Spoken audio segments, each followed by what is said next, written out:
lagi teruk daripada minggu pertama. Mungkin akan cuba je lah main. Kalau jadi, jadilah. Kalau tak jadi, next time. Week kedua ni kita orang dah agak teruk performa kita orang. So week ketiga tak nak kita orang kena raih bonus point yang tinggi untuk lepas ke grand final. So untuk week 3 ni saya rasa tim Malaysia semua akan lepas ke grand final. Malaysia boleh. Let's go. Kita pergi grand final sama-sama. Jadi untuk tim Malaysia, ini adalah peluang terakhir. Jangan bazirkannya. Kami yakin semua fans anda pun yakin dengan anda. Semua warga Malaysia sedang menyokong anda. Untuk semua tim Sam9, Forever, DVD, Geek Fam dan juga Yoodo Alliance, good luck, all the best. Kami tahu yang anda boleh buat, hanya perlu yakin pada diri saja. Malaysia boleh!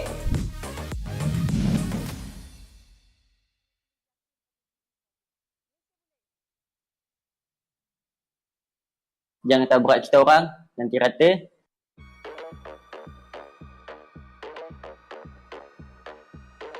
เจอเฟสก็ระวังไว้ให้ดีล่ะเพราะบุลเลตมันจะทูโยเฟสโดยไม่ทันตั้งตัวจะได้ยินประวัติศาสตร์ซ้ำรอยไหมนั่นคือสิ่งที่จะเกิดขึ้นในตารางคะแนนสัปดาห์ที่เหลืออย่าขวางทางทีมผมมาหิวไก่ไม่ได้กินข้าวมา Awak down? Tak awak lah, kau tak down. Untuk last week PMPL SEA ni, semua tim kena hati-hati. Jangan tabrak kita orang, nanti rata. Untuk semua tim Malaysia, kita boleh sama-sama pergi ke grand final. Bagaimana rasa 4 kill dari gue Bacon? Lain kali permisi dulu ya, biar nggak kami ratain langsung ke lobby. Ditunggu aja comeback dari kami guys. Nggak ada yang nggak mungkin di PUBG Mobile. Intinya dukung kami terus. Kami akan memberikan yang terbaik untuk Indonesia. Apa kami bilang kemarin? Terbuktikan tim kita yang paling meroket. Invin aja si paling juara dunia bisa kita sikat. Next, tim lu bos.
Hi everyone! In PUBG Mobile version 2.2's new mode, Gearfront, we've introduced a new gameplay feature, Strange Town. Strange Town has a spooky atmosphere, which spices up the gameplay. In this video, we'll be exploring Strange Town. So, come on, let's go! Strange Town will be available in ranked modes Erangel. Strange Town will be located between Stalber and the western coast, and will be shrouded in darkness. It's styled after a medieval European village. Upon entering Strange Town, players will discover that it's nighttime. Experience the return of battles at night. Strange Town has a fairly compact layout, where a tall, mysterious bell tower occupies the center. The four sides are surrounded with houses and cover. Strange Town is littered with Andy's puppets, as well as decorative pumpkins, which really add to the spooky atmosphere. This area's design is full of personality, and we hope it will give players new and interesting combat experiences. Strange Town will be available from September 29th to November 14th, UTC +0. During this period, Strange Town will become an important resource zone in Erangel, and will be a hotspot for trigger-happy players to scavenge and fight. Strange Town will also spawn a recall item, the respawn card. If a player has a respawn card, and they get eliminated, they'll be able to respawn and jump back to the battleground. The respawn card uses a recall tower attempt when activated. With a respawn card, players can try out more daring tactics in Strange Town and really take the offensive. But keep in mind that the respawn card can only be used for a certain time after the match starts. The item itself only effective for this duration, and players can only pick up one respawn card per match. Make the most out of it. After the match has started for a certain amount of time, 2 hot air balloons in the form of Andy's puppet will rise to the air. From the center of Strange Town, players can pilot them to get away from Strange Town and avoid more battles. Once players leave Strange Town, it will no longer be night. Hot air balloons can be flown across Erangel, and you can pilot them again even when you get off. When players are riding a hot air balloon, they'll be able to parachute to the battleground again.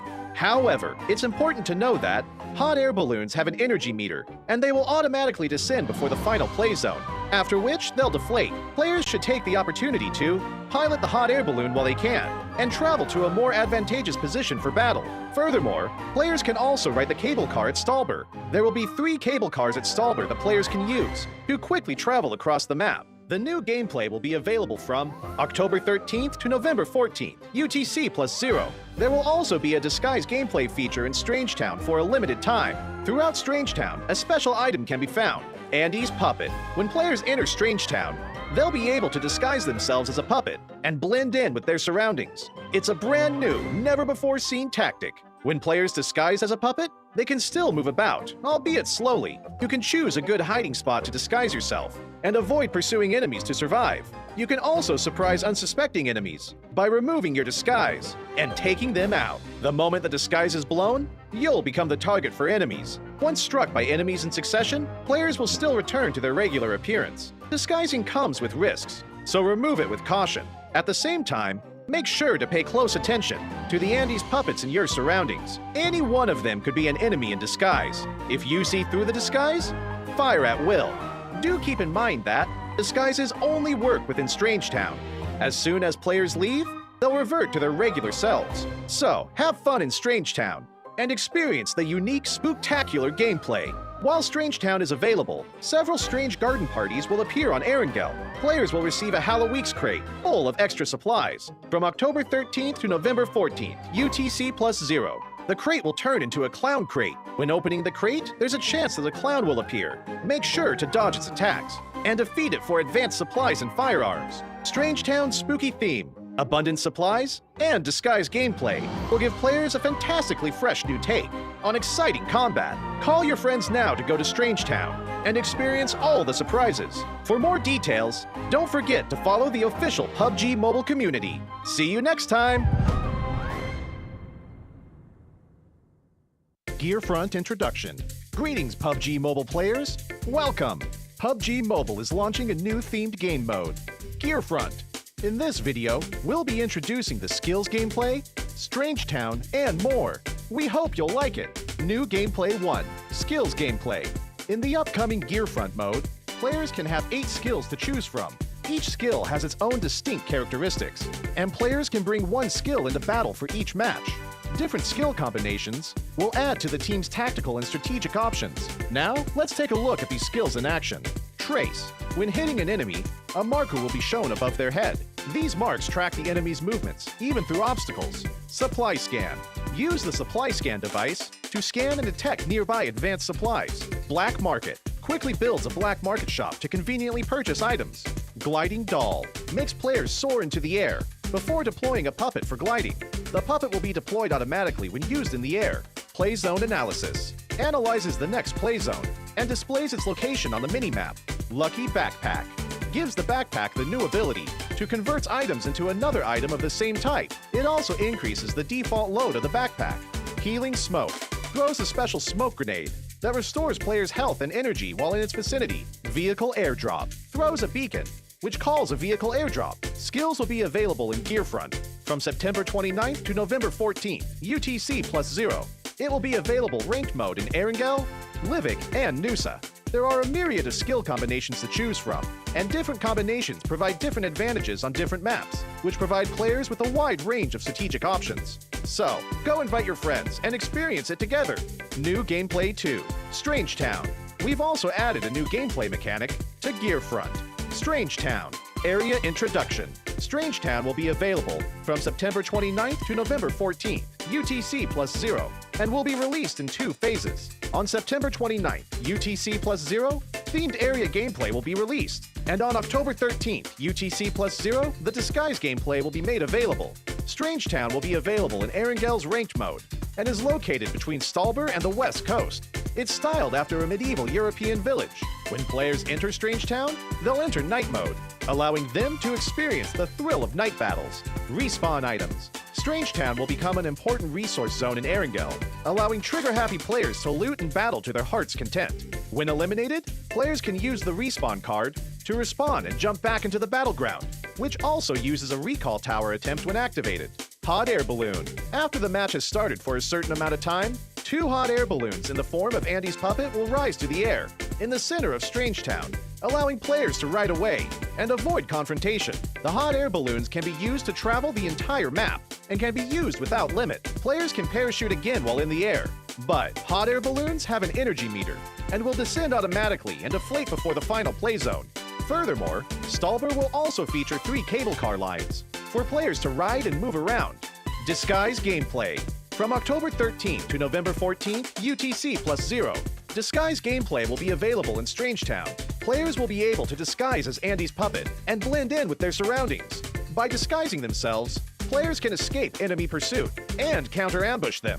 But keep in mind that, after being hit multiple times by the enemy, players will return to their normal appearance. Strange Garden Party. Strange garden parties will also appear in Erangel. From October 13th to November 14th, UTC +0. There's a chance that a clown will appear when opening crates, and players can defeat it for advanced supplies and weapons. Other updates. Vehicle Radar Scan. While Gearfront is available, the in-match shop in Ranked Mode, Erangel, will offer players an all-new feature, the Vehicle Radar Scan.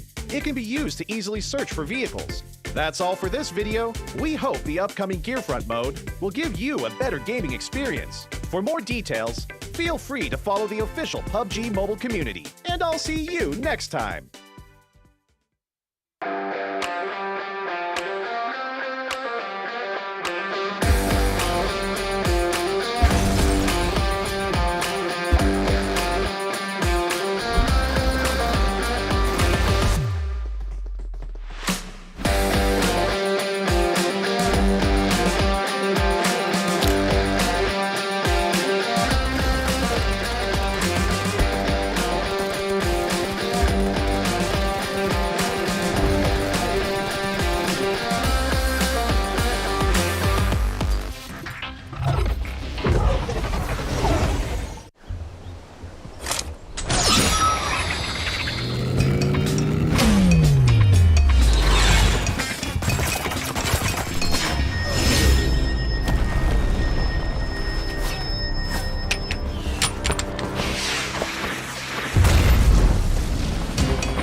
Hi everyone! In the PUBG Mobile version 2.2 update, Erangel is getting an overhaul with changes to the map, vehicles, and modes. Without further ado, let's find out what these changes are. In this update, we made several changes to the map. First, the hospital. It's one of the bigger buildings in Erangel. In this update, the following changes were made to the hospital. How to get in and out of the hospital, its structure, nearby objects, and the vegetation surrounding the hospital. Veteran players should know that some of the fences of the hospital can be scaled to enter the hospital. The ones near the ridges are how most players enter the hospital. Now, 2 spots along these fences will be blown up, and players can enter the hospital area through the gap directly. The building itself also got a new entrance. Players that are on the ground can enter the first floor of the hospital directly through the newly added damaged wall. Those who parachute to the hospital can land on the roof and descend to the 3rd floor immediately. These changes will make it easier for players to spot the entrances and streamline their movements in this area. Those attacking and defending will know where they should focus on as well. On the inside, we simplified the structure of the hospital. Originally, the 3 floors had different layouts, and there were many rooms on each floor. So, searching the rooms was very tedious, because players had to go into each room. After the update, the 3 floors are now more or less the same. Some rooms are now also connected, making it easier for players to remember and to search the rooms for supplies. As for the surroundings, we also made some improvements. We added abandoned ambulances and ruined medical crates to the areas surrounding the hospital, so now it feels more authentic. We placed some objects at the entrance of the hospital so that it wouldn't be too empty. This gives players heading toward the hospital a covered area to protect themselves, so they are not directly exposed to enemies inside the hospital. Outside the fences on the side of the hospital, we added a new climbable spot. Players can hide here, or they can scale the fence to enter the hospital. As for the fences by the ridge, since there are now 2 gaps to enter the hospital, we've reduced the number of objects in this area to make it more visible. So now, both attackers and defenders can see each other clearly. Further out from the hospital, we've added some new vegetation, so that players hanging around the hospital will have more places to hide. Milta Power also saw some changes that are mostly in the generator area. Players who are familiar with this area should already know that this section was quite a choke point and was not easy to get in and out of. Those who entered either came out the same way or had to take a detour to the other 2 buildings. In this update, we added a new entrance on the 1st floor to make this area more reachable and easier for players to get in and out. The layout was also modified. We simplified the complex floor plan so that players can see more and plan their routes better. When battles break out in the generator building, players will have more offensive options, making these battles more exciting. In this update, 3 new ports will be added to Erangel. The first port is by Ferry Pier. We added a port here, as well as increased the amount of resources in the area. The Ferry Pier will soon be more abundant in supplies. The 2 desolate beaches to the southwest of Farm and to the south of Sosnovka military base will also get new ports. They will both contain a good amount of resources. Players will also find boats at these ports, so they can quickly travel to another location. So, keep these places in mind, because they'll make for a great landing spot. During the previous themed modes, players really enjoyed the special crates. In the new version, we'll add special supply kits to classic mode. Players will be able to find special supply kits in buildings. There are 3 types: medical, tokens, and military supplies. The resources in these supply kits are very good, so keep an eye out for them when searching. In the new version, bikes will become a staple vehicle on Erangel. In some of the more remote areas, players will find bicycle sheds. Each shed will have 4 bikes initially, and they're first come, first served. These bikes can be collapsed and put into the backpack, so they're really convenient for traveling to other locations. In addition to the sheds, players will be able to find bikes in other areas. With a bike, players no longer have to worry about being too far from the play zone. In the new Erangel, there will be flash shops. They will spawn randomly in outdoor areas. Those who find one are in for a treat, because there are tons of random discounted items. So, keep an eye out for flash shops during matches. Running out of fuel is one of the worst things that can happen while driving a vehicle. Erangel's gas stations will become functional for refueling vehicles. For the cost of just a few tokens, you'll get a full tank of gas. Find a gas station and try it out. These are the main changes in the version 2.2 update. For more details, don't forget to follow the official PUBG mobile community. Winner, winner, chicken dinner. See you next time.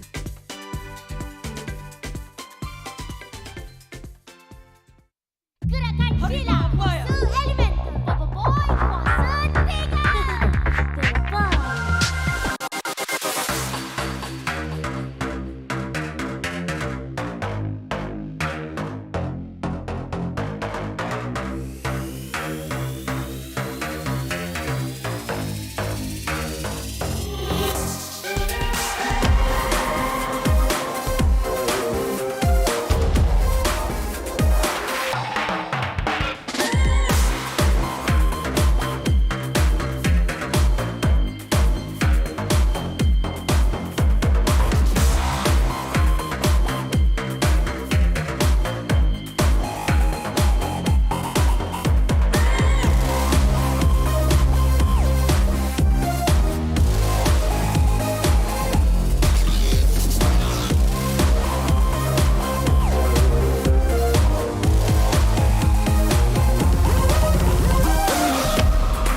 T-Mobile Expo East พร้อมโหลดปะพร้อมไม่ต้องงงค่ะพี่ มีไอเทมใหม่จากพวกเราโฟอีฟครูสุดๆ ดูอย่างเครื่องบินลำนี้สิ น่ารักปุยปุยนี่ชุดระดับ Epic และ Legendary สวยไหมคะ สวยพอคิวค่ะกรอบรูปโปรไฟล์ก็เลิศไม่แพ้กันเลยนะพี่ แถมยังมีแพ็คเสียงน่ารักของพวกเราด้วยนะ เธอไม่ชัดเจน หรือเราไม่มีสโคปจะวิ่งให้เหนื่อยทำไมขึ้นรถมาดีกว่าไม่คือที่เธอเอาละนาPUBG Mobile Expo Eve ไอเทมพิเศษสุดคิ้วจากพวกเรา มีแล้วแจ็คพอตแน่นอน PUBG Mobile Expo Eve ที่หนึ่งในใจฟีดเลย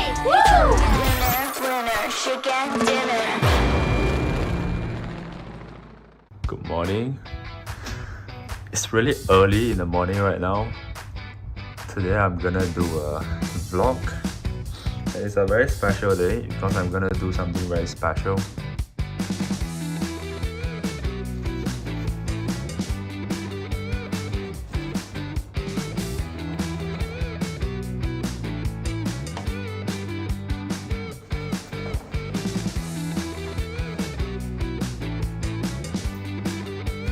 So I'm ready and let's go to the studio.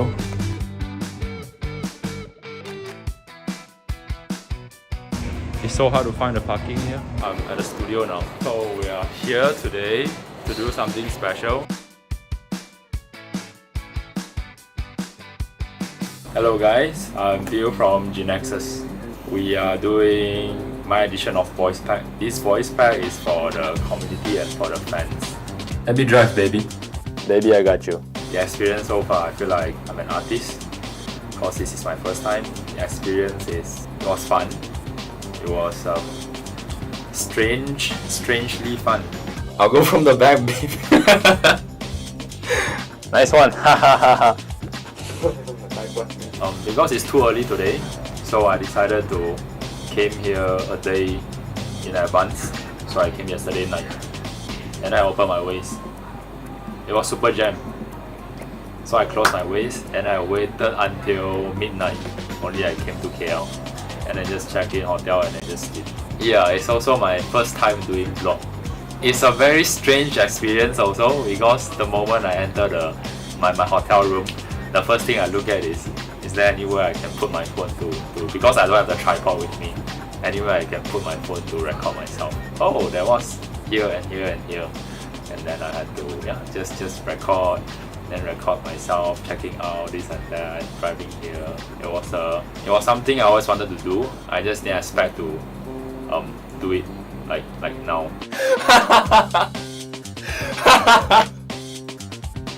Get in the car. Get in the car. So the favorite thing about having my very own voice pack is that I can add in my own style, my personality to it, to make it different. Wait first, baby. Let's go. Hiya! Pipeline. All those with babies. Oh, sorry, baby. Let's live, baby. I got you, baby. Get behind me, baby. Oh, and nobody but you. It was freestyle, it was last minute, but I think it was a good one. So other than the voice pack, there's also something special here. So you guys can stay tuned. See you.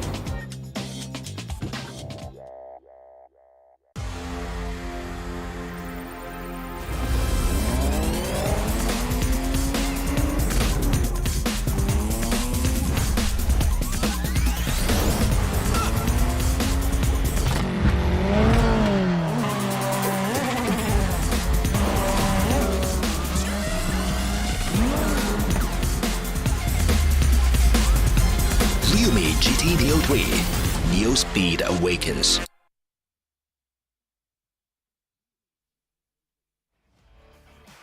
There's the weekend sprint, ladies and gentlemen, the 2022 PMPL Southeast Asia Championship Fall, brought to you by PUBG Corporation, Tencent Games, Lightspeed, and Quantum Studios. My name is Sir Cloud, together with a very interesting t-shirt Q2 Gaming right beside me. And this show is also sponsored by official smartphone partner Realme. Thank you so much for being with us. This is of course the GT Neo 3 that comes together with a MediaTek Dimensity 8105G chipset, as well as a dedicated display chipset, and also official livestream partner TikTok. Hashtag Be The One TikTok Challenge. Don't forget to follow our official PUBG Mobile page. That is PUBG Mobile My Official, PUBG Mobile Esports.my, PUBG Mobile Esports.sg, as well as the PUBG Mobile Official PH.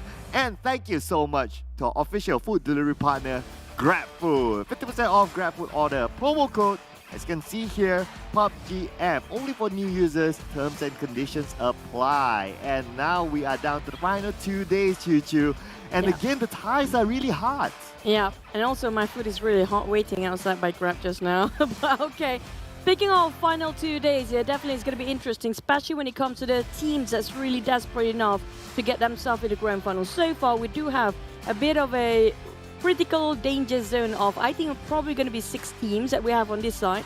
Looking over example here, definitely on the 17th spot when it comes to the bonus ranking.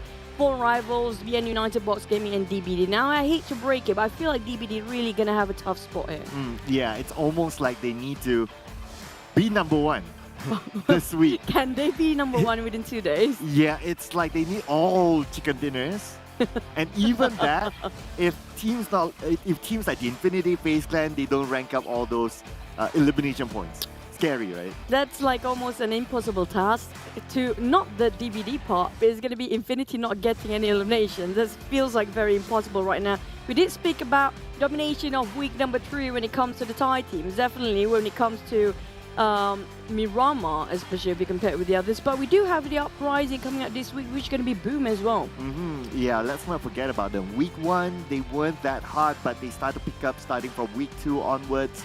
And now they seem to be pretty much safe, we can say so, for them to be in the grand finals, of course. And besides that as well, I think this has been a very eventful week. I think Abby made the highlights this week. Oh, yeah. What a crazy clutch chicken dinner that was. That's going to be one of the best highlight when it comes to week number 3 here. But also, the thing about 4 rivals, they are not that safe either. We talked about either Sam9 or 4 rivals for the Malaysian team. Only one of them actually make a slot for the grand finals. But in case you guys just join us for our last 2 days of the league today, which is going to be on the 15th of October today. We're down to only 2 more days, which the league really started off since the 28th of September. Now we're down to 2 more days until 16th of October. Only 5 matches per day will be played, where the top 16 will enter to the playoff or the grand finals, which can be the 21st to 23rd of October, which they will be playing 6 matches per day, and then will reserve themselves 5 slots more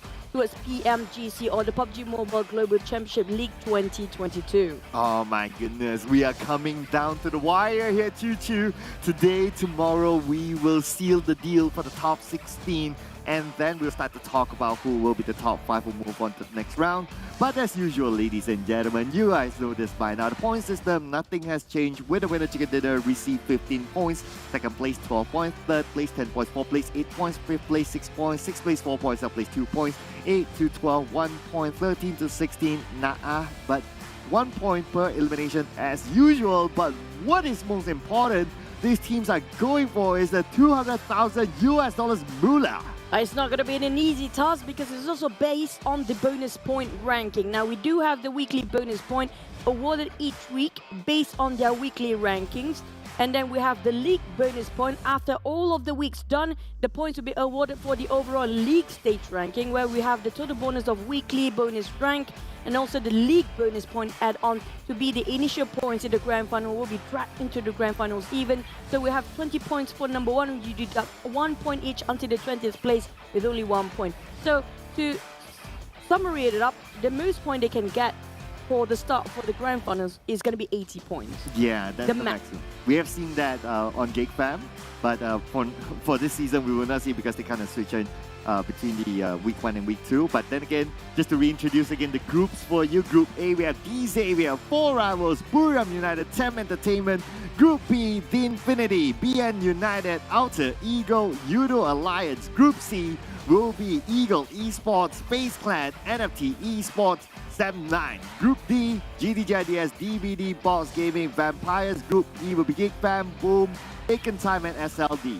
But here comes our ranking so far. When it comes to the bonus ranking, we still don't have the summation of a league bonus point, but so far at number 1 spot, might as well say 3 top teams here, or maybe just top 5 teams will be coming up from the tie, except for Buriram plays himself at 10 with 22 points.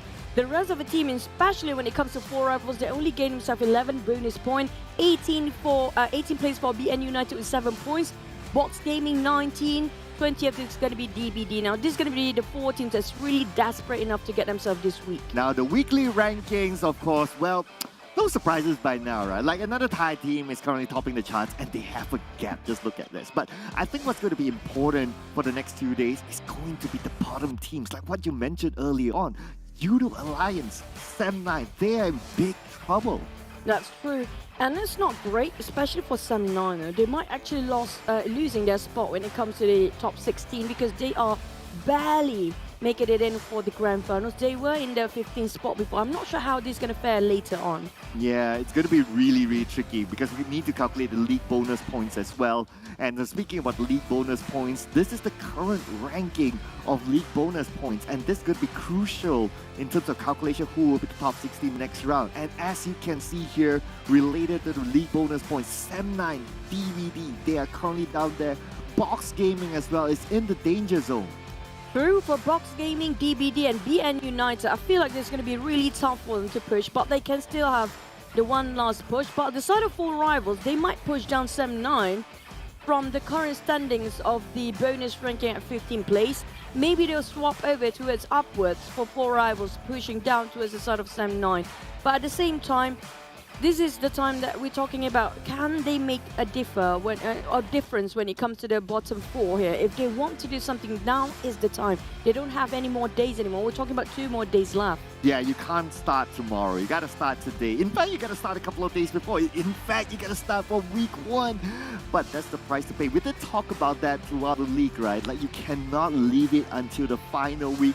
If not, it will be really tough. And to a certain extent, you need to depend on whatever happens to other teams. Now, Ego Esports is not comfortable as well, so that's another team to watch.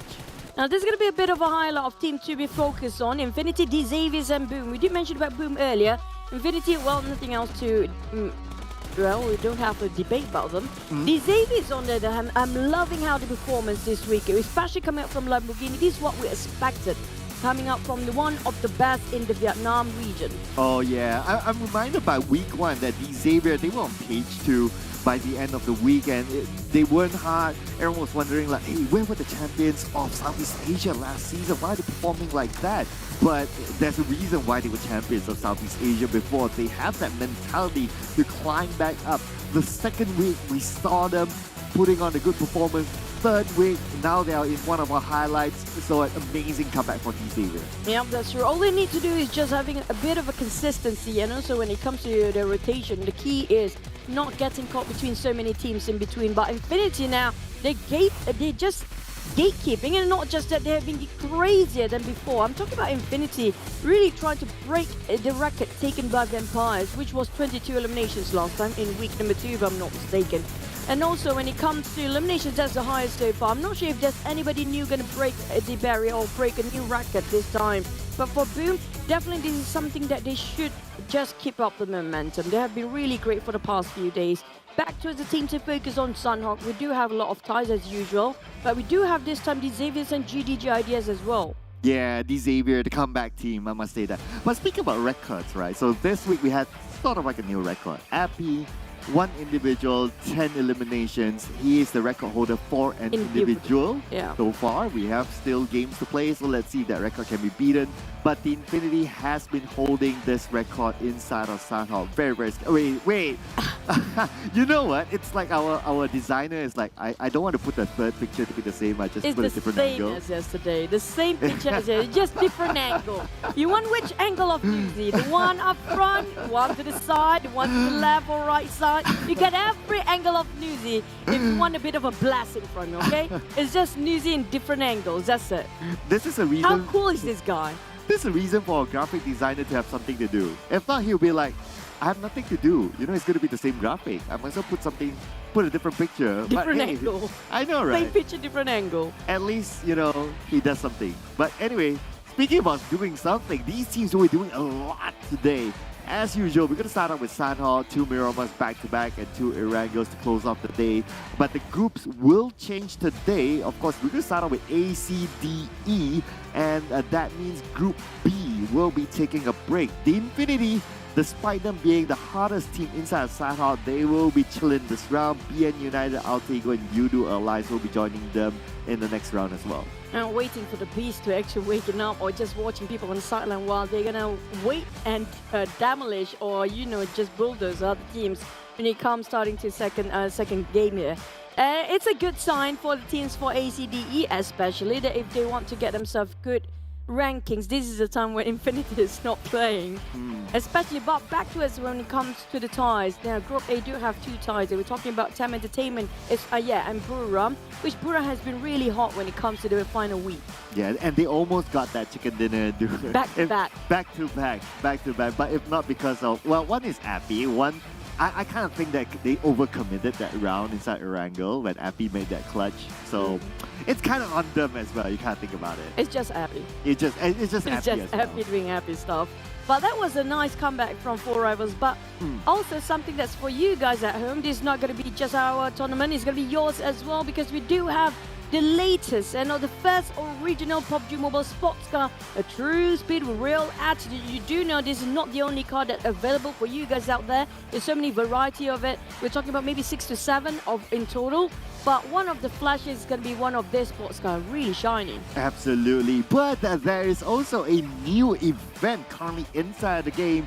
Enter if you're there. Of course, we are in the month of October, and we do know that October is the Halloween month as well. So we have a Halloween theme.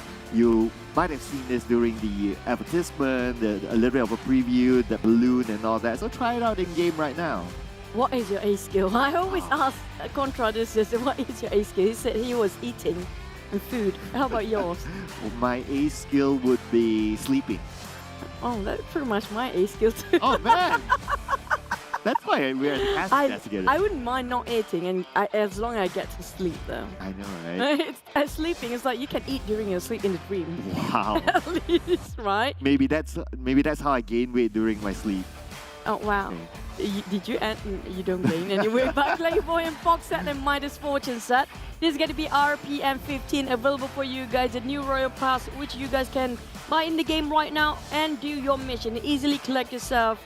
The sets that's kind of available for you at the moment. And if you have 5 to 8 minutes to spend, why not spend it inside a new set that's currently available inside the game?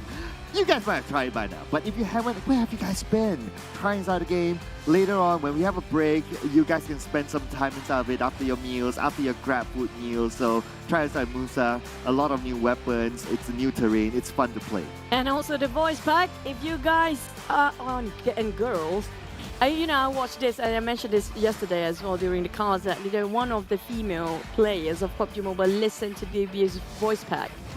She's just super excited. She feels like she's not single anymore when she's playing PUBG Mobile. That's just how much baby in it. And also, if you happen to be a guy, you can have the twins as well from Bigatron. I think Bellatron, yeah. Bellatron. Yeah, that was Mute and Baby La. Yeah, Baby La. Yeah, but Well, finally, at least when I'm casting, it's already out. Before this was out when I'm not casting. It's the Bobo Boy Quasar Elemental is currently available in-game. So do check that out as well. And also don't forget to check out 4 PMPL 2022 if you happen to be 16 years old and above, and also you have passion regarding PUBG Mobile and you happen to have a lot of friends in different institutes, team up and just try to register. Who knows, you might be our next representative coming up from Malaysia or any region at all. Yeah, you could be the next person to go all the way up onto PMGC. You never know, right? But most importantly, take your chance, try your best, enter PMCC, and hopefully we'll be able to see you in the big stages in the future. But ladies and gentlemen, speaking about a big stage, we're going to come back onto our big, humongous stage that's going to be the PMPL Southeast Asia Championship. I'm so excited for this week, my goodness. But let's talk about our predictions for Chichu. I don't know what's my prediction. Okay, Vampires. We're both rooting for the ties. I mean, like, this is done by my manager, so I'm not sure what's my predictions for today. Depends, because sometimes he got a bit unlucky. So vampires and bacon, especially vampires, they are falling off behind if you compare with all the others. Yeah, they could use a little bit of a catch-up, at least to be in the same bracket of with the Thai teams, right? Yeah. And also disclaimer to mine as well. It's production choice. You heard that as well behind the Bacon scenes. time. Yeah, I mean, I can't deny the existence of Thai teams, right? Whenever they pick any Thai team, it's like, yeah, sure. I mean, like, if you actually let the production do the predictions for you, they might actually just put all Thai teams down especially our head producer, right? Yeah. Yeah, I know. I mean, like, we have 5 Thai teams.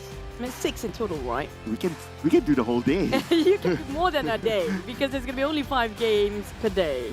Okay, but also we're gonna hop straight into Sunhawk next one. Definitely when it comes to this week, final week. Just to recap, day 1 of week 3 it was Infinity. Week 3 day 2 was Xavier. Yesterday was Bacon time. You might hit the shot here. I know, right? I'm feeling good about this. Tiba-tiba is like You're using different language now. Are you okay? okay. All of a sudden, like it's like I want to claim it. We're having so much fun here today. Oh, tiba-tiba. Yeah. Okay. If you guys want to learn Malay language, tiba-tiba means all of a sudden. Okay. Yeah. Tiba-tiba. Okay. So for me, it's gonna be vampires. They need it. They want to push the last push. They got themselves the highest elimination before. Can they do it again? It all depends on the first of the game, how to set the tone and the momentum. Let's jump straight into our Sunhawk.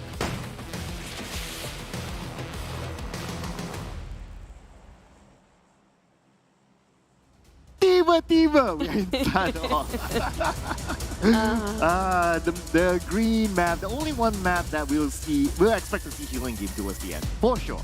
I mean, like, hopefully not, because if you notice that a lot of the Sunhawk games won by the team that's not really playing a lot of healing game. And usually the ones that are not playing healing game are the teams that having at least 3 or 4 players still survive till the end. So if they want to play healing game, no, it's not really a bad strategy, but it's sort of a safety thing to do, more like an insurance to actually have a bit of more points when it comes to ranking. So it's not too bad, honestly speaking. Yeah, I guess especially some of the teams that are really, really desperate for the points, they should just go all in for it. Like, it's at the point that some teams have nothing to lose. Like, just go all the way. But keep your eye on the quarry, Choo. Look at that. Oh, but besides, there's a fight happening there inside the quarry as well. Looks like a lot of action. Too much action, way too early on. And also the circle just happens to be on the northern side. Is it going to be right on top of Paradise Resort or not? We have no clue, but feels like today is gonna be a really interesting day. Because why? Because we miss you. And the moment we miss you, it means that we're gonna see you back on the desk. Oh yeah. Well, we built that up really good, just for it to be sent back to us. But at the same time, I feel like there's definitely an explanation for what just happened. So we're gonna wait the players back into the lobby to just have a bit of a remake and make sure that everything goes smoothly. It feels like this is fair enough. It's quite early anyways. Yeah, and also, well, at least we got a early preview of some of the early fights we saw earlier. I think it was one of those. Who was it? TEM versus who again? I noticed an SLD was shooting. Okay. And then it was on top of Quarry? The Quarry one was an SLD. Yeah, I think there's like 4 teams fighting just now. Yeah, it was like, whoa, okay. Like, they can avoid it for the next one. I know, right? Or they can still fight for it, because usually what we saw in the past history of it, they always challenge it again. Yeah. So they're like, yeah, we might lose the first round. I want to show you we can do another round. And usually the second round is still going to be the same thing happen again. Yeah, they want to go all out masculine with each other, right? Oh. Yeah, just challenge for it. I know, very complicated. Very complicated. You know, I don't understand sometimes. They need to flex it. Flex your biceps, guys. That's why I'm not playing. You know, just, I got bigger biceps than you do. What the heck? You've been to the gym recently? Yes, not just recent. I mean, like the past few months. But you know, it's the same old me. Still very cute and fluffy. But you know what, Mr. Manager has cut down a little bit, I know. Yeah, even though I gave him most portion of my food. That's surprising. That's why, man, well, we're going to get into medical for a bit. Anatomically speaking, men do have more muscles than women. That's why we need you to lift stuff for us. Wow. That's why we don't have a muscle to pay our own food, so you can actually buy for us. now I know why he's the one ordering the Grab food. Yes. Yeah. Because we can't have the muscle to just move our money from our wallet sometimes. like, It's just too much. It's too heavy. My money too heavy. Oh. So you guys need to pay it for us because money is damn heavy, guys. So at least Mr. Manager will be happy with a 50% off his Grab food order. If he's a new user, yes. Well, he can. If he's the Grab driver, I don't think so. Okay, yeah, then that's a little bit complicated. Okay, while we're waiting, don't forget to order your food, or you can just play a round of New Serve if you want to. It's going to be just 5 minutes, but if the pros play, it's going to be 10 minutes. Just saying. Yeah, they're the ones who are going to last to the end and like wreck everyone. And Did they even wreck anybody that time? Yeah.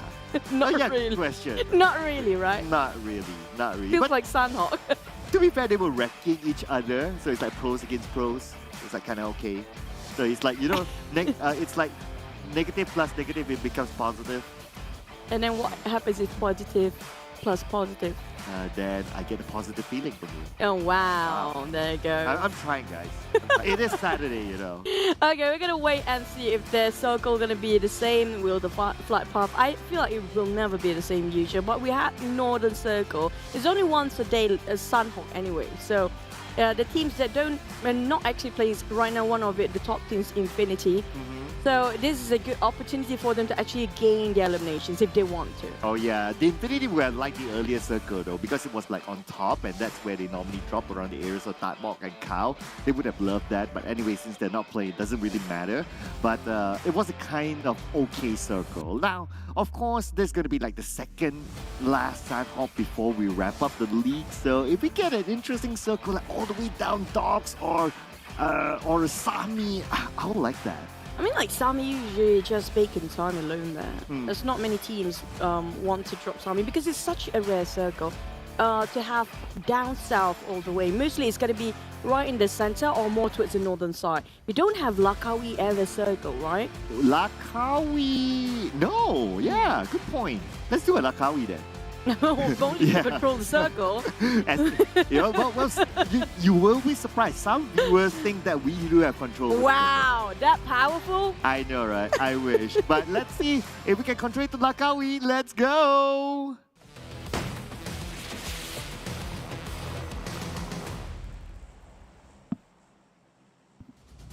We're back in Sunhawk. Hopefully everything gonna be smooth sailing here on. But here comes our first match of a final week and second last day. But this time it's the reverse. We're having the northern side flight path. Will the circle be on top of it or will it be to its southern side? Now, if that's southern side, you mentioned about Sami before. The one that actually dropped around Sami is going to be bacon time, but this is quite far journey for them. Yeah, it's going to be a risk for them. If they drop somewhere in between, they could be shot down, and we know how small this map is. Everyone's pretty much closer to each other, so there's a little bit of a risk for them there. But if I want to use the Chichunomics, right, out of Circle prediction. Chichunomics. Yeah, the Chichunomics of it. Like, Chichunomics will say that Circle will go the opposite of the flight path. That means Lakawi's kind of there. This is a small map in the first place, so Okay. no matter how much you want it to just go all south all the way, it's still going to comprise it. It's going to be right on top of it. But we might end up with Lakawi. Lakawi is still inside of it. Yeah, we're still hopeful, right? But it's quite far. The Chichunomics is still hopeful. Not really anymore. You know, the moment that you saw the first circle already at the edge of it for Lakawi feels like, unless it's hard shift all the way to the right side. But so far, no gunshots early on, just like we witnessed before. Yeah, it's a little bit nicer this round. I guess like what you said, the team's kind of like, okay, I know that they're there and maybe today they're feeling a little bit less masculine. They don't want to go against each other. They'll be like, how do you feel less masculine? Well, you know things that happen on Saturday night sometimes? No. Okay, yeah.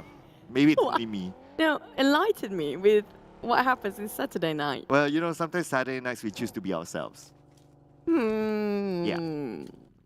Okay. Yeah. You choose to be yourself, Claudia. Yeah. Yeah, there you go. Me too. We missed that wig. And the lipstick, definitely. Oh. Okay, back to us the games, guys. Now, if you notice about the right side of the board, 4i was only 1 point away from getting the 100 points. Thing is, for Geek Fam, only 4 points shy. But if you compare with the 9th to the 10th place, which we do have 4 more teams not playing here, definitely there's a gap also when it comes to the rankings later on. But if you compare with Ego Esports, that's 20 points, almost 20 points difference, exactly 20 points different between Ego Esports, DBD, and Geek Fam. I know, right? Look at the gap there. So our theory is that DVD needs to go like all the way up, like maybe even number 1 if they want to have a chance to even go through the next round. But looking at the gap currently, they have like what, a 64-point gap? Is that? Yeah, about that 64-point gap. And we're talking about even Buriram United. We haven't even compared with Infinity that has about 170 points. It feels like FaZe in first week, right? FaZe in first week was literally like that, like 50 points different or whatsoever. But they're closing up the gap in the last minute when it comes to the final day. So are we going to end up like top 6 teams, still going to be a lot of a ties, but Vampires being left quite behind if you compare with the others? Okay, can Vampires... well, Vampire can still go into page 1. Oh, they can. They can within just 1 round. They did that before. Oh yeah, true. They can. And remember, Vampire, they are the holders for the highest eliminations in a single round. True. That's the 22, right? Yeah, 22 with the chicken, by the way. That was like in total of what, 30-ish? 39 points. 37, yeah, 37 points. There you go. Within a round, that's the highest. And nobody else can defeat that yet, and nobody can break the record yet. But back to the side of Boom. Now, Boom is going to be one of the interesting teams. They are sometimes hot and cold, but Yami and Okta have been performing so well for the past few days. Oh yeah, I'm really happy to see Boom actually doing this comeback. And the fun fact is that Boom actually has 2 coaches. So fun fact for you guys out there. Of course, there's a debate of like, okay, if you have 2 coaches, you probably have 2 different thought processes, but they somehow managed to sort it out, and the comeback for this team is just amazing. But then again, one thing about having 2 coaches, so we're not too sure what kind of role the coaches play. Maybe one of them is really, really in-game tactical stuff, and the other one is more like a mental coach. So that could happen as well. So maybe that kind of helped them to do that comeback starting from week 2. And maybe also one of the coach more towards like you mentioned, the well-being of the players. Or maybe both of them are doing. One of it is more towards focusing on the analytical part, and the other is performance of their own team. So it can be so many ways to actually play coach, just not one role there. Correct. But back to the side of Box Gaming. Now, this is one of the teams that's really in the need for the points. We're talking about them placing themselves at 19 when it comes to overall, including the bonus point. So they need a lot to actually get up there. But how much further they're willing to get? Oh, break. Oh, surprise, surprise. That probably broke him, and definitely going to be the first blood towards TEM Entertainment. It's going to be Onzen securing it for their team. And the first team to lose a member, it's Box Gaming and Choo Choo. Box Gaming is one of those teams still on the bottom 4. That's true. But at least Bansu still alive. Usually Bansu who makes the play first. But Mormon, we do know about this guy. Mormon is just a monster here. Usually when he is really performing, he's on top of his big performance. He's just doing so well. But here comes TEM Entertainment straight from the back. We're talking about still first phase here. With 15 seconds to go for the second one. They already start hunting people down. Yeah, TEM Entertainment, well, despite them kind of comfortable on top, well, I guess it's just the bragging rights among the Thai teams, right? If they see an opportunity, they want to take it, they want to finish as high as possible. Because I believe teams like TEM Entertainment, they will not only be eyeing the grand finals, they will be eyeing the trophy. I like Mormon helmet, by the way. It looks very futuristic. Gotta see it again. So was? It's so smart. He's going to prone down right in front of that window. He knows exactly being watched there. That's quite smart coming up from SOAS. But back again to the side of Box Gaming. Now they have to move and try to gain information to step out from this compound or step out of the building just to see where are the rest of TEM Entertainments are. If not, they wouldn't even budge from here. But lucky enough, we have a savior coming up from the back line, which is going to be an NFT. It happens to be nearby. Now, if they still keep shooting for the side of TEM Entertainment, that's giving away the position. Okay, the good news is that NFT is on the other side, so Box Gaming will be okay. But if TEM Entertainment, they change their attention towards NFT, then Box Gaming can come out. So this could be their saving grace, depending on how things goes. But I do worry for Box Gaming, really. If they keep getting pinned down by TEM Entertainment, that's it. You know what about Battle Royale is that you don't really have any idea about what to do or where to go next unless you start to hear some gunshots. Now, gunshots are like compasses for these players. When they start to listen to gunshots, they start to be interested to go towards that certain compound to see if they can actually gain any elimination from the sidelines and take advantage being the third party. For me, if I play Battle Royale, I do the same thing here. Back to the side of TEM Entertainment, Mormon start to move forward to the side of Box Gaming, but they really need to wrap things up really fast. We're talking about more than one team hovering around the same compound. We saw NFT earlier, DBD is on the way. There's also Ego Esports on the other end. If they start shooting again, definitely all these three teams attract to this point at the same time. Yeah, it feels like the disadvantage is towards Box Gaming at this moment. If they come out of the compound, there could be another team on the other side that's moving in. Obviously, the high ground goes to TEM Entertainment. They have the best visual against Box Gaming, and they have the upper hand against shooting them down. So that's very, very worrying right now for Box Gaming. Now, another team that is also worrying is going to be SEM9. And SEM9, as a start, they always like to spread out, and this has been their thing. I think that what they're doing right now is that they're trying to play the healing game. They're trying to gather as many utilities as possible, first aids as possible, and try to heal their way through. But will that be enough? Trap is ready.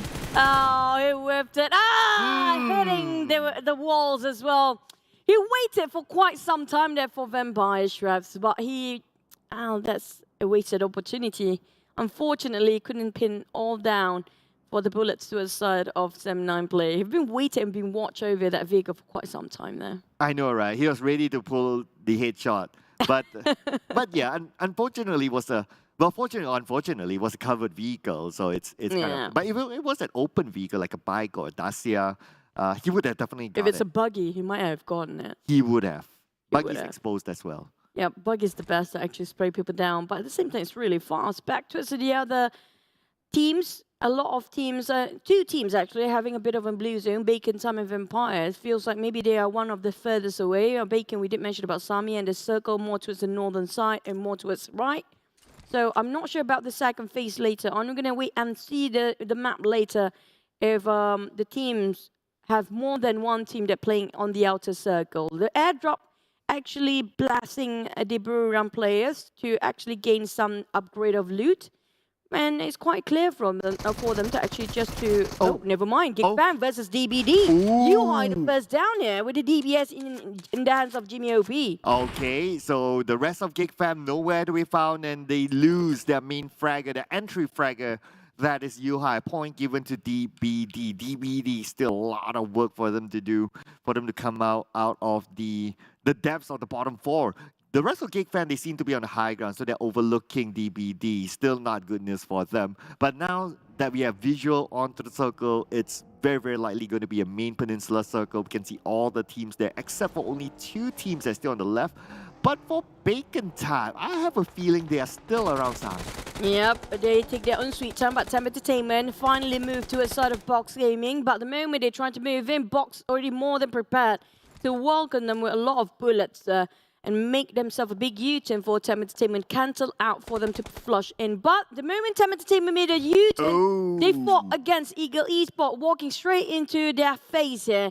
And Namshin shot one down. I think they're trying to finish it off, but the problem is it's quite too far for them to actually gain the execution or eliminations. But F1 still finish off Mom on the other end. 2 knocked down the side of TEM Entertainment. I'm not sure if they can revive themselves. Hopefully there's no third party trying to interfere here. But at the same time, we saw a circle just now. Is it going to be Quarry or is it going to be right in the southern part of Paradise Resort? Yeah, we got to keep our eye onto the circle because there's a lot of space to play. That means it could go anywhere. So the teams really need to choose their best spots.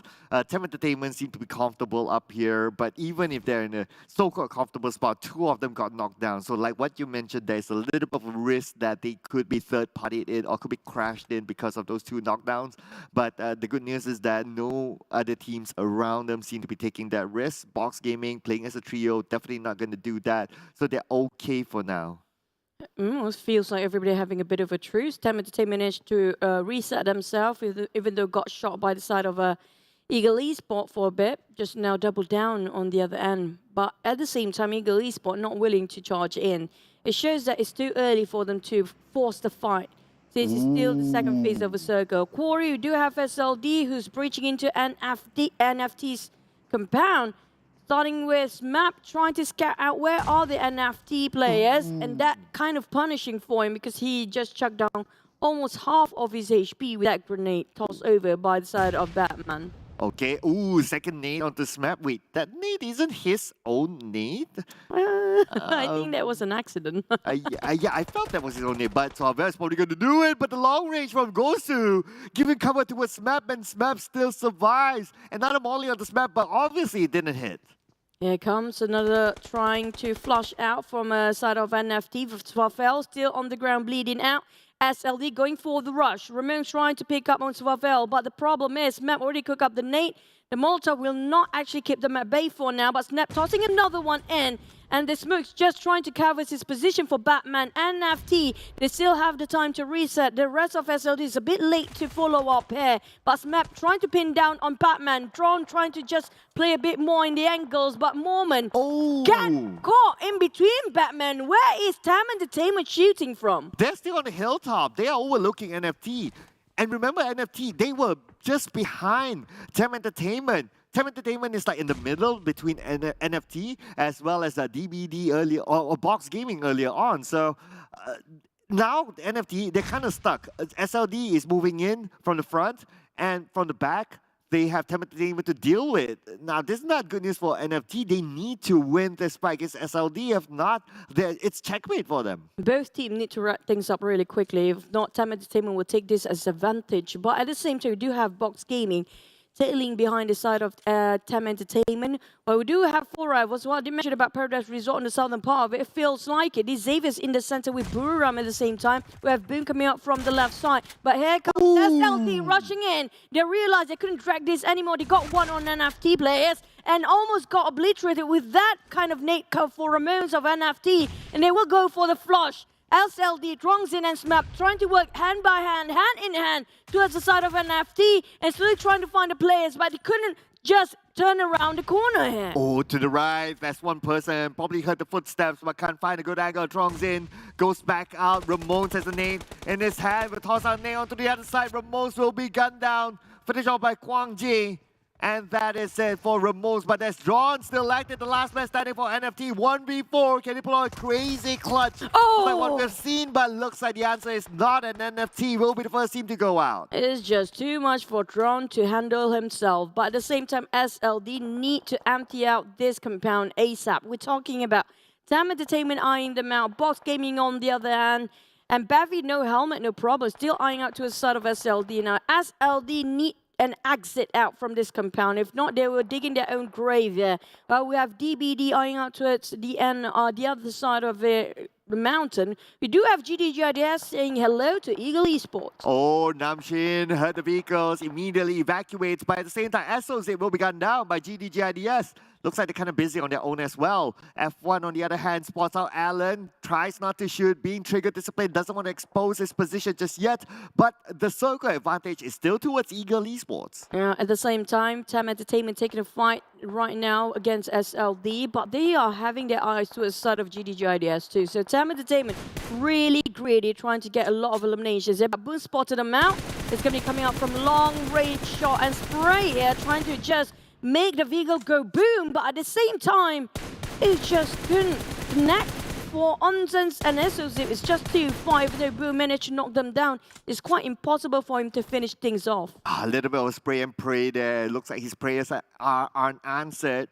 But now Namshin needs to pick up F1 quickly. They are still on the outside of the circle. But same goes for GIDS as well. And for them to move into the circle, yes, they can move through the high ground. They have that option, which I think is a better option than going towards Eagle Esports. And that's exactly what they're doing. But no, they want the points in the back. They're going to crash into Eagle Esports. And why not? They can, because right now there's only 2 of them. GIDS have a 3. Namshin toss out the first name. Allen managed to evade that one. And Namshin with the UMP tried to spot things out. Daybot cooking up the nade, cancelling, just running around the corner, trying to find himself a better position to work things out. Boom's cooking up another nade. It's going to be a perfect angle for him to finish things off with the Eagle Esport, but it was a bit too far for him, but that Molotov coming from Boom still finish off Namshin, left with only an F1. This is crucial for Ego Esports. They need to keep the boat floating, but F1, this might be it. There's too much for him to handle alone. Oh, it's going to be tough for F1. He tries though, but then again, GIDS, we're talking about Booms, will be the one to take him up, and Eagle Esports become the second team to be eliminated without any points at all. Now, this is a problem for Eagle Esports. They are one of the teams that's really in a dire need for the points. We're talking about last 2 days, and things have not worked out quite as they planned it to be. But the circle hard shift again, these Xavier's got themselves that compound here, even though they fought quite early against Buriram just now, but right now Buriram left with Boom next to deal with. We do have these Xavier's might be gatekeeping on the northern side. Vampire's coming in very slow when it comes to reaching towards Paradise Resort, so it might be a three-way war towards Paradise Resort in the near future. But back to on the southern part. Now, this is where everything will get really chaotic in the next couple of seconds. Yeah, Chuchu, I'm really worried for Box Gaming. They could be crashed in there. But now putting focus on the FaZe Clan onto 7-9. FaZe Clan looks like Beer will be gunned down, but then again, it's not out yet. That will be finished off. Beer needs to be saved.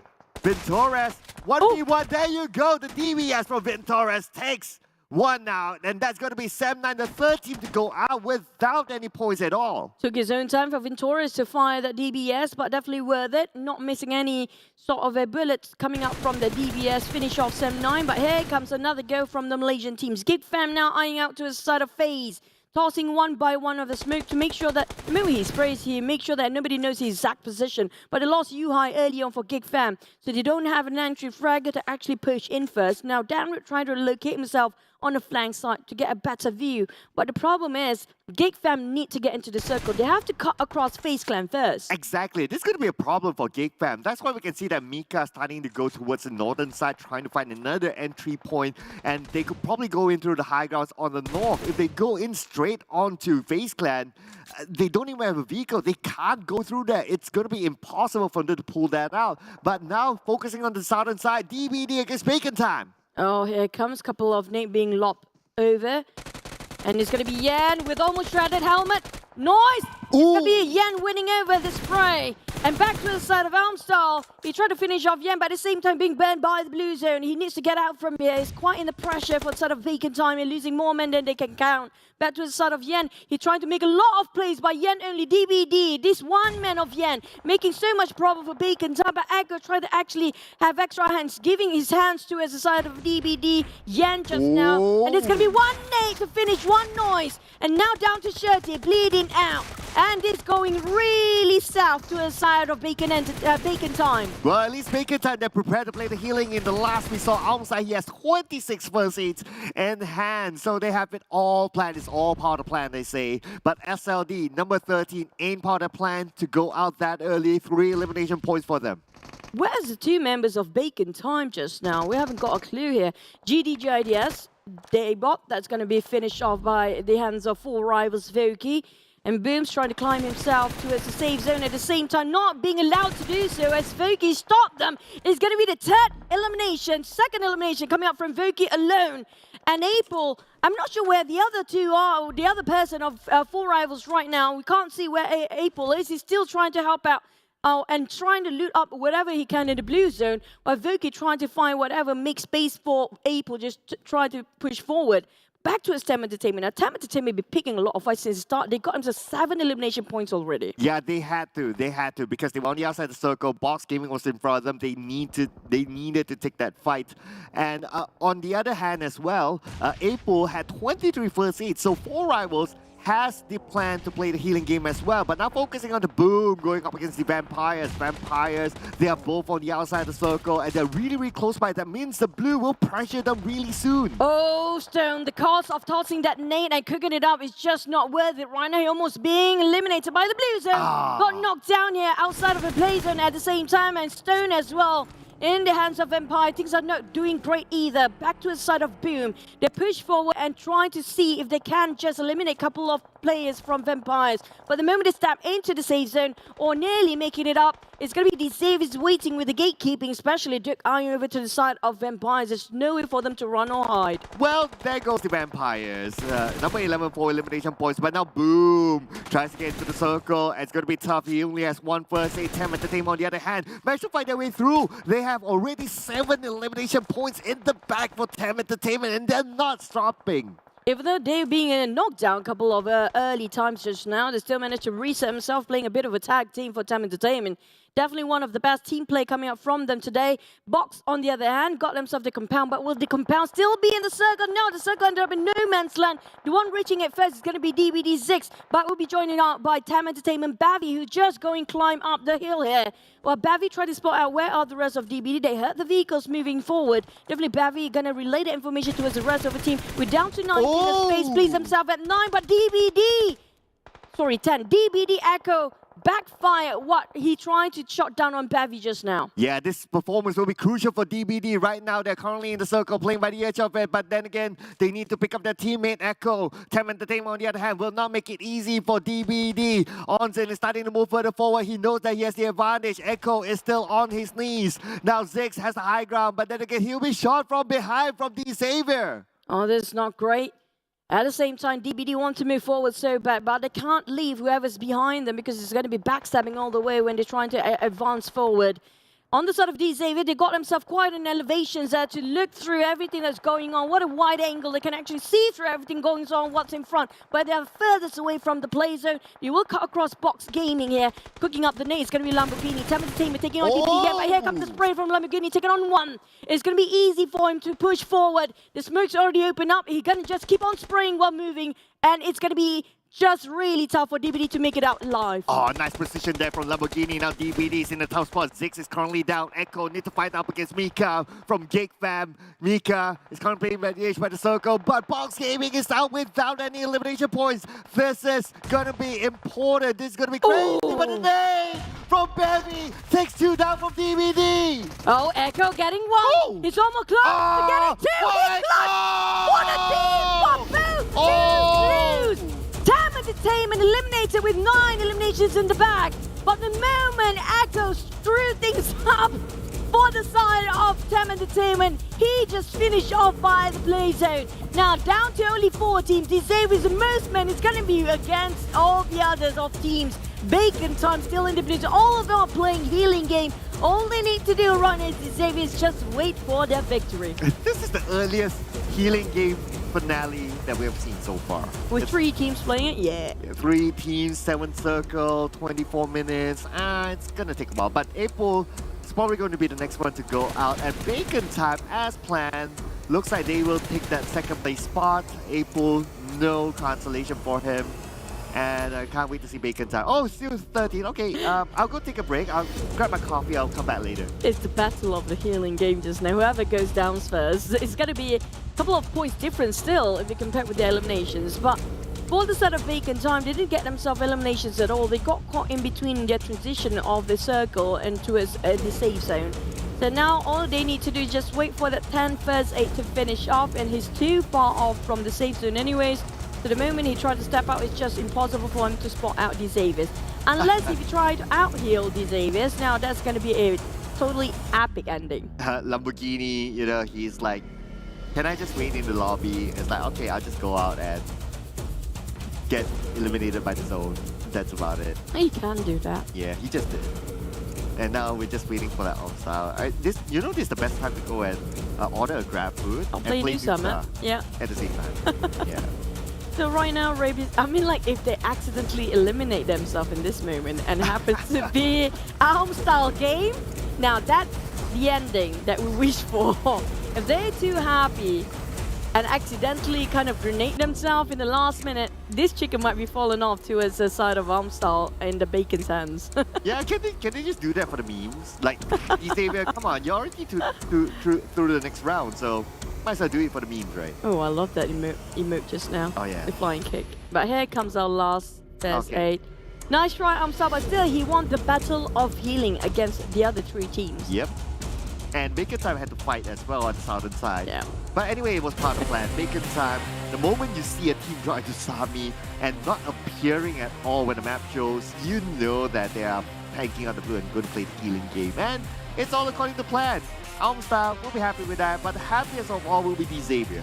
How much elimination they secure in the last minute? I think still it's going to be TEM Entertainment leading the board when it comes to eliminations just now with 9 in the back in the last time we actually saw them. But the others, nobody actually hit the double digit possibly, so I'm waiting if there's anybody else getting double digit, or will there be like sort of an average of 5 to 6 or 7? And will there be any teams have zeros at the end of the day? Yeah, we have at least 3 zeros, at least, as far as I counted. And I think that we will have at least a 10 for TEM Entertainment, because they eliminated DBD. Oh no, they didn't. They didn't. Echo yeah. finished things off. Oh yeah, right before the last minute he finished the others, so it's gonna be really tough to call. But these Xaviers, it has been a good day for them. They have been rotating really smart this round. I mean, like, they are aware that their biggest problem in the past 2 weeks is gonna be the rotations, because we never question when it comes to the individual skills for all these players. Their firepower is just incredible. It's just down to, can you adapt to the rotation of the other teams? Yeah, not gonna lie, they do know how to pick a good spot in this round.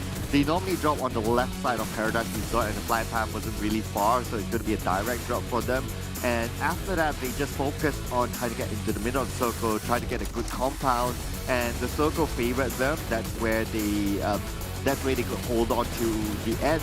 And that's what brought them that chicken dinner. And not only the chicken dinner, they didn't lose anyone to any other team giving their points away to anyone else. That's true.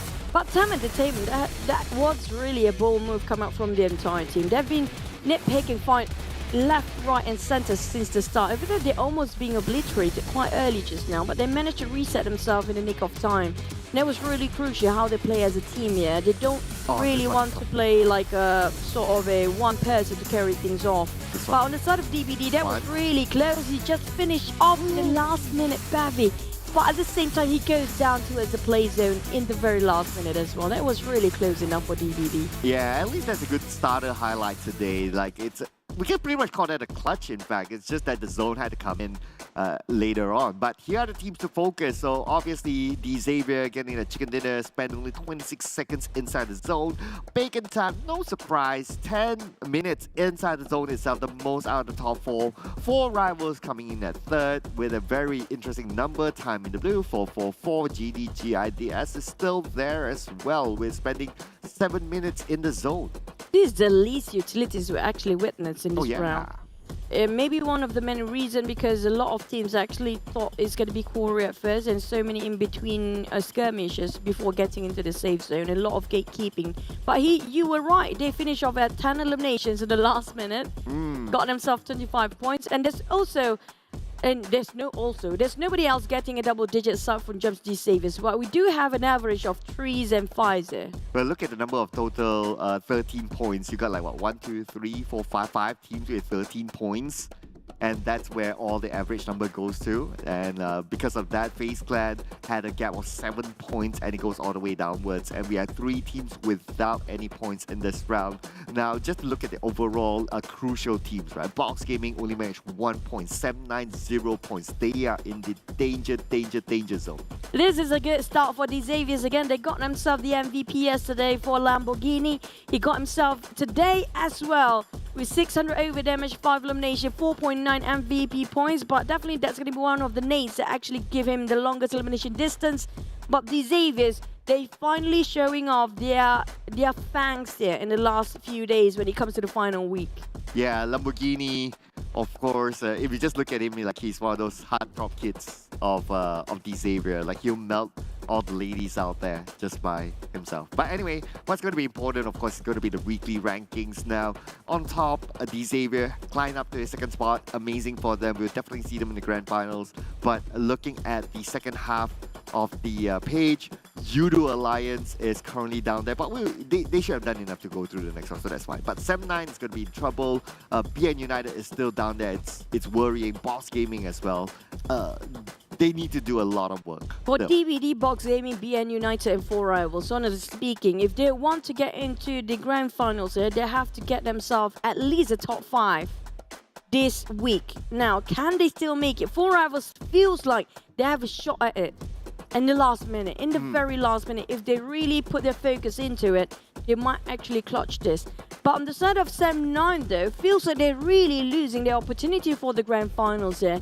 If they're not consistent enough. DBD, they're really trying hard. They'll be swapping a lot in and out when it comes to the first and second page. But now still on the second page at 12th spot.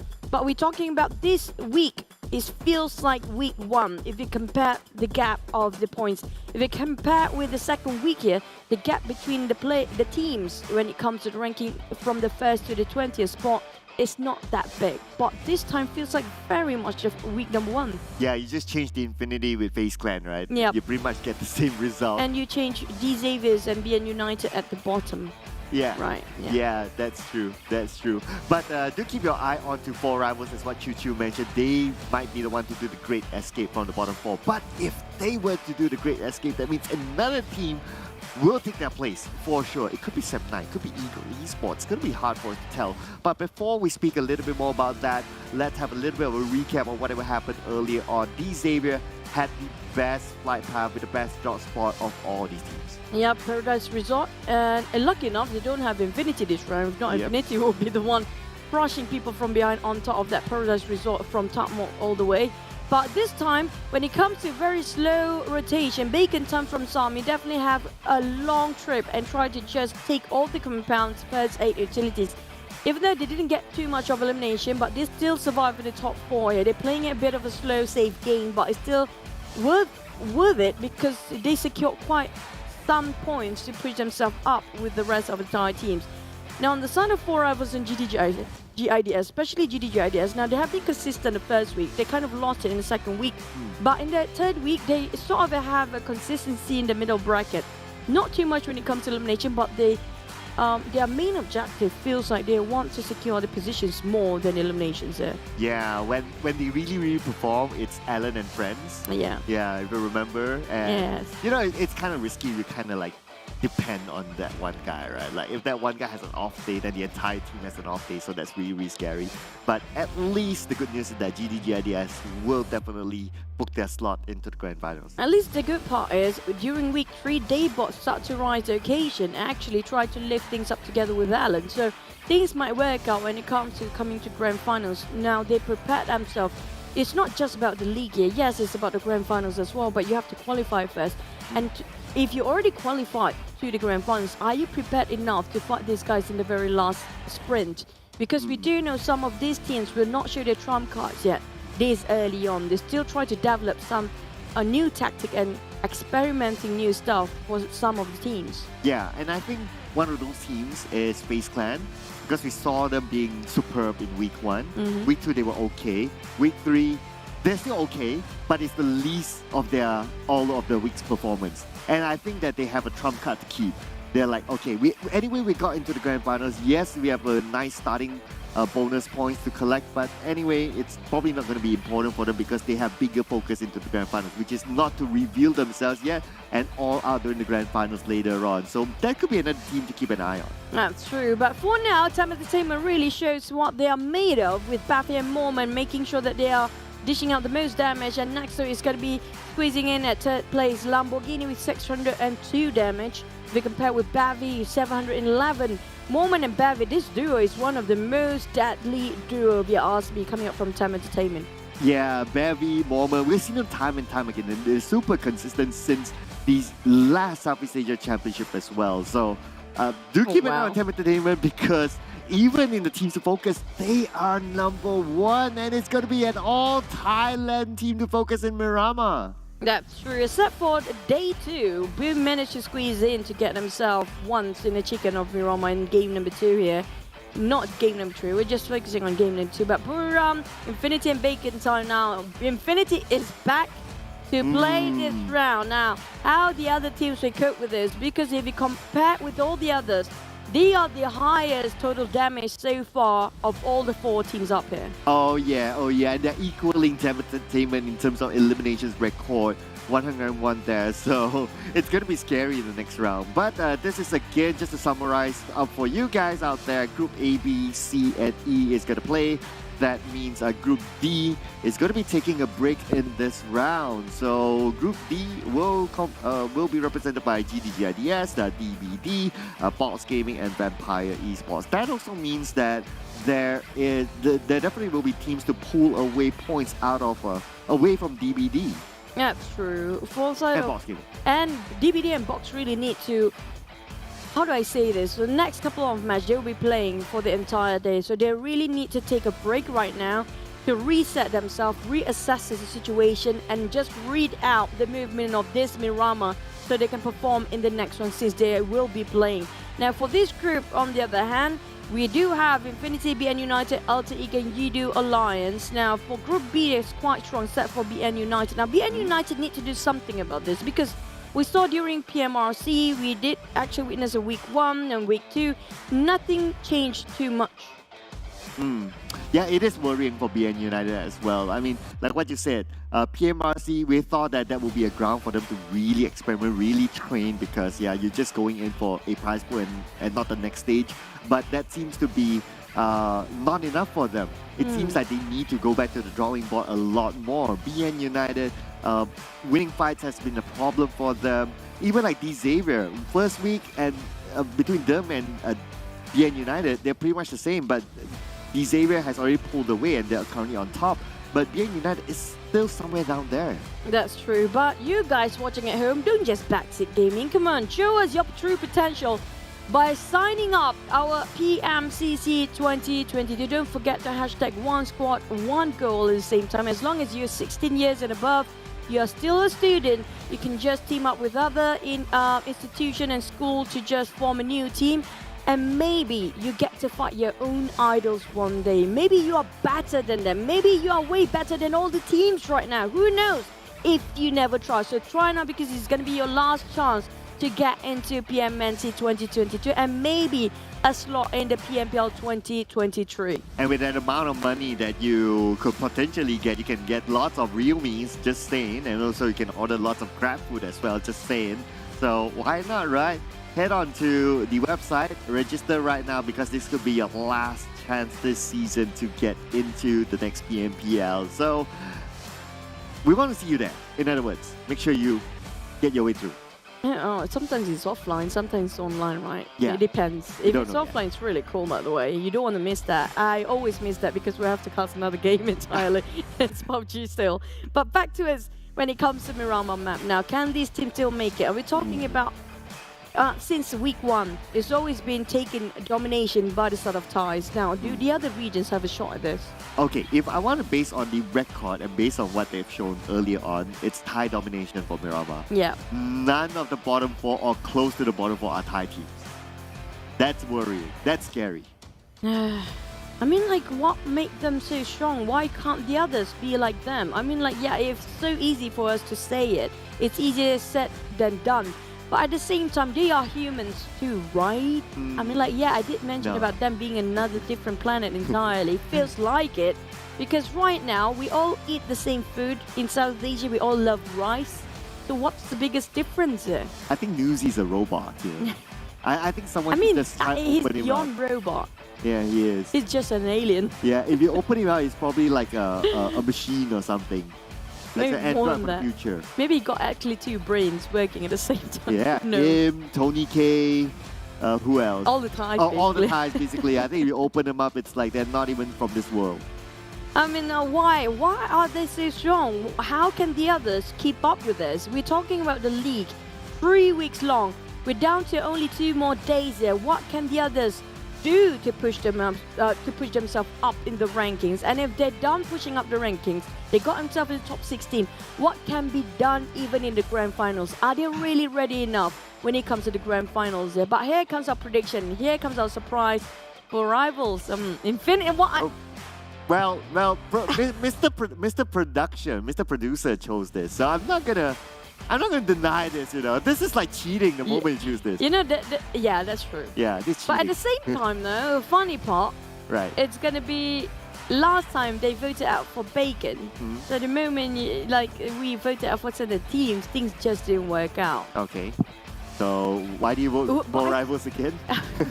Manager, why did you vote for 4 rivals? This is the Thai cheat. It's like He's hoping for 4 Rivals to actually do really good this time, I guess. Right. That's what his opinion may be. I'm not sure why.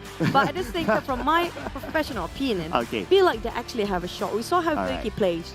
We saw how Appy clutched things. We saw how April managed to survive. If only they managed to combine and try to organize and move in unison, maybe we have something of the outcome for the teams. You know what? If we were to pick one from the bottom four to survive, I totally agree with you that 4 Rivals will be the team to survive it. Just look at their improvement based on previous weeks and this week. It's significant. Oh, we can also look at how their downfall as well if you compare with the last time and this time. I'm trying to be positive here, Juju. I'm trying to be. You know, 4 Rivals have fans, you know. I know, but that's the truth. Face it, they need to just step up the game because right now they're not showing us enough. And we want more. We want the other team to step up the game here. We don't think just from Malaysia region. Even the Indonesians here, we are rooting for the other regions to rise up the occasion because we don't want the gap is too far like now. I know, right? The gap is just significant now. It somewhat tells me that this might be somewhat how the grand finals would end, and that is super duper scary for other regions. But anyway, we are starting to talk a little bit of the grand finals as we start to edge towards that. But before we talk a little bit too much about that, we'll be talking about Buriram now.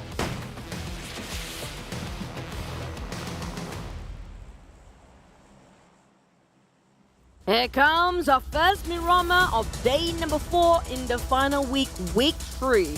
Now, it all depends on the circle, it's all depending on the flight path, it's all depending whoever being blessed, but it's more towards the right. It feels like a bit of a yesterday flight path for me, but I'm not sure how the circle will fare. We've got a lot of power grid and crater field yesterday, just to update you. But today might be power grid. I'll add one more Yeah. to the list that you mentioned just now. It's all about how the Thai teams perform. Oh yeah. Yeah, it's scary, right? But okay, but at least this one is this a little bit of a handicap for the Infinity because they normally like to drop around Monte Nuevo, so it's a little bit far for them, so they need to do a little bit more work to get there. So yeah, slight handicap. It's needed for a team like them. But it's not impossible for them to find vehicles straight away because we saw how they know every nook and cranny where the vehicle will spawn, like how we witnessed on the left side here, NFT dropping as well. They try to find vehicles. The moment they found one, at least they try to hop into all 4 into one vehicle and move forward towards where they want to go. But it's all down to the circle. If the circle right on top of this flight path, they can either yo-yo their way in and out, or they just stay on top of the circle if they want to. It all depends on the first circle, but I have a feeling we might be looking at left circle contradicting towards the flight path. Never mind! Today is going to be right on top of flight path circles. Yeah. Maybe the whole day. The Chichunomics needs to be updated, you know. just say it. Just say it's been 2 out of 2 now. But never mind. It's all good. It's all RNG. Obviously, we don't have control over the circle in case any one of you thinks that we can. Wow. Yeah. I mean, like, with that powerful, people think we're that powerful. You know, if we're that powerful, it will always be like a Impala circle, or it will always be like a Lost Eagles. Lost Eagle circle, something like Where's that. the circle? I mean, like, we wish this kind of circles. And you know what? The day that we didn't cast, they actually got Sonos commentary base circle for it, right? I know, right? I saw that. I'm so you know. frustrated for that. Life is unfair. Life is unfair. I mean, like, oh my god, you guys got this circle. I wish that was us to cast that game. But for the sort of Yoodo Alliance, TEM Entertainment being having a lot of first few skirmishes the past game as well. So I'm looking forward for their performance the entire day. Feels like they want to push their ranking maybe up to the 2nd place just to make sure that they are really having a strong start when it comes to the grand final. And like what you mentioned, they like to take early fights. Looks like Bevy has eyes onto Yoodo Alliance. Obviously, it's been many Buriram, so they know that they'll be sharing the same Lost Learners compound together with Yoodo Alliance. It just depends on which area do they take to loot up. So now Bevy seems to be keeping eye onto Yoodo Alliance. They could still try to stop them from moving forward. Last time it was box, right? Mm-hmm. You do know that Bevy, once Bevy starts to give like sort of information, then you can see that Mormon may be trying to reposition himself in a very good way. And the rest of them start to form sort of formation, try to circle them out. Yeah. And that's where you know there's going to be early skirmishes. It depends if they want to take the fight or not. Sometimes they just, you know what, it's not worth it. We're just going to look up. We're just going to move towards, you know, the next few safe zone first. Sometimes it happens like that. Yeah, correct. It's more about, for those two teams, whether it's Yoodo Alliance or whether it's TEM Entertainment, it's more for them to get good starting points at the grand finals. Now, whether their individual team aim is to really get the championship, that's another separate story. But for sure, they would at least try to aim the top 5 to get into PMGC, and that's going to be as important as getting that #1 spot. Now, wait. I'm looking over Geek Fam on top of Puerto Paraiso, if I'm not mistaken, and they have been swapping a lot of drop spot for Geek Fam, especially yesterday. Yesterday, they surprised NFT in Wrangell when they dropped into Sonovska military base as well, and Buriram did that too. So expect the unexpected. This is the last 2 days that we're talking about. So most teams will surprise the other teams. You know what? They're going to just crash into it and try to challenge them out quite early on. So I have a feeling there might be some teams experimenting some new stuff going on and maybe trying to change things up in the last minute just to, you know, sort of prep before they got into the grand finals. Yeah, it is possible that they tried to do that to try to stamp their... Because when you come into the grand finals, it's only 16 teams. So like you kind of like wanting to flex and be the masculine thing, do the masculine thing right now. So that when that grand finals happens, it's like, hey, you know what? I'm the man of this place. You know, you go out, sleep outside the house or something. And that's an interesting way to flex stuff. Oh yeah, it is. It is very masculine, right? It's very intimidating. Wow. But back to the side of you mentioned about the grand finals. That's actually quite true. 4 teams not be playing, so there will be a few compounds that will be vacant. Yep. So it just shows that if they want to experiment, like they predicted, some teams would not get themselves into the grand finals. They might want to challenge their drop spot. This is the time to do that. So they get a bit of an early, how do I say, early preparation or early sort of a, how do I say this, prediction what's going to happen in the future. Because yeah, you can do the scrims later, like for the grand finals, but it will not be the same as the tournament because the players will not try to push themselves further when they're playing scrims. They try to just learn things and experiment on stuff during scrims. But when it comes to tournament, if you trying to experiment here in the last 2 days and you secured enough your position in grand finals, why not? Yeah, we kind of call that we can call that somewhat of a stress test, right? Like Yeah. if you really want to stress test it out, it is like in this sort of setting, like a setting where people are watching, people are giving you comments, and that's pressure. The pressure of that from the audience, from the fans, right? And also from the teams really playing their hearts out. And like what you mentioned, I totally agree. When it comes to scrims, I personally believe that whatever that we see on scrims is like 20-30% that we can take away. The rest of it, it's like experimentation, people not playing their hearts out. They're trying some new stuff and all that. So this is the best place to do it. Yeah, for me, I'm going to take only 10% out of screams, honestly. Wow. Because sometimes they are streaming while doing that. True. So they're not even focusing on the game. Yeah. They're just having fun and just trying to have sort of, maybe most of them trying to read out the circle patterns too. Thank you for the stars. Yeah, thank you for the stars. Thank you for the subs. And don't forget to like and share. Yeah. That's going to be the focus, right? Like, get them more stuff. Yeah, that's very different sort of situation they put themselves into if they're playing right now to experiment things and compare with the scrims. So some teams will actually take this as their sort of a stress test, like you mentioned, or scrim, but most of them at the bottom are dying to actually get themselves the point. They are so eager to get them. But the problem is, are they willing to take the risk here? Because there's too much at stake at the same time. Yeah, even if they have the mindset of like, okay, we want to stress test, we want to like really try out in a actual setting. But like what you said, the risk is still that there are still points to gain. There are still points to gain. There's still a different starting point in the grand finals later on. Especially that.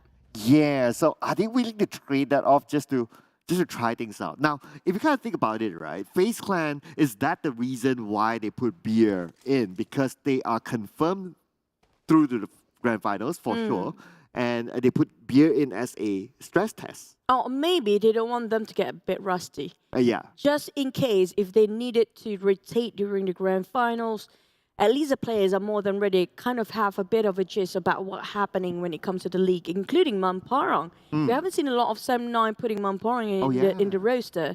And seeing this in the side of, I think, Boom, Yummy wasn't playing in the first 2 weeks. He rarely plays, but right now, Boom putting Yummy in. I'm not sure who's not playing for Boom right now. It's either Razy or maybe Boo Boo Hoo between those. But here comes Geek Fam rushing towards the side of D Davis, but Dirk almost won that one. Frankie trying to give a support fire from the back line. Yuhai got himself quite an arsenal, but at the same time, Geek Fam losing this. Left with Yuhai, last member standing. But here comes the rush. D Davis coming up from the other corner. Raby's pushed off. It's going to be one by one taken away by the side of DJ. Raby's trying to pick them up. Lamborghini going for furthest flank possible, trying to find Yuhai inside of that warehouse. And the fact that Yuhai shot early on, they know exactly where he is. Yuhai jump shot in. Yuhai wins one fight, but the counter fire coming from the other side. D Xavier will retain all their players, and Geek Fam will go out. Unfortunately, this is a disaster for Geek Fam in this round. Valiant effort by the side of Geek Fam by changing their drop spot and trying to challenge up the Xaviers early on, right outside of Puerto Paraiso. But the Xaviers, this is what the Xaviers that we used to know.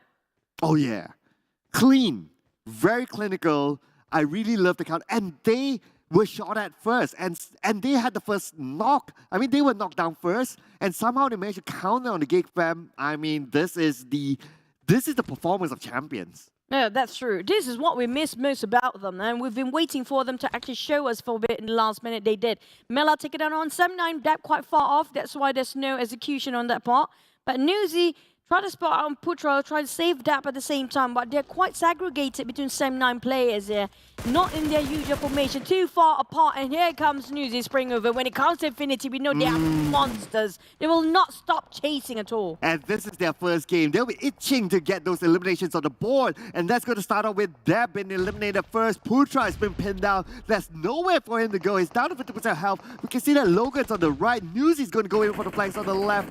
Putra, how long can he stay? Even if he wants to go to his vehicle, it's not possible. That is really scary prospect in the hands of Putra right now. Look at how he's been surrounded by the rest of Infinity.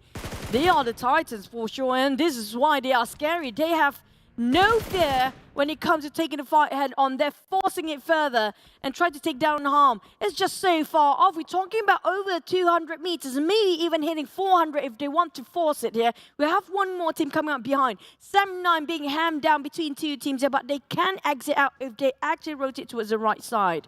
Brutal and ruthless. That is the Infinity for you, ladies and gentlemen. Their confidence level is now off the roof with like what? Almost a 40, almost a 50-point different than number 2. Now, Sam9, you did mention about Mamparang. He is playing in this round. How much will things change with him being in the lineup? What do you think? So far, not so much. Honestly speaking, he's been playing a lot of week 3, and we just mentioned him, and it's going to be FaZe on the other end. It's either FaZe or Infinity. Pick your poison, Sam9. It's going to be both coming up from the ties, and then they are not willing to let them go free. Because we do know these two teams, this is like FaZe, the first week, it's just reverse. It's going to be Infinity this time. And both teams are really crazy when it comes to the firepower. It's just insane how these guys organize their attacks when it comes to trying to charge in. Look at how they're really trying to find Sam9 here. And it's going to be stolen away by Newsy from afar. Okay, it's still anyone's point for now. Unless Harm can pick Mampara up, which I think it's impossible by now. Beer really wants to secure that point for himself. He hasn't been playing the first week. We can see his motivation for week 3 is just amazing. But looks like he's not going to be able to find that. Tony K won't get it as well. He couldn't find between the valleys. Yeah. It's going to be Newsy's point. I'm not sure who's going to get the point if that bleeding out on the side of Sam9. Now, we're going to wait and see. Is it going to be Newsy's? Is it going to be FaZe? I'm not sure. Who finishes it first? Whoever wins it. It feels really bad for Sam9 right now. It feels like Harm can actually revive Manpa. Feels like he's reviving him at the moment. I'm not sure if he can actually make it in time. But the next circle will be on top of St. Martin. Interesting. Yeah, so we have a little bit of high ground on the areas of Picado, on the areas of San Martin, but other than that, it's a lot of mid grounds and low grounds as well, so majority is going to be that. teams will need to be prepared to use vehicles to create barricades towards the later stage of the game, considering that there's a lot of low ground. But the Infinity, come on, guys. You guys are so far away. Give the other teams a break. I'm not sure if they have enough ammunition to actually last this sort of fight too long. Overcommitting. And look at Newsy, how eager him for him to actually chase down an SLD. Logan took down Trongson. Just calm down, Newsy. You can get it. We're doing how fearless these guys can get. But this is next level of eagerness. Logan finished off SLD and around the corner. They're being split into two parts for SLD. But at the same time, the other two are actually right on top of Infinity. Now, if they want to backstab them, they can actually do so. You know what? The Infinity is so scary right now that my nightmares would go away. Feels like zombie craving for brains, eh? Yeah. They're like, if the apocalypse happens, I'll just stick to them. They will save me from everything. They really scary right now. I mean, like, come on, guys, relax. Still the first. It's because their first match. That's why. Yeah, that's why they're so hungry. Oh, but Mormon. Speaking about hunger, Mormon wants some for himself as well. So now it's going to be 2 points definitely in the bag for TEM Entertainment. At the same time, look at this. Beer just knocked down Shirley somewhere else. Oh, and MR5 finishing him off. What is happening this round? The battle of the ties between themselves. I know, right? That's the true definition of Battle Royale.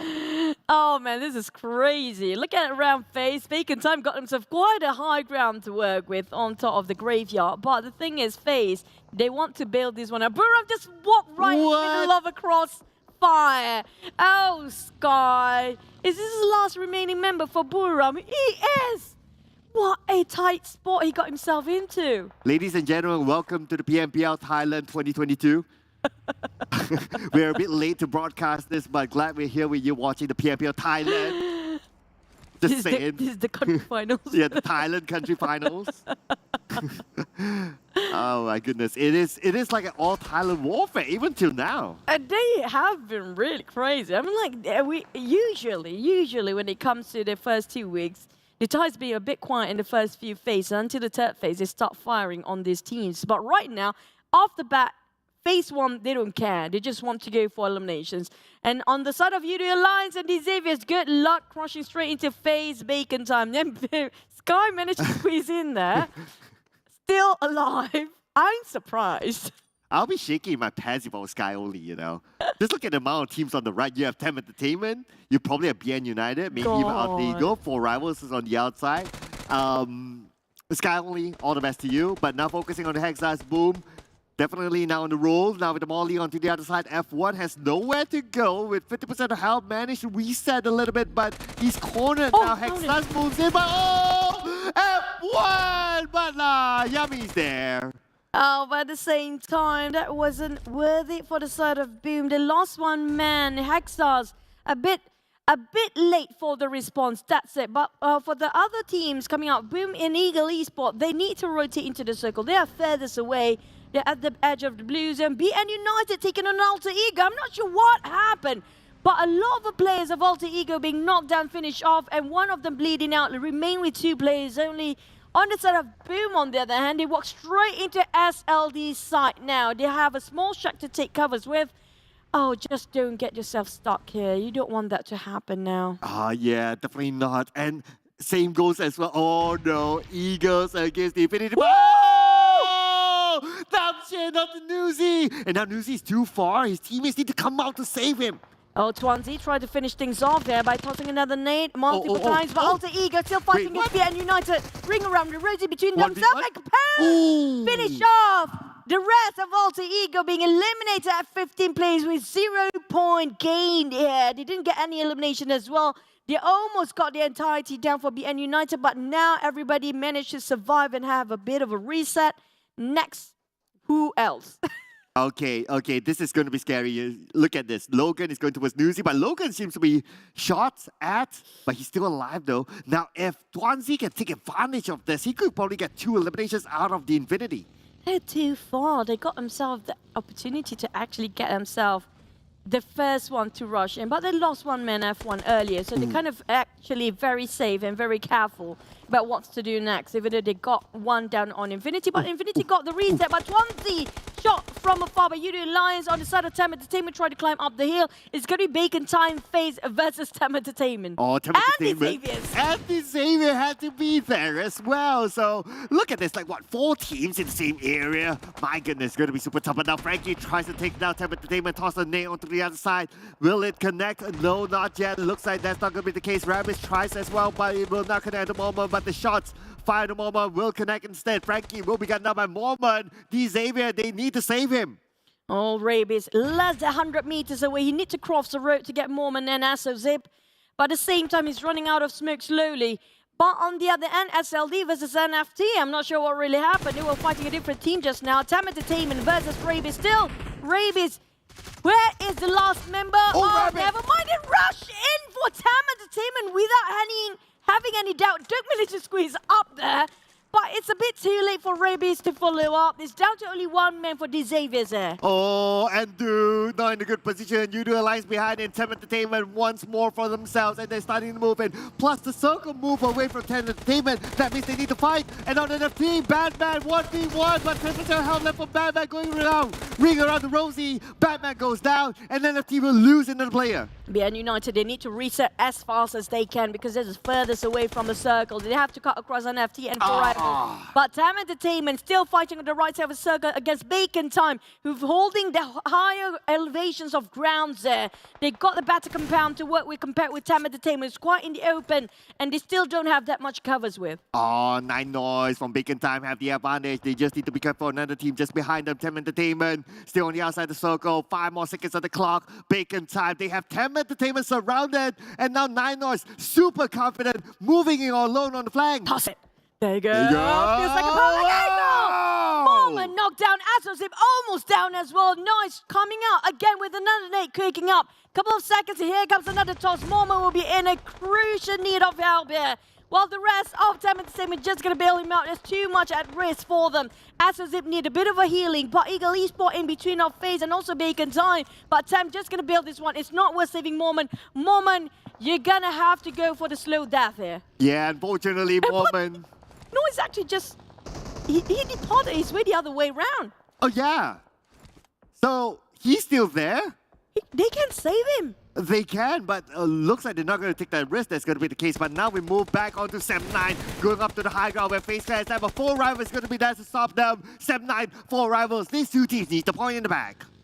They're having a bit of a problem with low grounds for the teams. SEM9 taken down by the side of 4 rivals. Foki. They got himself elimination. They came in both. And there's going to be the last member of SEM9 eliminated by the hands of 4 rivals, Pamburu and Foki at the same time. They got himself 6 elimination points already. Slowly 4 rivals going up the hill with FaZe taking the advantage of the circle. Yoodo Alliance coming out another corner. We're down to only 9 teams here. We're only like the 5th circle, Chucha. We're now down to 9 teams with 28 players.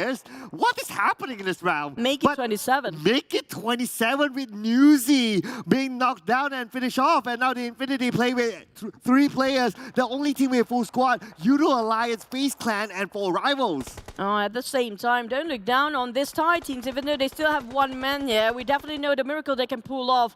But back to the side of Bacon Time, Noise. They spotted out TEM Entertainment, but they managed to flee.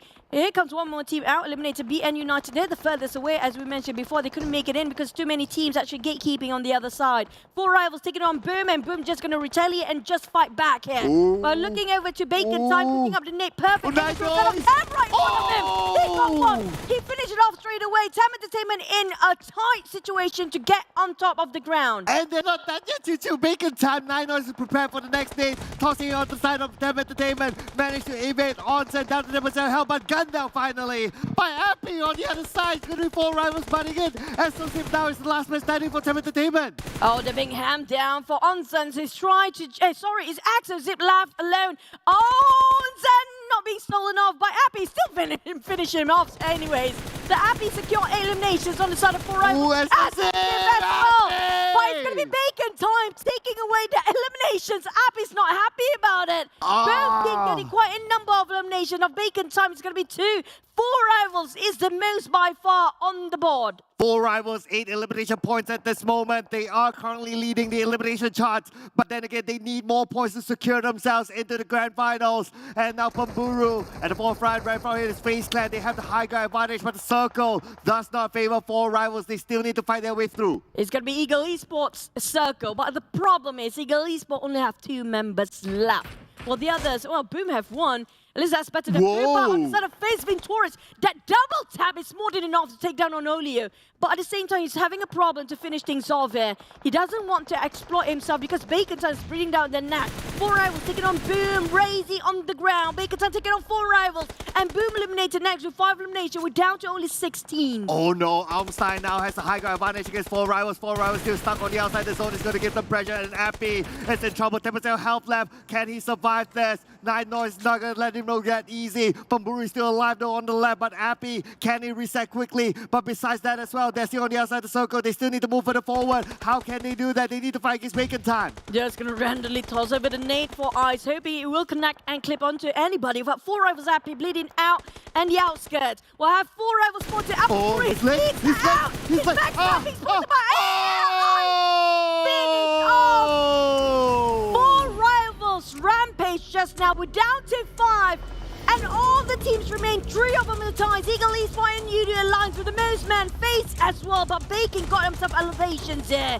FaZe trying to take down Bacon time, but at the same time, they're kind of having a hard time to vision them out. You can't even give them a single dot. They will still take you out. Now Mela get a knockdown to Ice for Baconton. FaZe Clan on the lower ground, but Baconton has 2 casualties. Mela not letting it go. So it's going to be the Infinity all the way downtown, eliminating Baconton and indirectly helping FaZe Clan. How did that manage to see? That was like almost 100 meters away, and it was right on top as well. But FaZe taking a fight next with the Yoodo Alliance. They get 1 down, almost trading for another. They're getting on Adigluk. Shamil trying to counter fire, but both of them being knocked down. They need smoke. They don't have enough right now for Yoodo Alliance. Oh, Beer putting pressure now to Yoodo Alliance. 1 knockdown on their side. Beer managed to get 1 knock. FaZe Clan, they have high ground advantage. They are playing by doing on the circle at this moment. But don't forget, there's another player in between Yoodo Alliance as well as FaZe Clan. But 1 knockdown for Shamil from afar to Venturis. But could this be an opening? No, not yet. They are still far. They still have a distance between the border. But Rebel Boy moving in. He's going for the push. He's trying to find 1. Tony K tried to spot out on Rebel Boy. MR5 coming out the nade. He's just less than 50 meters away. He tossed out right on top Rebel Boy. A bit too late for Rebel Boy to just counter fire. Even toss out the nade here. He's still cooking it up. But Rebel Boy needs to heal himself first. Bear almost knocked down as well. Here comes another nade coming out from Bear. Almost knocked down Rebel Boy double time. Tony K spraying, supporting from the Infinity on the other hand. Butting in from the sidelines too. Yoodo Alliance must win this fight. They are still on the outside of the circle. The nade on the side of FaZe Clan. They need to be careful. Tony K will be cut over Shamil. This could be the opening for Yoodo Alliance. But Rebel Boy will go down. Pierre, they down as well. Yoodo Alliance moving forward. Yoodo Alliance, but they get God Duty coming from behind. Surprise! Surprise from God Duty. Surprise, father! There comes Infinity all of a sudden. But Olia got surprised as well by Mela. Infinity all of a sudden is coming in from the flank. And Mela spotted out. Yoodo Alliance don't have time to reset. Down to 2. Another one. Mela with the AKM. Shooting another one. But Mela is playing a really slippery slope there. Coming out Logan on the other end. The blue zone clipping him as well. And Mela. Infinity won. A play. What a play from Infinity. And I have to give it to production. They chose the Infinity. Production, Mr. Producer, shout out to you. You chose the Infinity. It's a safe pick, production. Come on. That's why the moment you choose the Infinity as a prediction, it's cheating. This is why. They are crazy. I do want to know how much Infinity secured themselves the eliminations by far. I mean, like, the most we saw was 4 rivals back then. It was 8 across the board. But what was the highest number? But they took their time to climb up the hill there. That was a really steep cliff.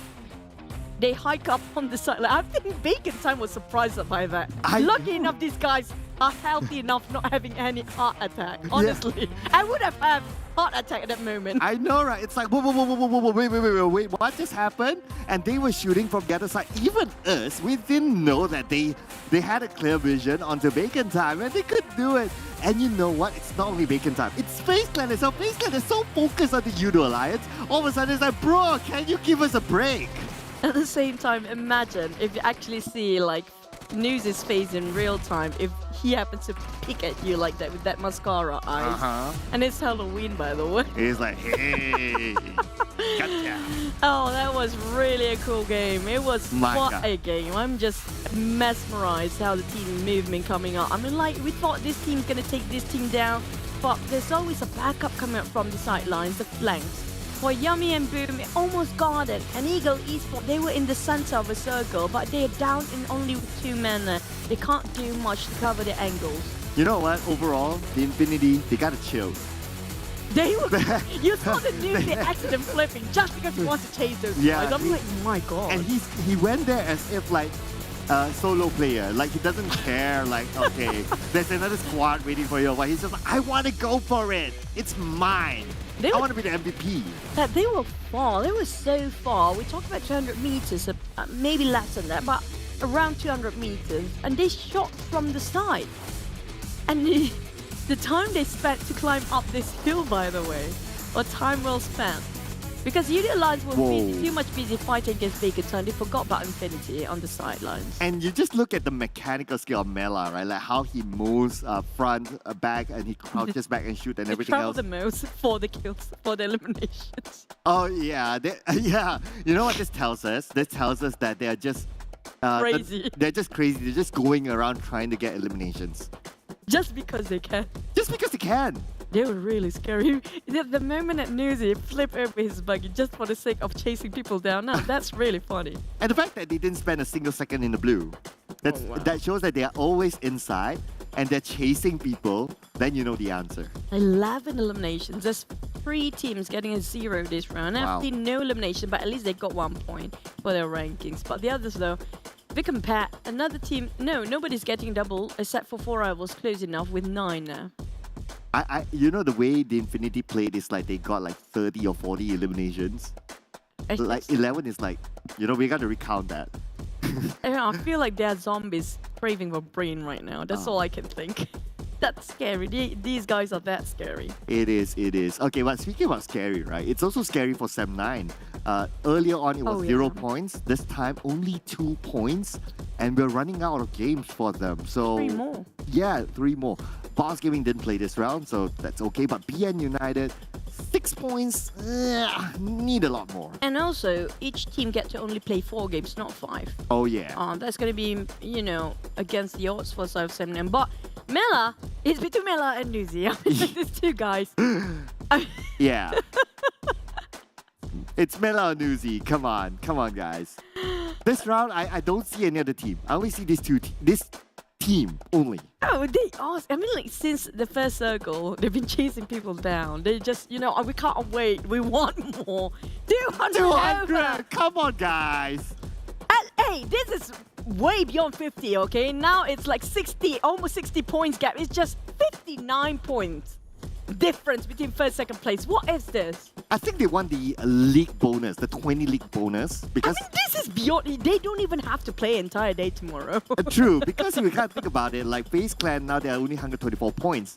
And if you want to compare the first week performance, and you add all the way up, I kind of like have a mental average on my mind is that the Infinity is still going to be taking home that 20 point even at this moment. It's crazy for them. I mean, they can just not show up tomorrow easily, like what you said. Even if they don't show up, it's enough for them. Yeah. I mean, like these Xaviers, if they finish off things today within 20 points in between the first, second place. But the thing is, these Xaviers will be overtaken by Buriram or Bacon Time anytime because the gap is not that far off anyway. Up to maybe the 8th place can actually just swap to a second place anytime. It depends on just within 1 round, they got themselves a double-digit elimination with a chicken. That's going to be flipping the table or for second to the 8th place. But for number 1, I mean, like, whatever you do, it's still going to be the same anyways. Yeah, I know, right? You know what? Okay, so if I can send a message to Infinity now, I will tell them that go for 300. Just because. Can they finish things off? Yeah. They need to be like super duper crazy. Mathematically speaking, if they got themselves they can. 20.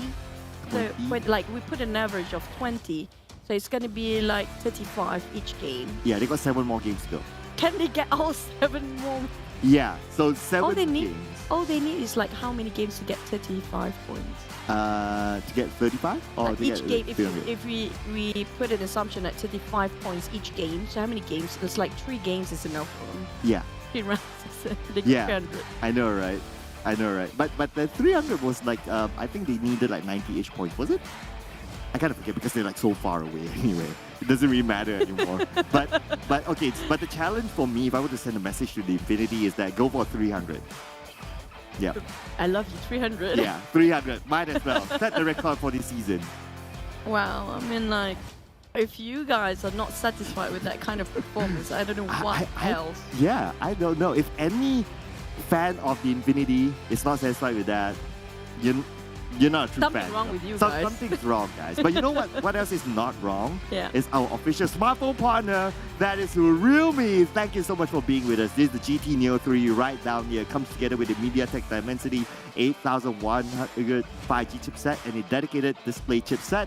And thank you to our official livestream partner, TikTok. Don't forget to hashtag be the one when you create any of your content related to PUBG Mobile. You could be featured. And if you want to know if you're featured or not, you got to follow our PUBG Mobile page, PUBG Mobile My Official, PUBG Mobile Esports.my, PUBG Mobile Esports.sg, as well as PUBG Mobile Official PH. And thank you.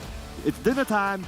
Order your food through GrabFood, which is our official food delivery partner with 50% off GrabFood order promo code PUBGM for new users. Terms and conditions apply. Scan this QR code down here. Yeah, we're gonna head into a very long break after this. Hopefully we all can reset our mind because it's just blowing off all over the place. But see you guys after the break, and don't forget to grab your dinner. See you guys after half an hour. Bye.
Hi everyone!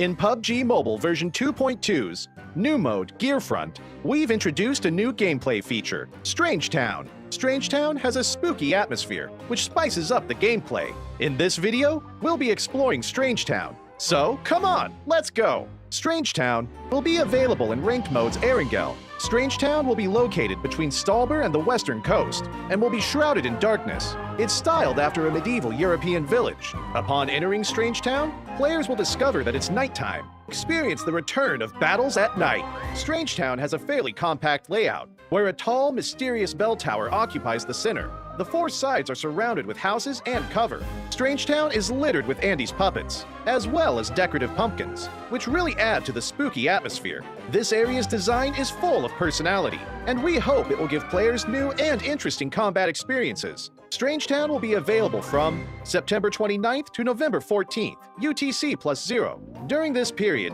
Strange Town will become an important resource zone in Erangel, and will be a hotspot for trigger-happy players to scavenge and fight. Strange Town will also spawn a recall item, the Respawn card. If a player has a Respawn card, and they get eliminated, they'll be able to respawn and jump back to the battleground. The Respawn card uses a recall tower attempt when activated. With a Respawn card, players can try out more daring tactics in Strange Town and really take the offensive. But keep in mind that the Respawn card can only be used for a certain time after the match starts. The item itself only effective for this duration, and players can only pick up one Respawn card per match. Make the most out of it. After the match has started for a certain amount of time, 2 hot air balloons in the form of Andy's puppet will rise to the air. From the center of Strange Town, players can pilot them to get away from Strange Town and avoid more battles. Once players leave Strange Town, it will no longer be night. Hot air balloons can be flown across Erangel, and you can pilot them again even when you get off. When players are riding a hot air balloon, they'll be able to parachute to the battleground again. However, it's important to know that hot air balloons have an energy meter, and they will automatically descend before the final play zone, after which they'll deflate. Players should take the opportunity to pilot the hot air balloon while they can, and travel to a more advantageous position for battle. Furthermore, players can also ride the cable car at Stalber. There will be 3 cable cars at Stalber that players can use to quickly travel across the map. The new gameplay will be available from October 13th to November 14th, UTC +0. There will also be a disguise gameplay feature in Strange Town for a limited time.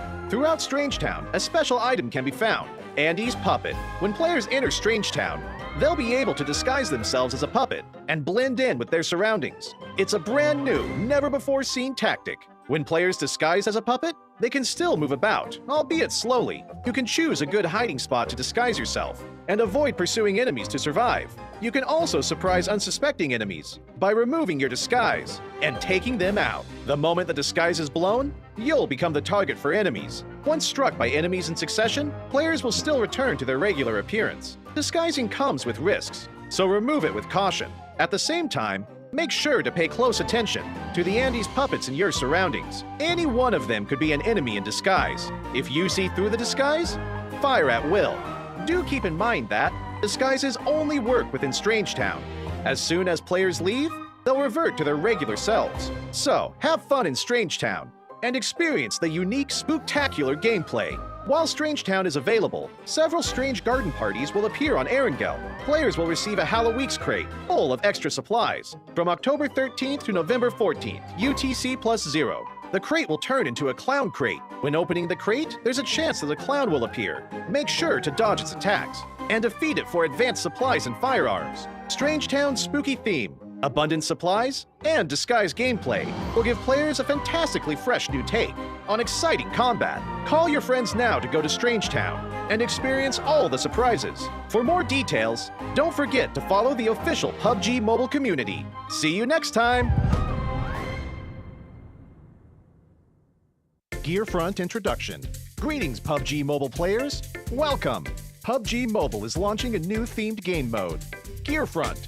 In this video, we'll be introducing the skills gameplay, Strange Town, and more. We hope you'll like it. New Gameplay 1, Skills Gameplay. In the upcoming Gearfront mode, players can have 8 skills to choose from. Each skill has its own distinct characteristics, and players can bring 1 skill into battle for each match. Different skill combinations will add to the team's tactical and strategic options. Now, let's take a look at these skills in action. Trace. When hitting an enemy, a marker will be shown above their head. These marks track the enemy's movements, even through obstacles. Supply Scan. Use the Supply Scan device to scan and detect nearby advanced supplies. Black Market. Quickly builds a black market shop to conveniently purchase items. Gliding Doll. Makes players soar into the air. Before deploying a puppet for gliding, the puppet will be deployed automatically when used in the air. Play Zone Analysis. Analyzes the next play zone and displays its location on the minimap. Lucky Backpack. Gives the backpack the new ability to convert items into another item of the same type. It also increases the default load of the backpack. Healing Smoke. Throws a special smoke grenade that restores players' health and energy while in its vicinity. Vehicle Airdrop. Throws a beacon, which calls a vehicle airdrop. Skills will be available in Gearfront from September 29th to November 14th, UTC +0. It will be available ranked mode in Erangel, Livik, and Nusa. There are a myriad of skill combinations to choose from, and different combinations provide different advantages on different maps, which provide players with a wide range of strategic options. So, go invite your friends and experience it together. New Gameplay 2, Strange Town. We've also added a new gameplay mechanic to Gearfront. Strange Town, Area Introduction. Strange Town will be available from September 29th to November 14th, UTC +0, and will be released in 2 phases. On September 29th, UTC +0, themed area gameplay will be released. And on October 13th, UTC +0, the disguise gameplay will be made available. Strange Town will be available in Erangel's ranked mode and is located between Stalber and the West Coast. It's styled after a medieval European village. When players enter Strange Town, they'll enter night mode, allowing them to experience the thrill of night battles. Respawn items. Strange Town will become an important resource zone in Erangel, allowing trigger-happy players to loot and battle to their heart's content. When eliminated, players can use the respawn card to respawn and jump back into the battleground, which also uses a recall tower attempt when activated. Hot Air Balloon. After the match has started for a certain amount of time, 2 hot air balloons in the form of Andy's puppet will rise to the air in the center of Strange Town, allowing players to ride away and avoid confrontation. The hot air balloons can be used to travel the entire map and can be used without limit. Players can parachute again while in the air, but hot air balloons have an energy meter and will descend automatically and deflate before the final play zone.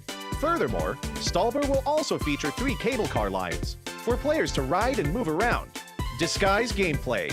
From October 13th to November 14th, UTC +0, Disguise gameplay will be available in Strange Town.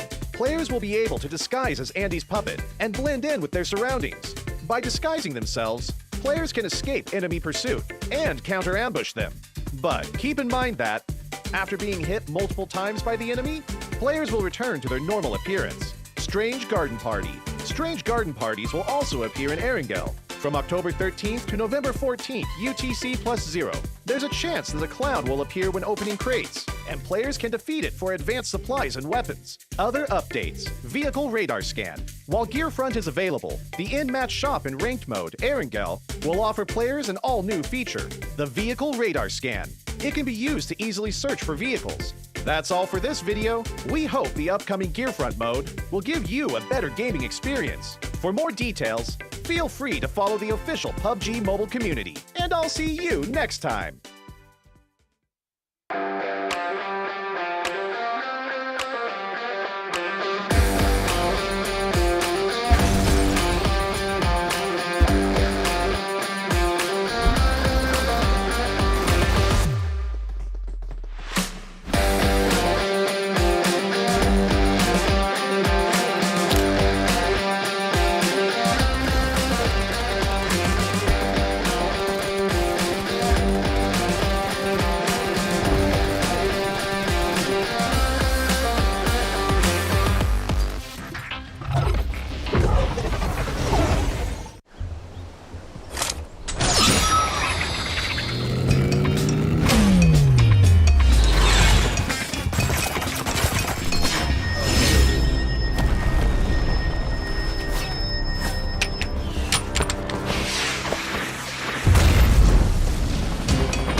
Hi everyone! In the PUBG Mobile version 2.2 update, Erangel is getting an overhaul with changes to the map, vehicles, and modes. Without further ado, let's find out what these changes are. In this update, we made several changes to the map. First, the hospital. It's one of the bigger buildings in Erangel. In this update, the following changes were made to the hospital. How to get in and out of the hospital, its structure, nearby objects, and the vegetation surrounding the hospital. Veteran players should know that some of the fences of the hospital can be scaled to enter the hospital. The ones near the ridges are how most players enter the hospital. Now, 2 spots along these fences will be blown up, and players can enter the hospital area through the gap directly. The building itself also got a new entrance. Players that are on the ground can enter the first floor of the hospital directly through the newly added damaged wall. Those who parachute to the hospital can land on the roof and descend to the 3rd floor immediately. These changes will make it easier for players to spot the entrances and streamline their movements in this area. Those attacking and defending will know where they should focus on as well. On the inside, we simplified the structure of the hospital. Originally, the 3 floors had different layouts, and there were many rooms on each floor. So, searching the rooms was very tedious, because players had to go into each room. After the update, the 3 floors are now more or less the same. Some rooms are now also connected, making it easier for players to remember and to search the rooms for supplies. As for the surroundings, we also made some improvements. We added abandoned ambulances and ruined medical crates to the areas surrounding the hospital, so now it feels more authentic. We placed some objects at the entrance of the hospital so that it wouldn't be too empty. This gives players heading toward the hospital a covered area to protect themselves, so they are not directly exposed to enemies inside the hospital. Outside the fences on the side of the hospital, we added a new climbable spot. Players can hide here, or they can scale the fence to enter the hospital. As for the fences by the ridge, since there are now 2 gaps to enter the hospital, we've reduced the number of objects in this area to make it more visible. So now, both attackers and defenders can see each other clearly. Further out from the hospital, we've added some new vegetation, so that players hanging around the hospital will have more places to hide. Milta Power also saw some changes that are mostly in the generator area. Players who are familiar with this area should already know that this section was quite a choke point and was not easy to get in and out of. Those who entered either came out the same way or had to take a detour to the other 2 buildings. In this update, we added a new entrance on the 1st floor to make this area more reachable and easier for players to get in and out. The layout was also modified. We simplified the complex floor plan so that players can see more and plan their routes better. When battles break out in the generator building, players will have more offensive options, making these battles more exciting. In this update, 3 new ports will be added to Erangel. The first port is by Ferry Pier.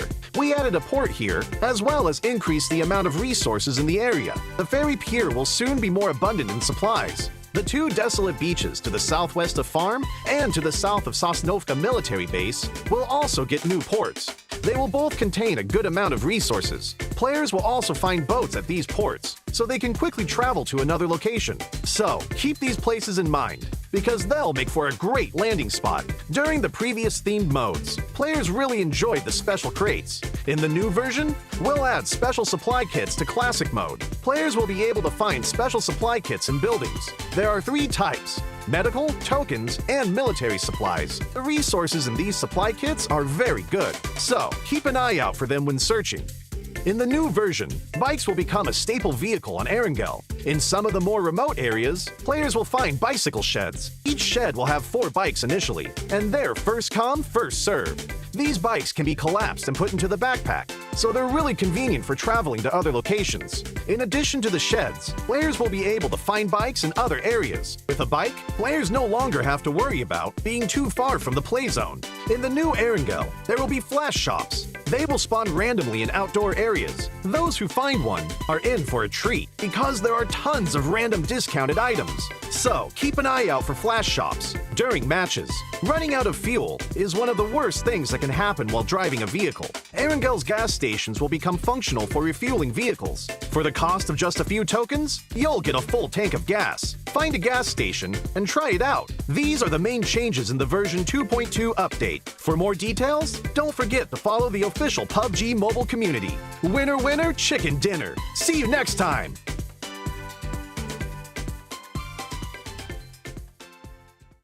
Gerakan sila, elemen, Papa Boy,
ค่ะพี่ มีไอเทมใหม่จากพวกเราโฟอีฟครูสุดๆดูอย่างเครื่องบินลำนี้สิน่ารักปุยนี่ชุดระดับอีพิกและเลเจนดารี่สวยไหมคะ สวยพอคิวค่ะกรอบรูปโปรไฟล์ก็เลิศไม่แพ้กันเลยนะพี่ แถมยังมีแพ็กเสียงน่ารักของพวกเราด้วยนะเธอไม่ชัดเจนหรือเราไม่มีสโคปจะวิ่งให้เหนื่อยทำไมขึ้นรถมาดีกว่าไม่เคยได้เจอเอาละนาPUBG Mobile X4 Eve ไอเทมพิเศษสุดคิ้วจากพวกเรา มีแล้วแจ็คพอตแน่นอน PUBG Mobile X4 Eve ที่หนึ่งในใจฟีดเลย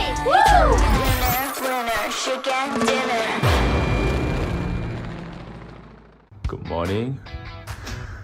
It's really early in the morning right now. Today I'm gonna do a vlog. It's a very special day because I'm gonna do something very special.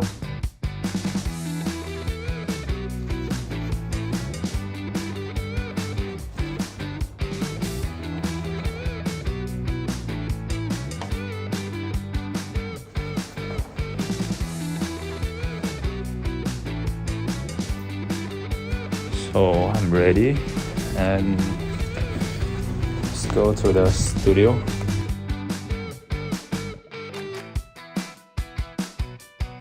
It's so hard to find the parking here. I'm at the studio now. So we are here today to do something special. Hello guys, I'm Bill from GIDS. We are doing my edition of voice pack. This voice pack is for the community and for the fans. Let me drive, baby. Baby, I got you. The experience so far, I feel like I'm an artist because this is my first time. The experience it was fun. It was strangely fun. I'll go from the back, baby. Nice one. Because it's too early today, so I decided to came here a day in advance. So I came yesterday night and I opened my waist. It was super jam. So I closed my waist and I waited until midnight. Only I came to KL and then just checked in hotel and then just sleep. Yeah, it's also my first time doing vlog. It's a very strange experience also because the moment I enter my hotel room, the first thing I look at is there anywhere I can put my phone to because I don't have the tripod with me. Anywhere I can put my phone to record myself. Oh, there was here and here and here. And then I had to just record, then record myself, checking out this and that, driving here. It was something I always wanted to do. I just didn't expect to do it like now.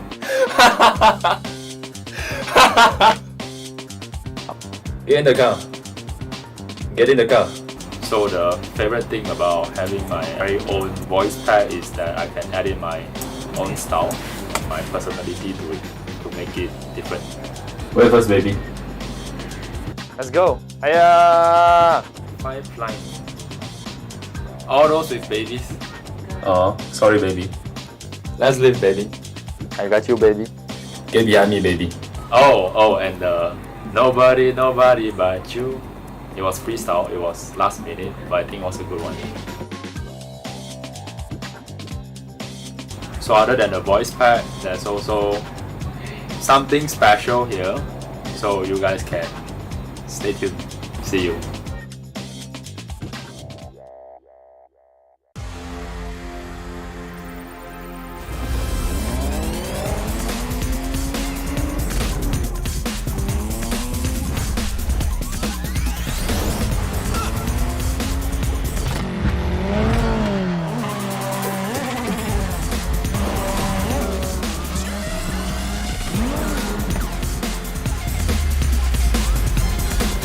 GT Neo 3, Neo Speed Awakens.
Assalamualaikum, welcome back ladies and gents to the 2022 PMPL Southeast Asia Championship Fall, which is brought to you by Tencent Games, Budget Corporation, Livestream and Quantum Studios. I'm Chu and this is Sir Cloud.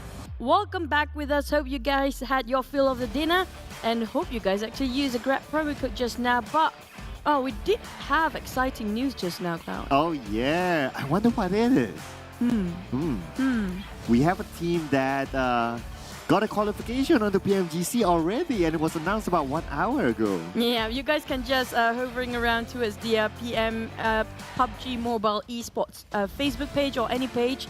There's already an update of the 2022 PMGC League qualification. So congratulations to Vampires actually being invited for the global invites in that league as well. But gonna get back for our recap of last match just now. Infinity versus FaZe.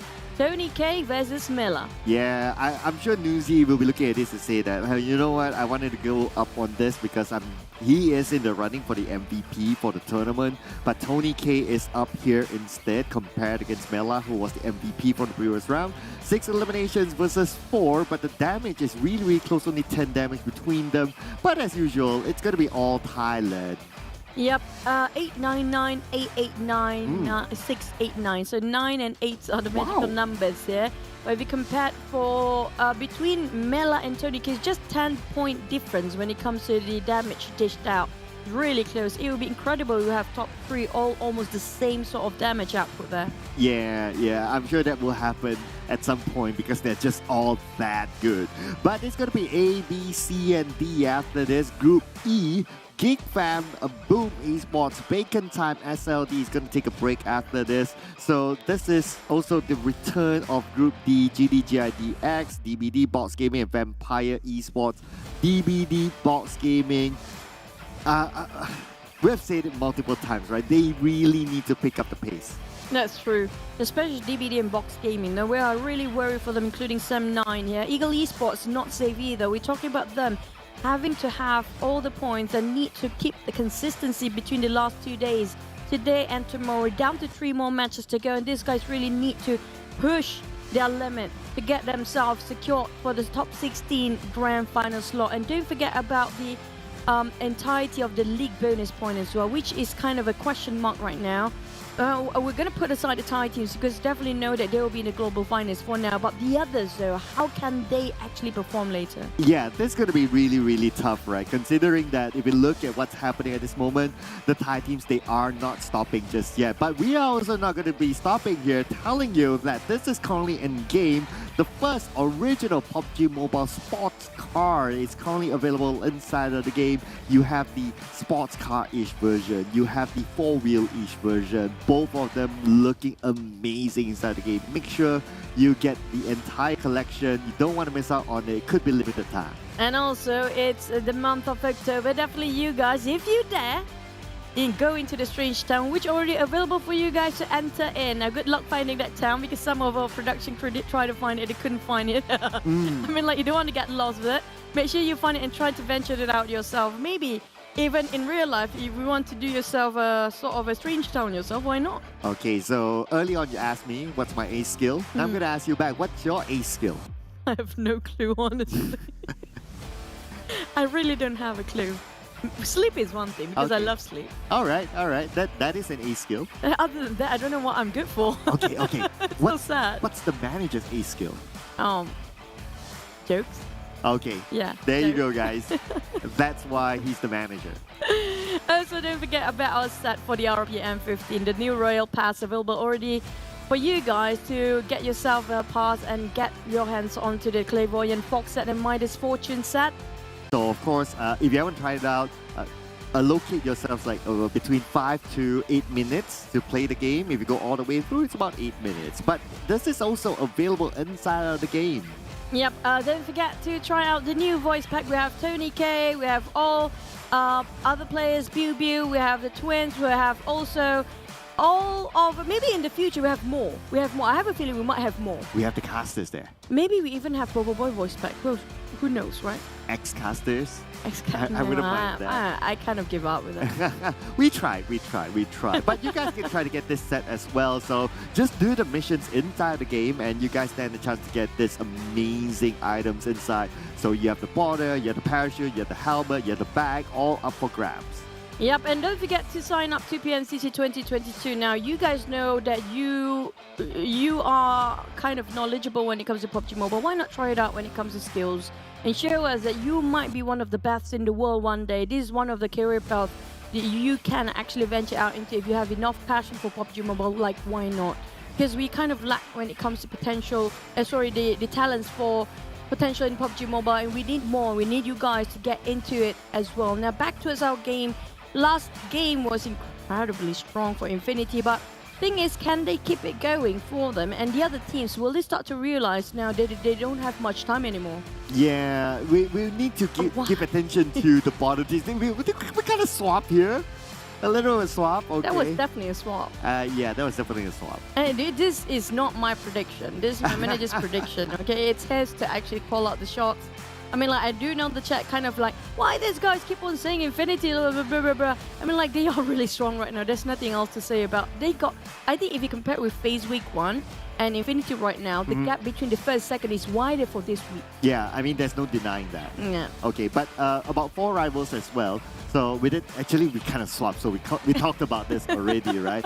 4 rivals, if it's out of the bottom 4 teams at this moment, 4 rivals being United Box Gaming and DBD, I will put my money on 4 rivals for them to be safe.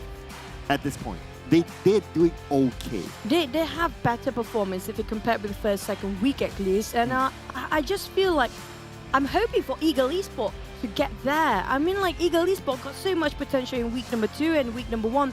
I just want them to be up there as well because I'm waiting for the Vietnam region to do something about this. So far, we did see SLD perform quite a lot. That was the 5th. In their country finals. Yeah. What happened to the top 4 of their country finals? Yeah, I know, right? It kind of like got a little bit missing for them. Well, we did see at least the rise of Xavier, so they're kind of okay. But for Ego Esports, not only they obviously qualified themselves into the stage, but they also are a veteran player as well. Players like Chua has been around for a while, so definitely doesn't want to miss out on the next stage of this tournament. But that is from us. Let's see if they can do it in Buriram.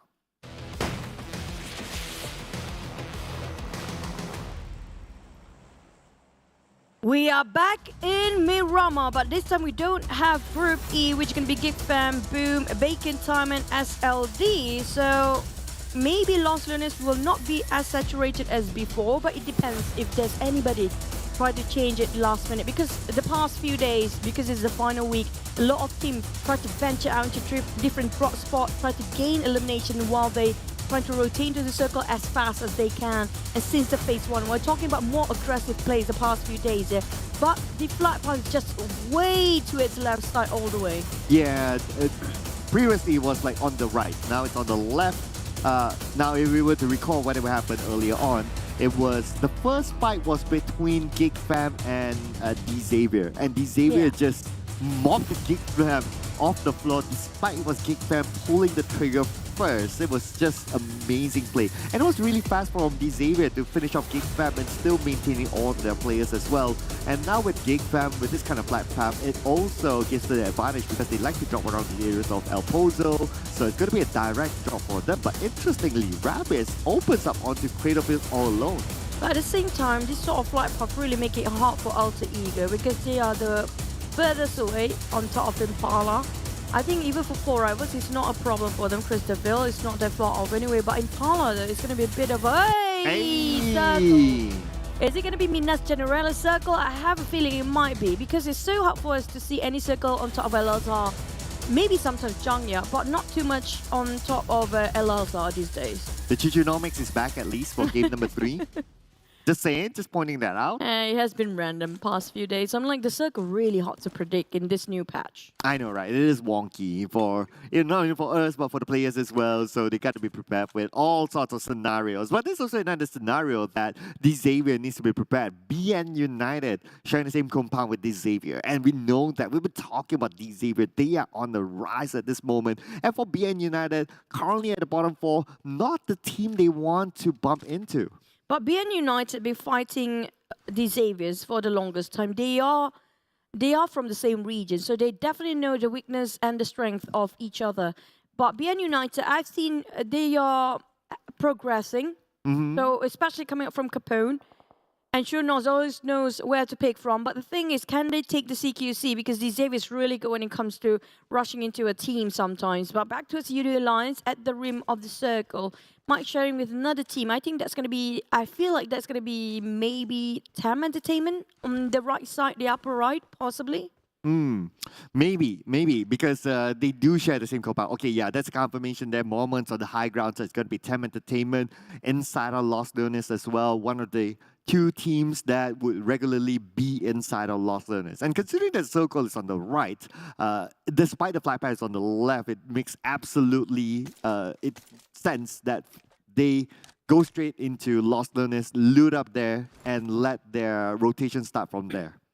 But for the side of Vampires, congratulations for them to get themselves into PMGC League already under Global Invitation. You guys can check it out in the PUBG Mobile Esports page. It's definitely updated just an hour ago.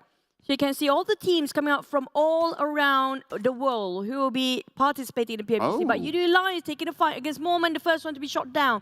But will they close up the deal here? We're talking about Rebel Boy having quite a distance between him and Mormon. Yeah. There's like, what, 150 meters around there. But they feel like they need to go for the rush, and Yoodo Alliance realize that they want to go a bit more aggressive than usual. Yeah, they're playing this a little bit more aggressive, which is the scene that we like. I'm sure the fans like it as well. But for TEM Entertainment, Bevy is close by Mormon. Does he have enough time? That will be the question mark. With the smokes being popped up, he should be okay. But now the long range for Rebel Boy on the Bevy is what we kind of expected. Mormon is still alive. Mormon is kind of like the bait now. But because there's an active smoke, that smoke gave the opportunity to Bevy to come and pick him up. But Yoodo Alliance not going to be making it easy for TEM Entertainment. Less than 50 meters. Make it like 10 or 5 meters between Onzens and Olio right now. But Yoodo Alliance being very careful, try to approach the angles of Onzens with a UMP in his hands. Onzens try to just read out the footsteps, but at the same time, the nade kind of being swapped between Olio, try to open up smoke. I think they discovered him. He knows. To the left, come on, to the left, TEM Entertainment. Okay, Shamil senses Mormon on the other side. Mormon is now picked up. He needs to resize up quickly. Looks like he's using bandages. The name from Shamil onto Mormon, but it will not connect onto Mormon. Mormon is still all right. They managed to reset Mormon, and it's going to be okay. Bav is still giving support to a side of Mormon, but Onzens just covering himself with smokes, making sure that Yoodo Alliance walking into the trap here. They're setting up the trap towards the Yoodo Alliance to make sure they will be surrounded from the outside.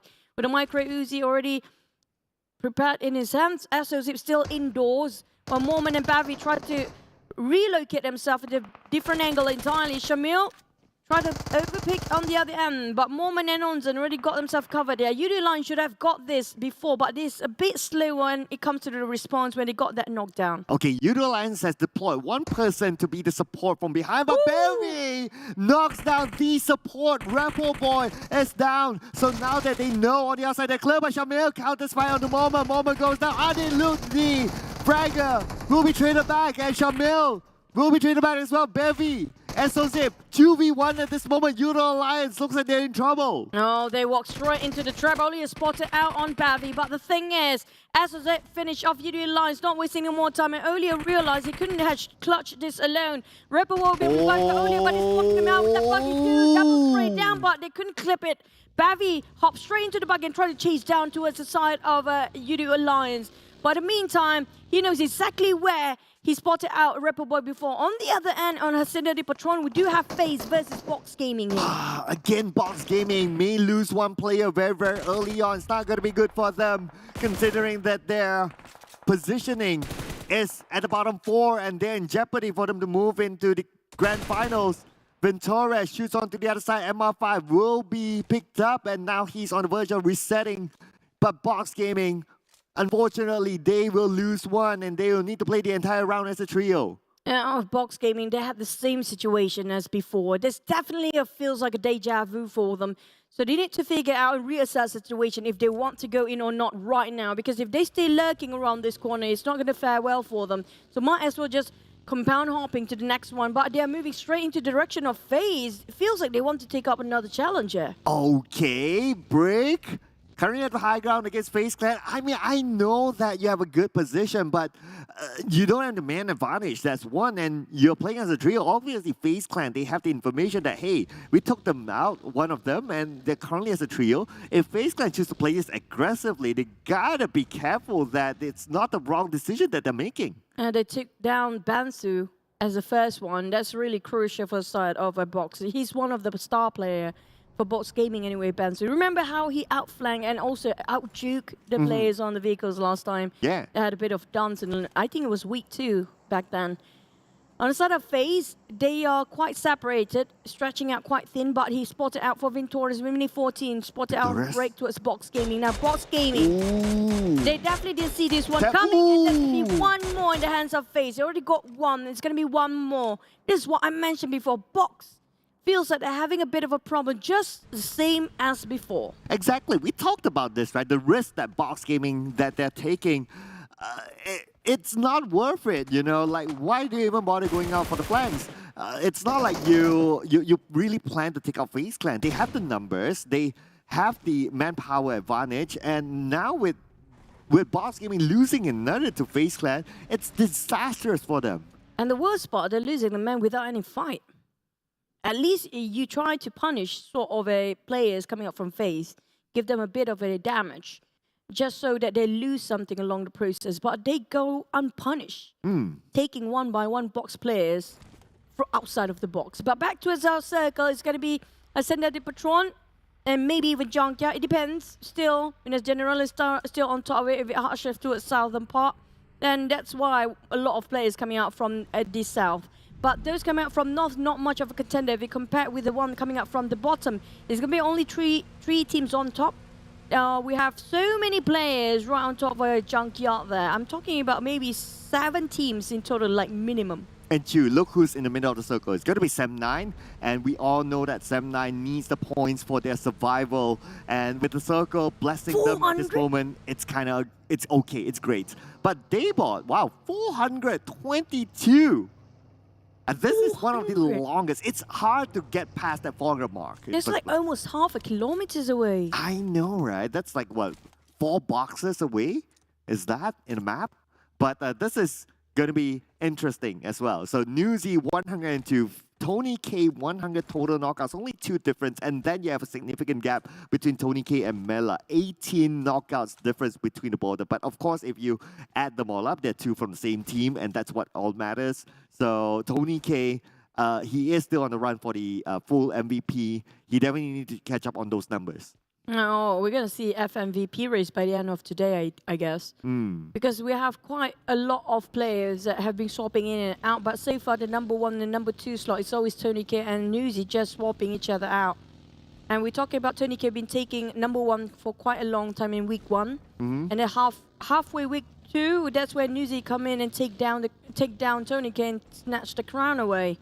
I'm not sure how long he can stay up there, but it depends on the other teams as well. I'm hoping for other teams to perform, because right now they are desperate. But are they really desperate enough to push everything out of the way and just, try to see their full potential without thinking too much? And this is where you need to decide whether you want to have the pressure on or not. It's like you can lose nothing anymore. Like, this is the point where the teams have nothing else to lose. Yeah, there are some, I would say that at this point, pretty much nothing much to lose. Maybe like DBD.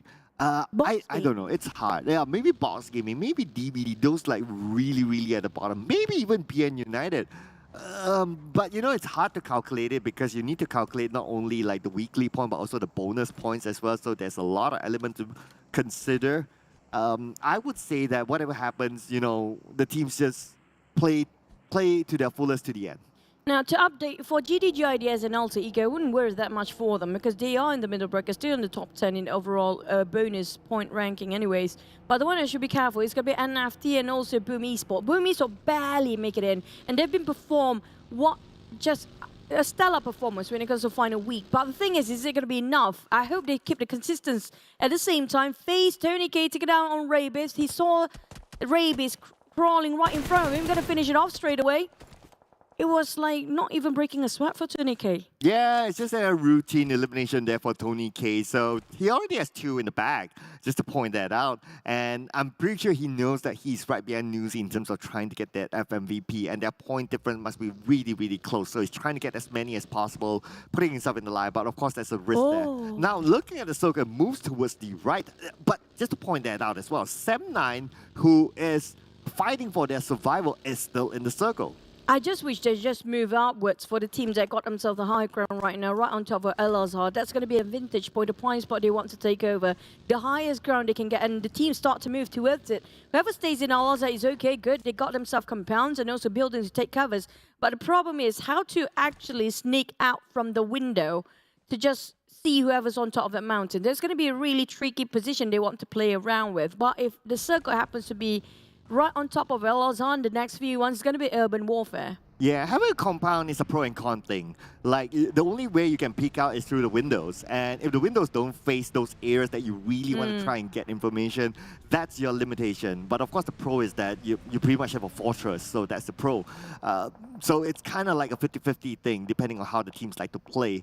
And for Sem9, looking at where they're going right now, they seem to be prioritizing the high ground, which is okay, because this is where teams will be starting to rotate. And speaking about rotation, GIDS seems to rotate in front of Sem9. They're already cooking up double nade there. First one dropped by Daycon, the second one by Alan just now.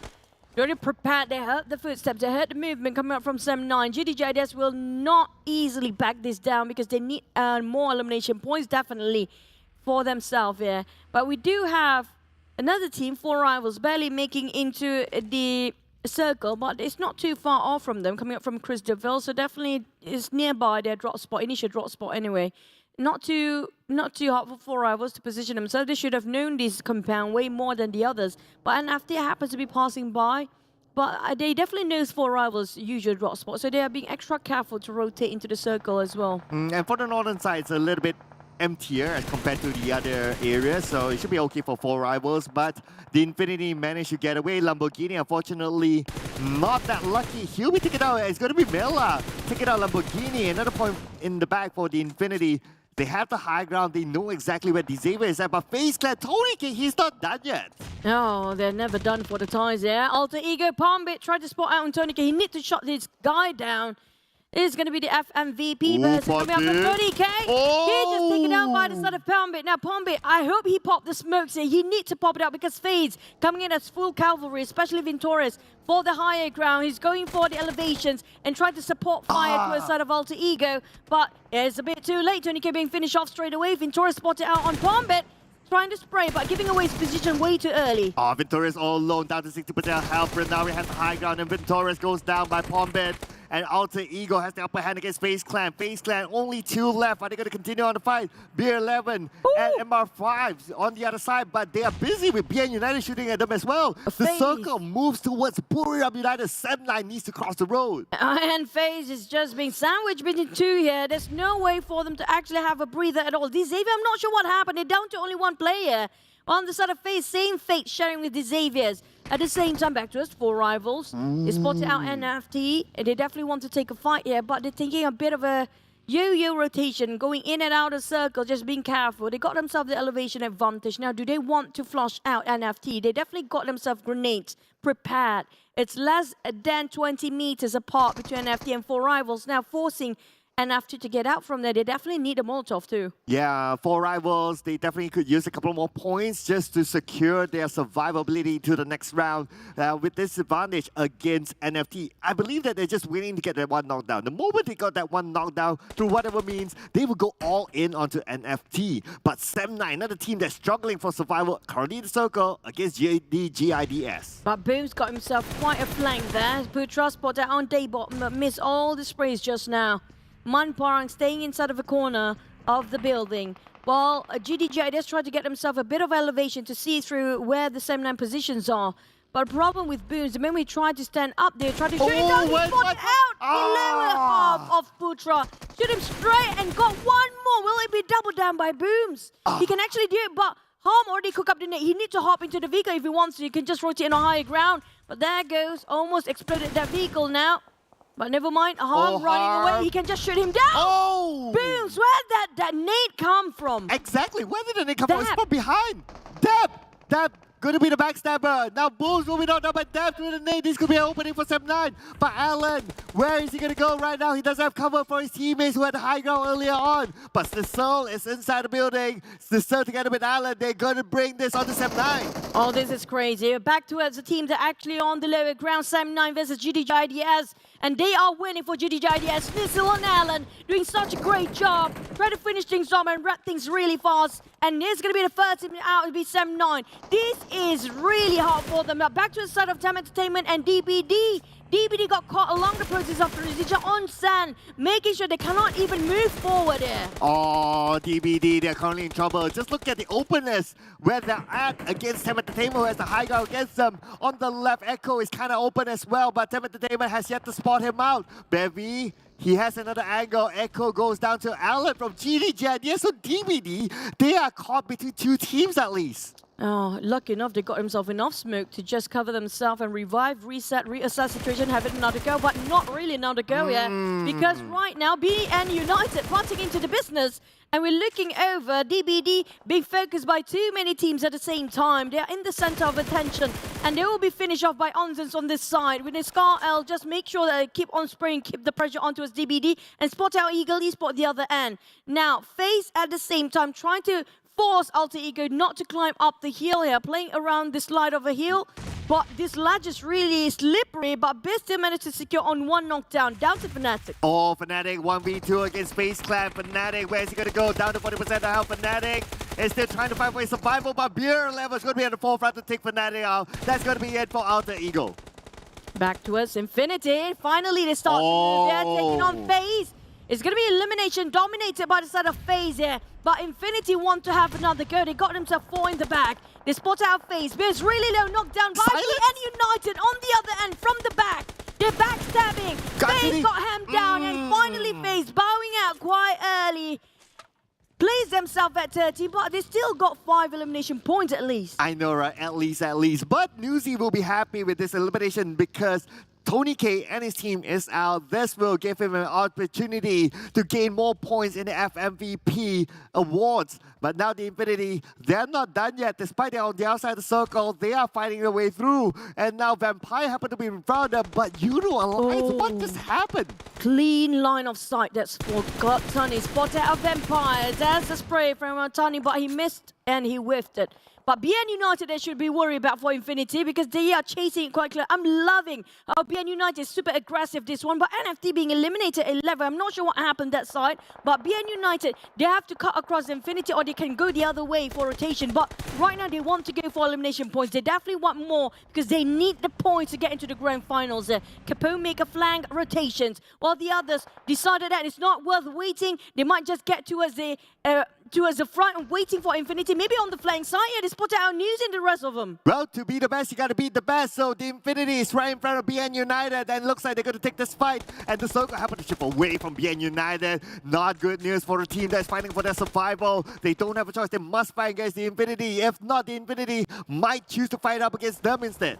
Oh, BN United, do they stay or do they move? TEM Entertainment taking on DBD at the same time. Now, SOZ and the rest of TEM, they are leading chart as well. They got themselves 6 eliminations there and keep it going. Ego Esports with 1 elimination, they're being eliminated at 10. That's not a great news because they might lose their overall rankings when it comes to getting into the grand finals. BN United on the other, I'm loving this. They're so reckless now. Going after one fight to the other, now challenging Buriram in the next one. Oh, I so love BN United at this moment. Whatever happens, they got my respect at this point. And now BN United sharing the same compound together with Buriram. The Infinity, on the other hand, will be shot down by Sky only. But Volky is going to be the one who's going to be the nuisance onto the Infinity. Logan will be gunned down by Volky as well. Now Max tosses a nade on the side of Mela together with Gartoni. They have their nade on their own. And now Mela, big counter nade onto Max. But Max immediately moves away to the ground floor. Hopefully they get out from that compound for a side of BN United. If not, they'll be flushed left, right, and center for 4 rivals. Big Young's being knocked down.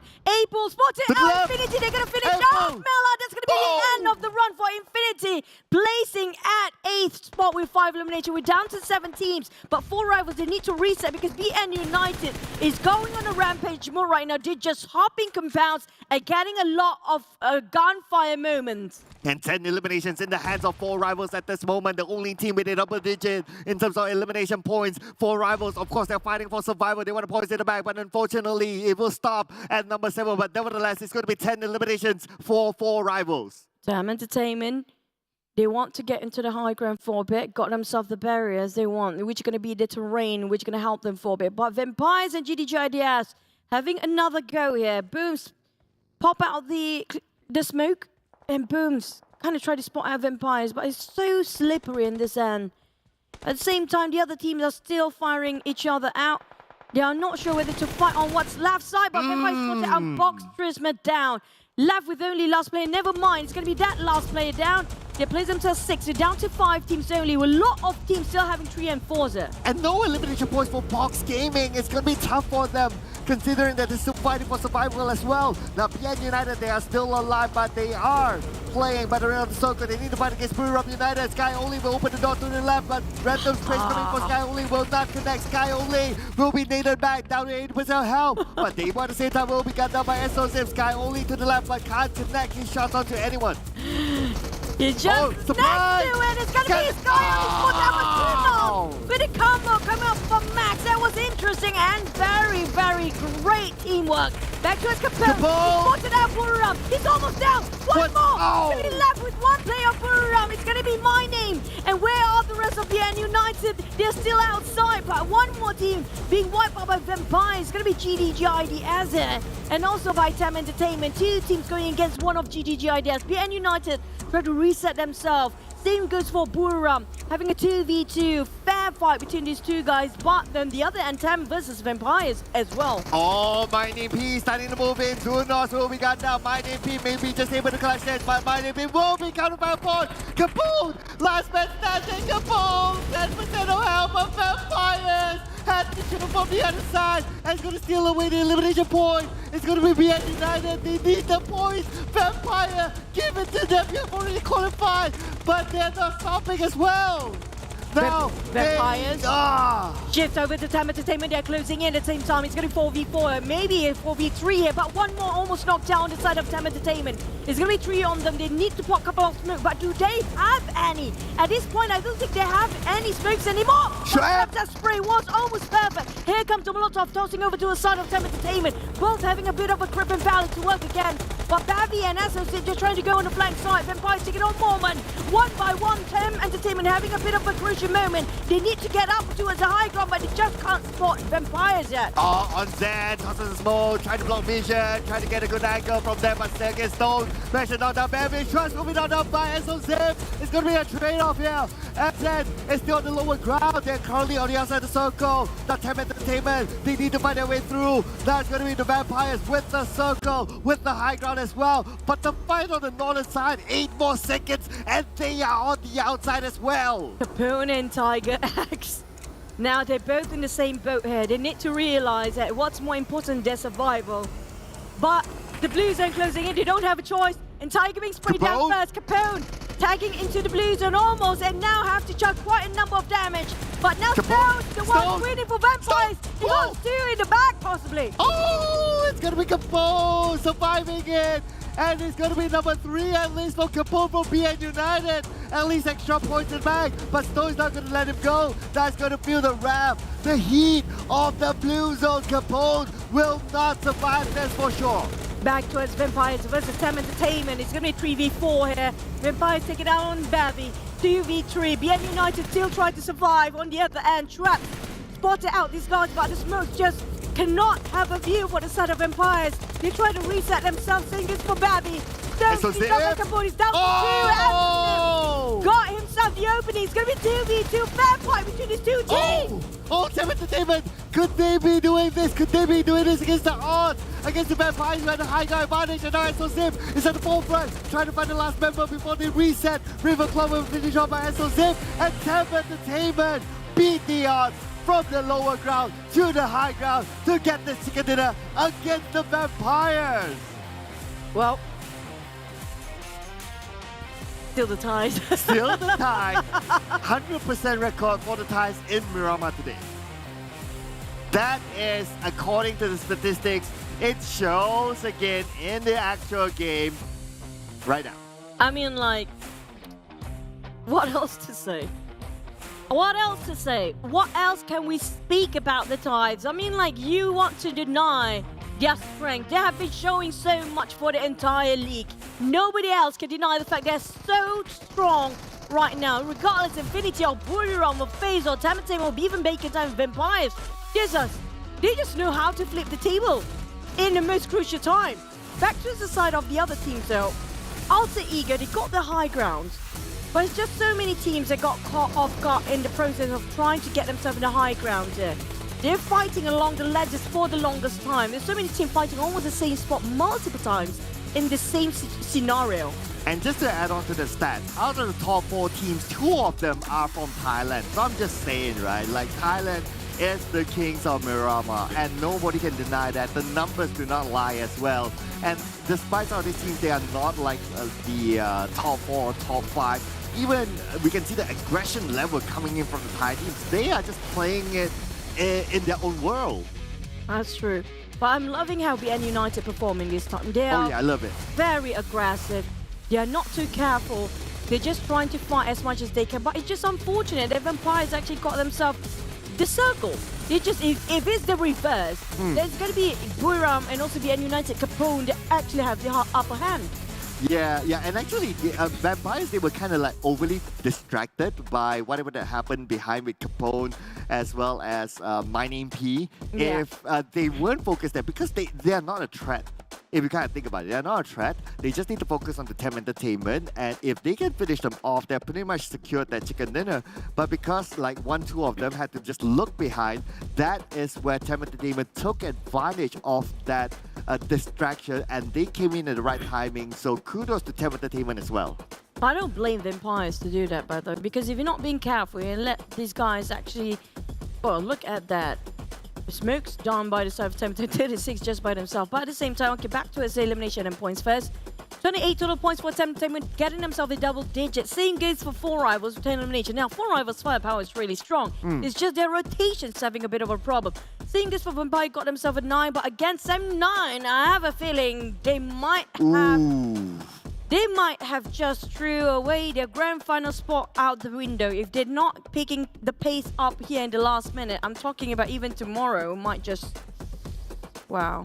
I'm really not sure how much time 7-9 has, frankly speaking. I think throughout the day, they only like collected like 2 points or something like that. It's not even 10 points. And considering that they are at not really the bottom 4, the last we saw the overall charts, but considering that they're still somewhere down there, I think that their safety spot will be taken over by another team.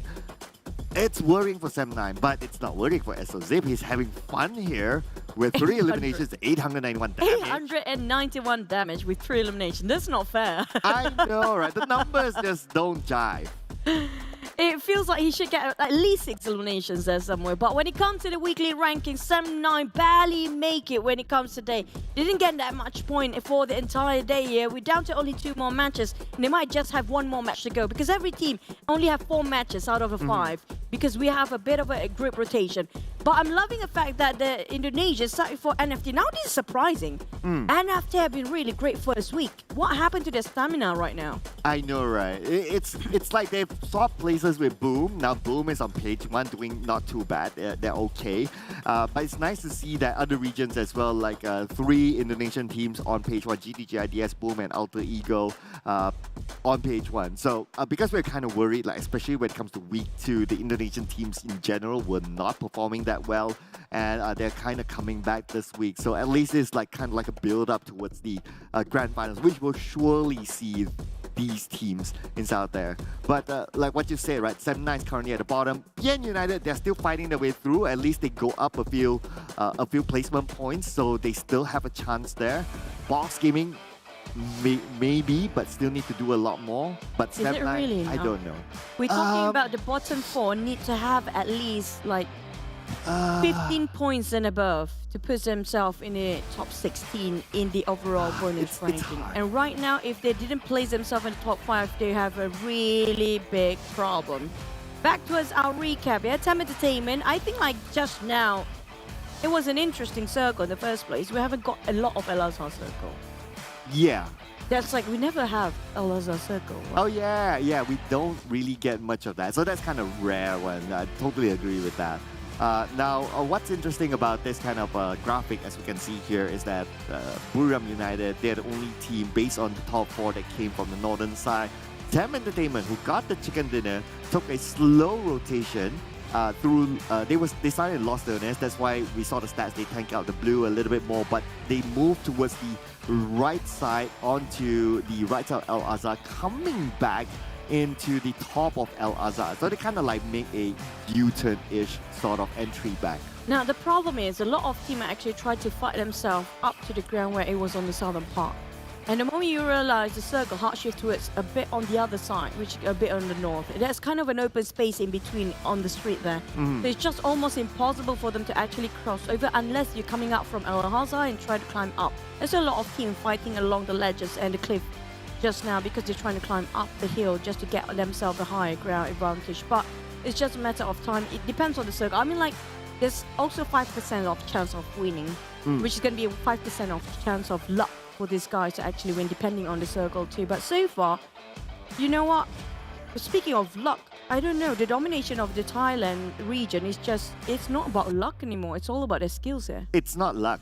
They definitely, even though without the circle, they know how to play against the circle. So they're absolutely, they definitely know their thing. Basically, you can throw them any situation. We can see they're very, very adaptable. And that's why they are very consistent in their games.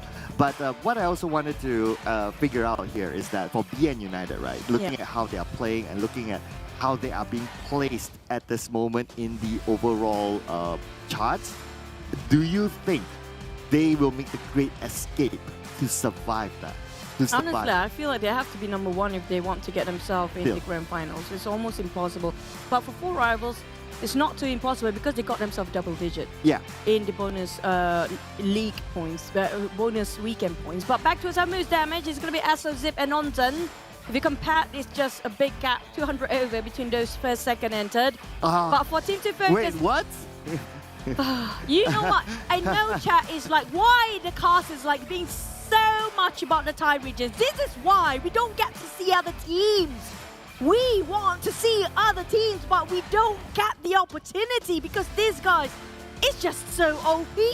It's not our fault, you know. It's not our fault. we as much as we really want to see the other teams doing well, but the stats don't lie. Like, okay, we see the Infinity, TEM Entertainment, FaZe Clan, Vampire. Again, Miramar was domination in terms of stats. Now it wrangled as well. So how are we going to get away from this? But maybe in the next round, because of this group change, we could.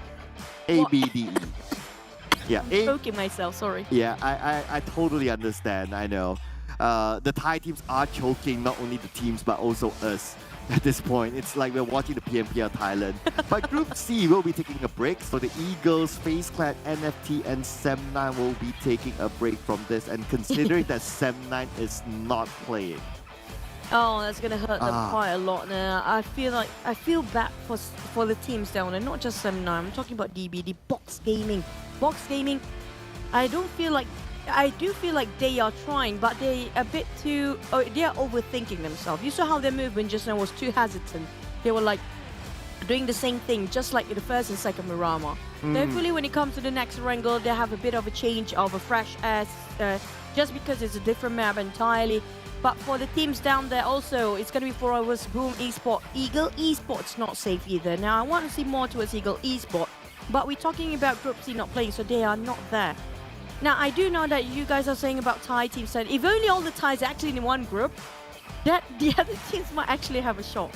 But right now we have all regions in all different groups, and especially Group A, we have double of them of time. So, you know, the summary of every single map right now, Sanhok, Team Stay Focus, Thai teams. Second map, Buriram, Thai teams.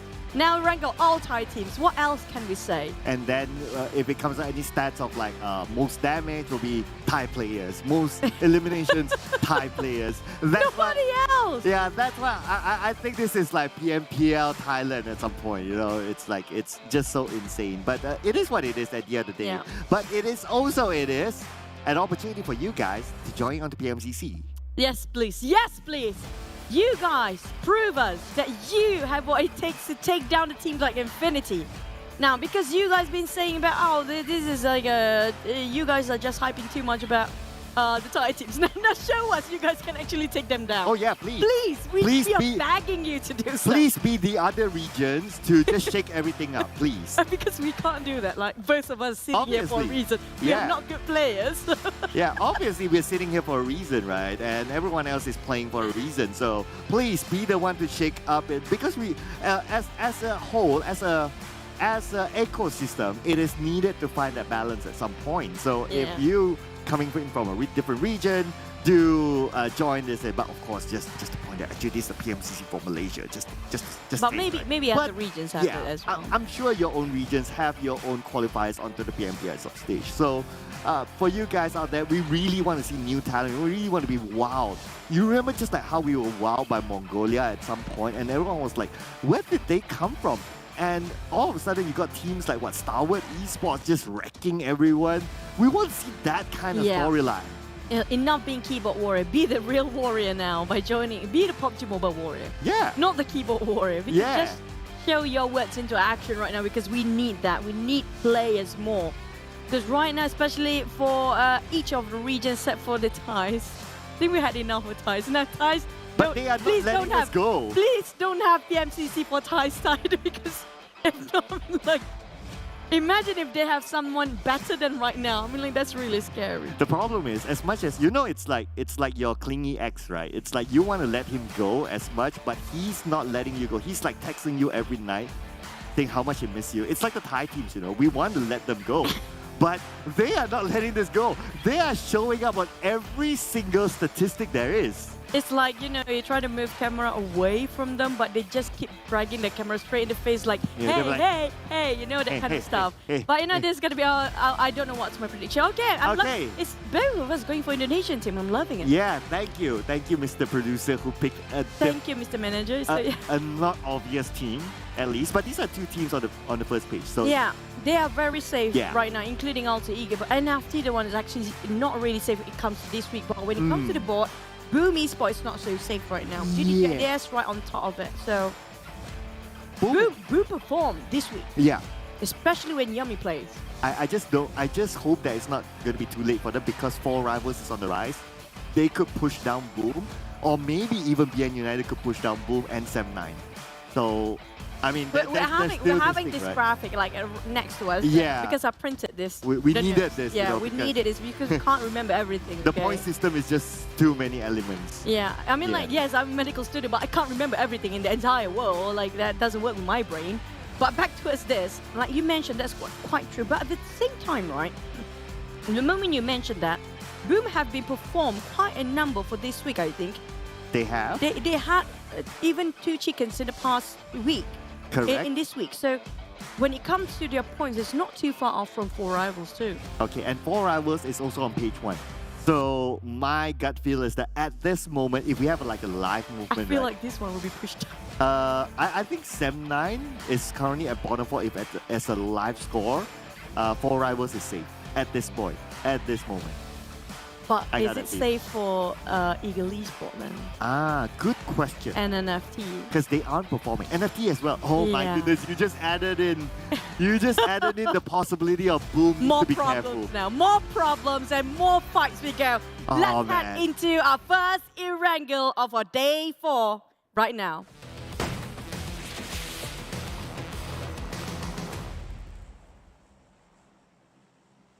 Yes. This is it. More problems for the teams fighting for their survival. It's going to be Erangel. 2 Erangels back to back, ladies and gentlemen. Can Boom make it? Can they continue on to survive? Can 4 Rivals climb out? Can BN United continue to be as consistent as they are, to put in a good performance as what we saw in Mirama earlier on? This will be the start of Irregular. If you guys have no clue what we're talking about, just head over to PUBG Mobile pages, which we do have a lot of them. PUBG Mobile Esports.my, PUBG Mobile MY Official, PUBG Mobile Esports.se, or PUBG Mobile Official PH, or even PUBG Mobile Esports Facebook page.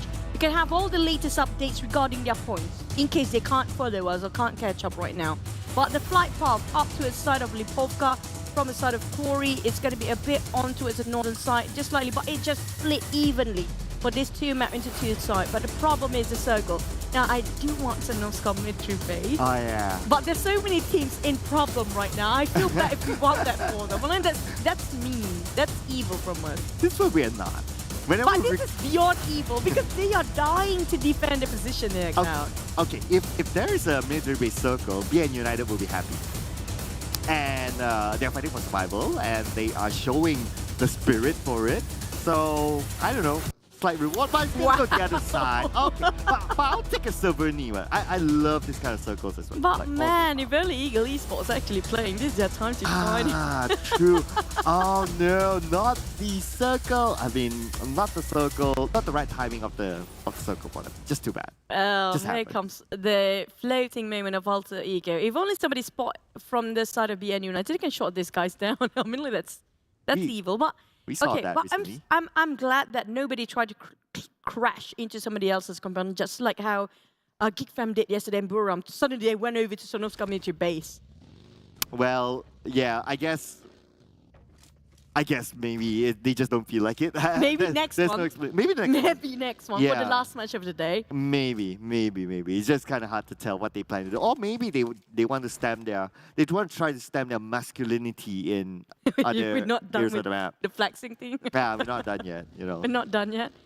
Just to show, oh man, I don't want to get into that because it goes really wrong in my head right now. Oh, okay. But I'm going to point it out, but never mind. Now I'm curious. We should have that Please conversation do. after But the this. thing is, you did ask before, Infinity, can they close things up when it comes to wrapping a final week here with 300 points? I feel like it's going to be really 91. tough. Okay. Unless if tomorrow they got 30-ish in 3 games, that's enough.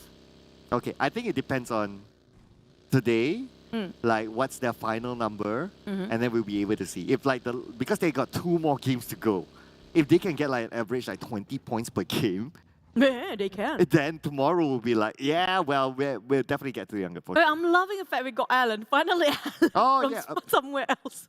I wish that he would have gotten a longer I highlight. love Alan. I love him too. Wow. So Oh, much love for Alan. I know, right? He's so good in week 2, though. What happened to him in final week here? And that's what happens if you're just Alan and friends. Yeah. What if Alan just decides to not be friends? and that's happened. That's a good point. That's the difference between if you compare the Thai region and the other region. Uh-huh. The Thai region, yes, we see a lot of Infinity, of Newsy and Mela, but they work as a team. True. They work as a team, and they always swap their roles sometimes if things are required for them to do so at the current moment. True. But for the other regions, it's always focus on one player to do a lot of stuff here. Yeah. And it's not carry the burden together. It's like TEM Entertainment. Like we have Mormon, we got Bevy, we got pretty much the entire team. And if you kind of think about it, like teams like TEM Entertainment, like Buriram United, they're not like star player team. Yeah. Right? They're like kind of like equal with each other. But if like other teams like what we just talked about, Alan is like Alan and friends, then it's going to be a different conversation, right? That's why they're really, really consistent. Same goes for Bacon. Bacon Tom, can you point out who's the star player? Like everyone actually have their equal share of amount of contribution when it comes to a team play. The only one I can point out is Almstar because his hairstyle is cool. Yeah, also Fnatic always pop up. But you know what? Maybe they dish a lot of damage to knock down, didn't get the elimination. But the one that actually go for FMVP is the one that finished off the eliminations. Yeah. So you have to work with your teammate to actually go for FMVP race in the first place. You can't dish out damage and get a lot of eliminations. But so far, news is just defy that. yeah, it is. Yeah, do you remember the part where Vampire got 22 eliminations and then there was when they went 22 eliminations, we couldn't tell who is the MVP because they are all that good. Everyone was MVP at that time. Yeah. They move in unison, they move as a team. They work and organize, they fight so well, getting into after one battle to the other. And the way they work their strategy was remarkable. It's just that's the beauty of PUBG Mobile. It is. Because you have to force yourself to work with the other three players. You like it or not, how much you have sort of argument or disagreement with them, you still have to work together to survive. Okay, I'm going to go the other way, right? Yeah. So, a team that week one was looking like, okay, this is the team, and they are the best in their region inside of C, SLD. They're kind of fallen off as we go through week 2 and then week 3. They were okay though, week 2, I think. Yeah, week 2 they were still okay, but it's not like week 1's hype. And then week 3 is like, now they're kind of like in the bottom. So, in your opinion, like, what do you think happened? Feels like this is the same sort of scenario with NFT, honestly speaking. They sort of lost their momentum. Maybe, you know what, it's either they lost momentum, that's one way, they lost the stamina, that's another one, or maybe they're just being, you know, not trying to put more varieties when it comes to tactical. Because, yeah, when it comes to week number 1, nobody can actually read out your strategy yet because it's the first time you're fighting against each other. But the moment you march into week number 2, that's where the other teams start to do their revisions. They studied your rotations. They kind of know how these teams actually rotate, how they play, how their formation try to force a fight. So if you're not trying to put yourself in uncomfortable zone where you're trying out something new, and you're not getting yourself a new tactical play, it's almost impossible to maintain consistency every single week. I totally agree with the point on the stamina thing.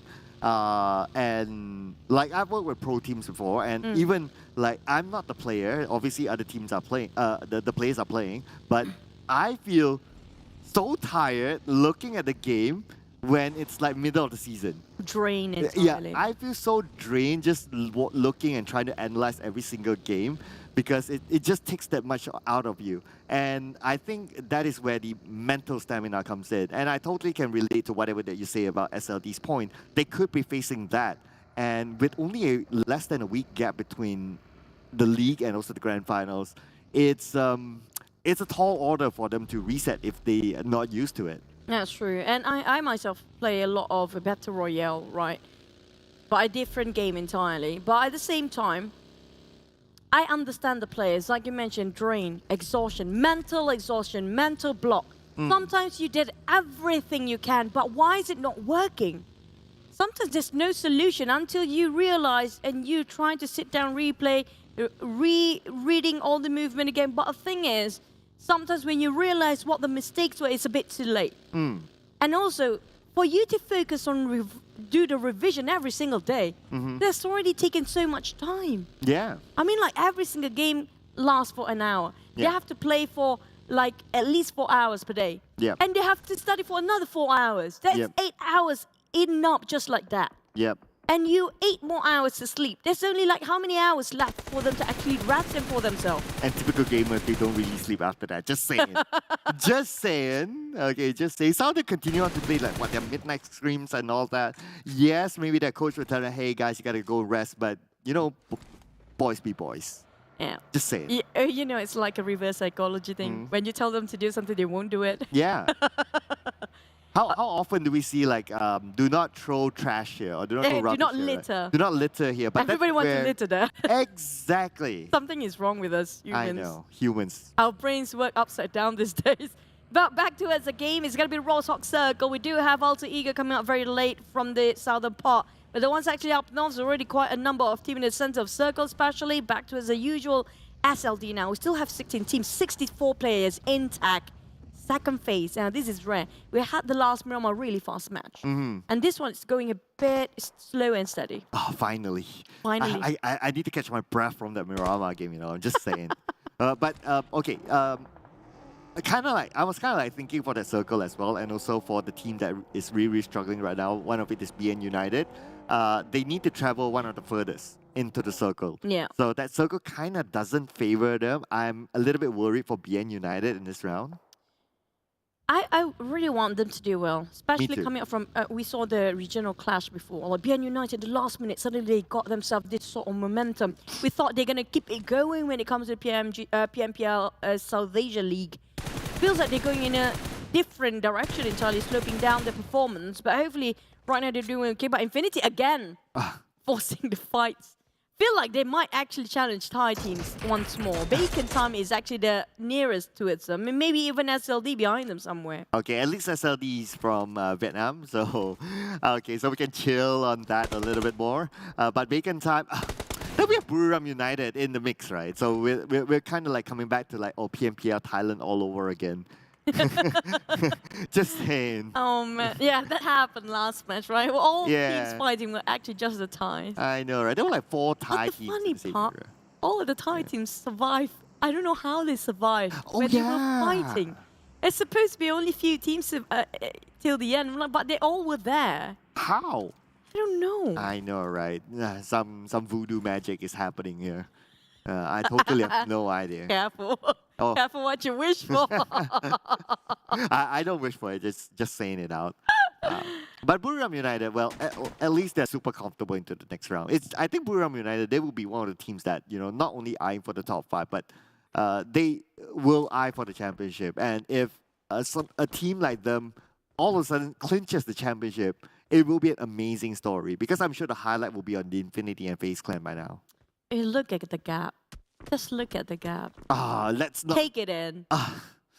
That's the biggest gap for the entire PMPL South Asia League. I'm trying, Buriram. I'm trying. It's like first and second gap. We're not talking about the first till the 16 gap.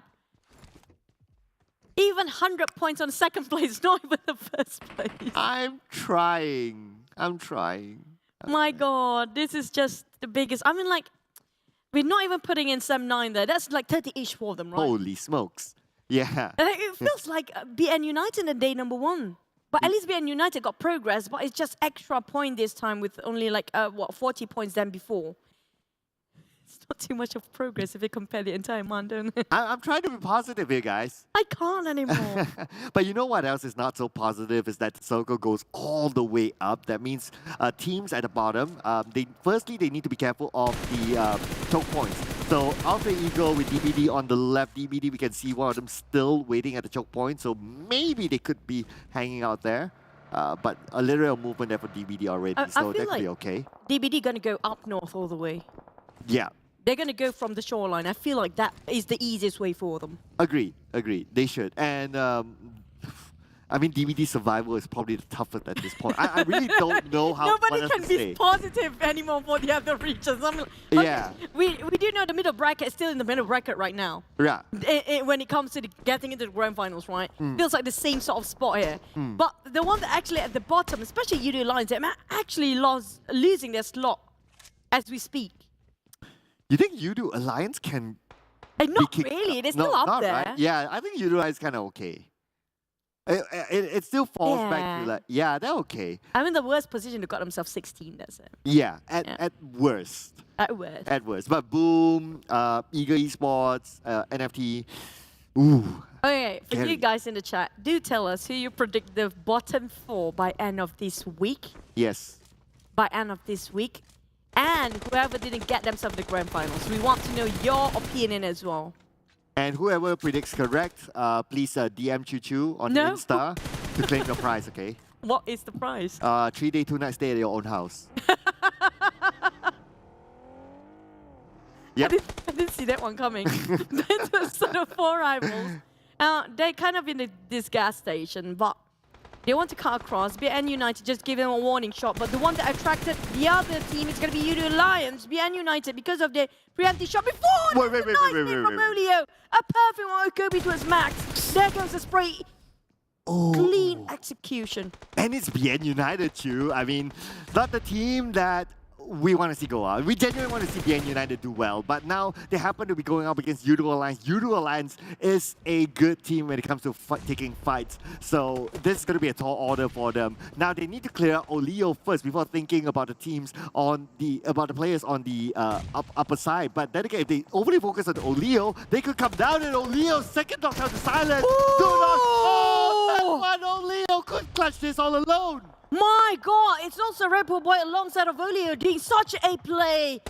What a nice organized rotation to a side of Yoodo Alliance, trying to flush out the rest of the N United, left with only Capone. Now Capone, can he actually clutch his 1v4 of Yoodo Alliance? He's been surrounded. Silence being finished off. Adik Luke just now, but Olio, Capone still make it. His shot on now, Olio down. It's left with 3, but at the same time, there's somebody else eyeing out from their high ground. It's going to be one of the members of Yoodo Alliance. Back towards about Shamil and Adik Luke. They try to flush at Capone, but Capone will not make things easy for them. Oh, Shamil tosses a nail on the second floor. Will they land on the Capone? Capone now 50% of health. He doesn't have time to reset. At the same time, we can see that Logan goes down somewhere else. But Shamil moves in. Only 1% health left. And PN United, the team that we have a lot of hope for, goes out at number 16. We shouldn't praise them too much.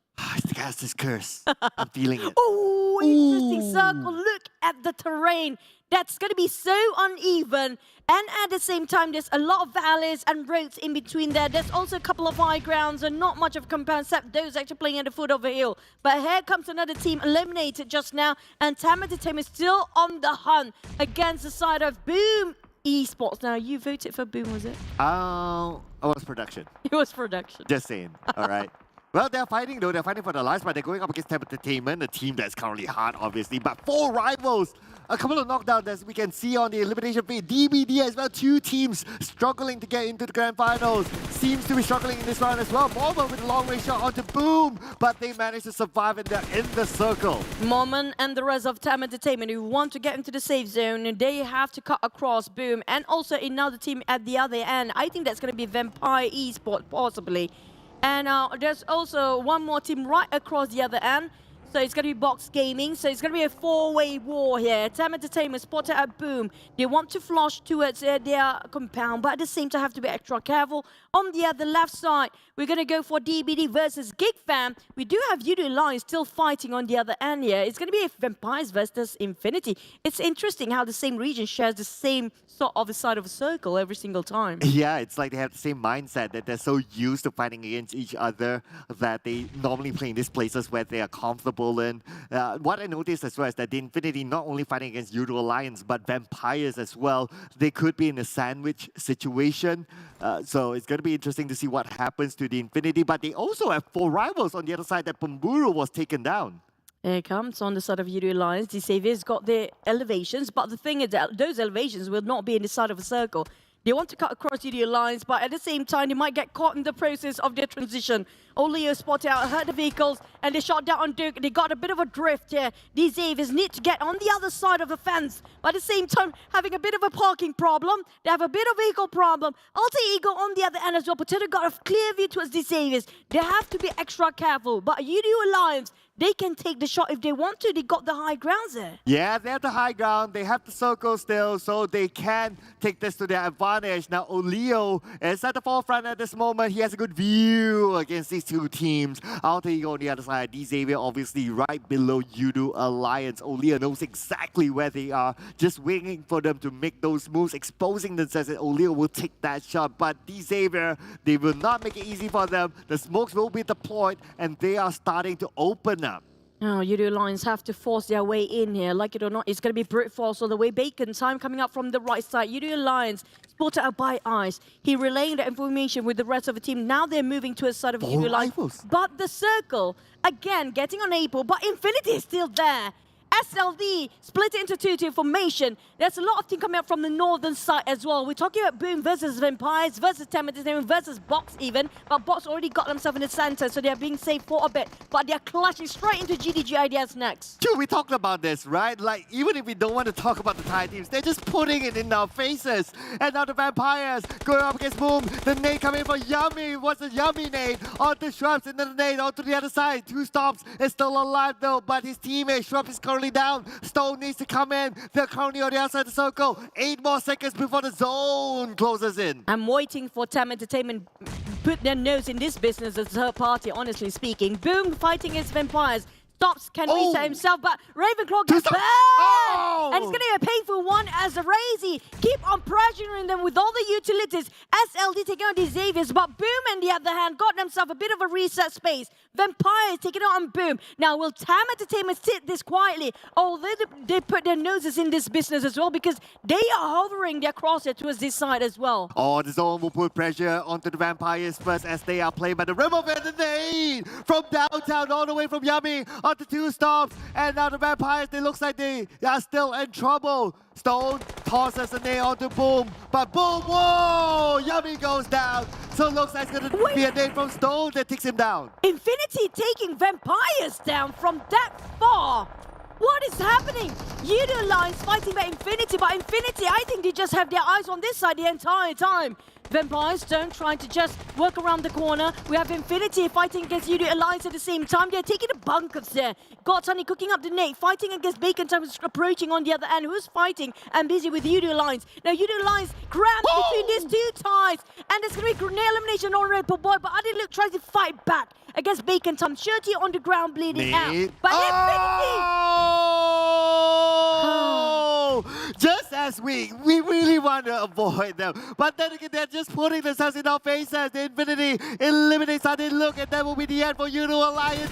Bacon Time now in the circle as well, and they're clear to reset. Oh, if you're stuck between the Thai regions, both of them, it's really tough to get out. Back to these Xaviers fighting against SLD.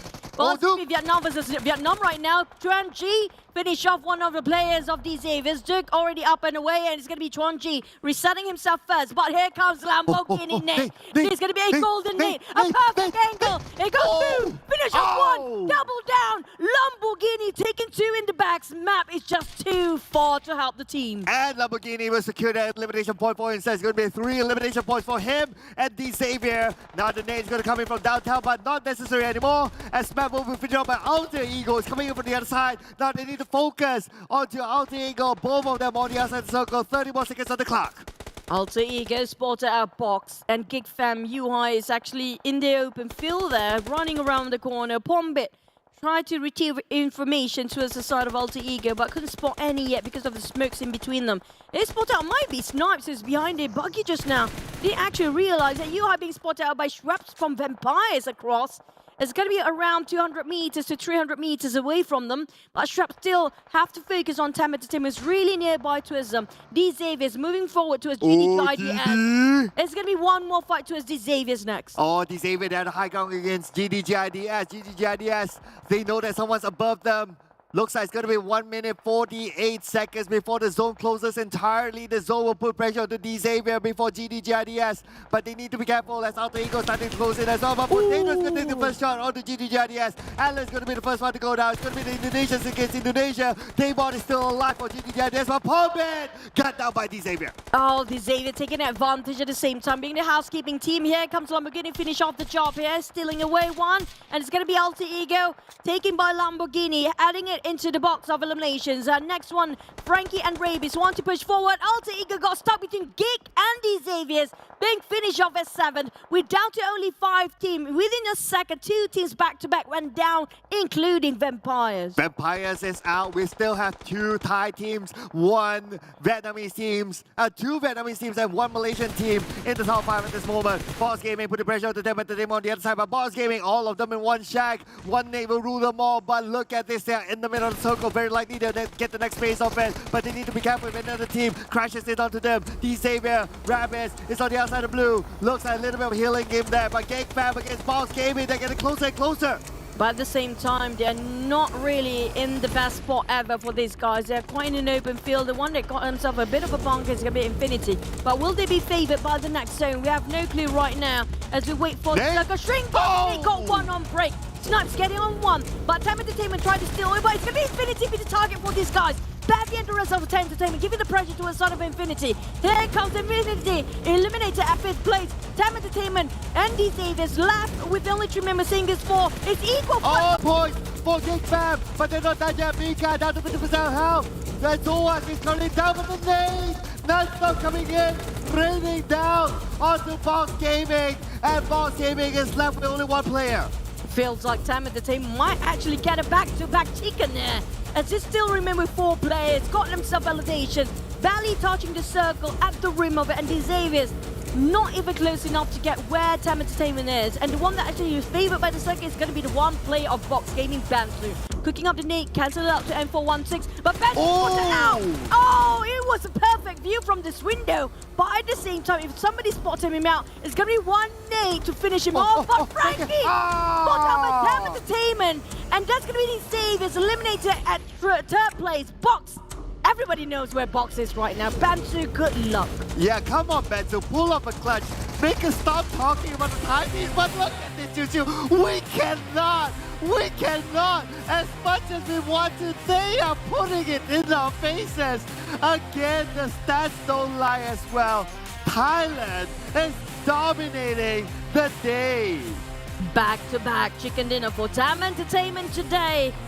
On their Mirama last run, and it's going to be on Erangel this run. I mean, like, what else can we say about them? Quite a number of eliminations too, but nice play by Bansu by Box Gaming just now. And it was really close enough for the Xaviers too. A lot of improvement coming out from the Xaviers, honestly. You know, there's another thing that we can talk about TEM Entertainment. TEM Entertainment is actually the most improved Thai team. Remember week 1, they struggled to get the chicken dinner? Oh, yeah. And now they they're didn't like... get any chicken. They were the only Thai team to not get a chicken dinner. And now they're like rolling in the bank. Oh, they got themselves since week number 2. I'm not sure what happened, but they definitely take it up as a challenge when it comes to not getting any chicken secure. And they show us that they got more this week, especially. Full set of vampires. You know what? The funny part in this round is that you realize that certain regions love certain angle. You look over here, it's going to be Vietnam versus Vietnam. Yeah. On the upwards, it's going to be Indonesia versus Indonesia. At the moment, the right perfect timing. And there's going to be Thai versus Thai, Malaysia versus Malaysia. I don't know why everybody in the same region happens to be rotating the same sort of path or direction there. Yeah, you made a good point as well. DBD and Geek Fam at some point as well on the somewhat the north left side, somewhere there. I mean, it just so happened. I think they just train with each other too much.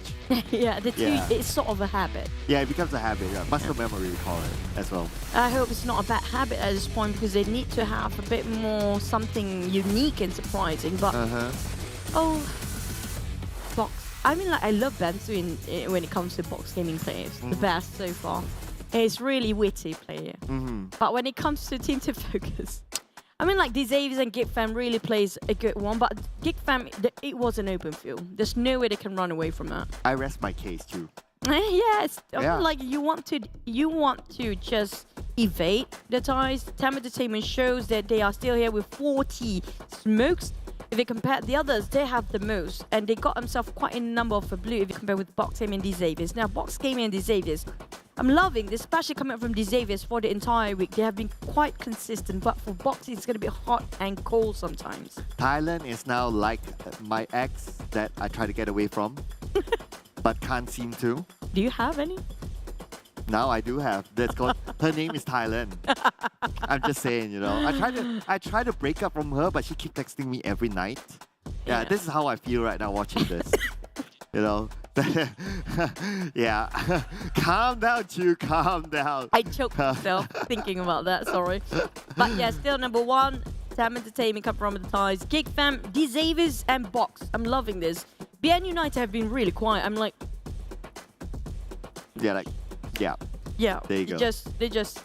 Yeah. Even my. Okay. Yeah. I know. I don't understand. But MVP. Okay. At least. Thank you, Mika. Thank you for at least somebody else this time. Yes. Thank you, Mika, for being someone else. It's at this point, right? I don't really care who gets the MVP for the round. It's just that as long as it's someone else, and thank you, Mika, for making it happen.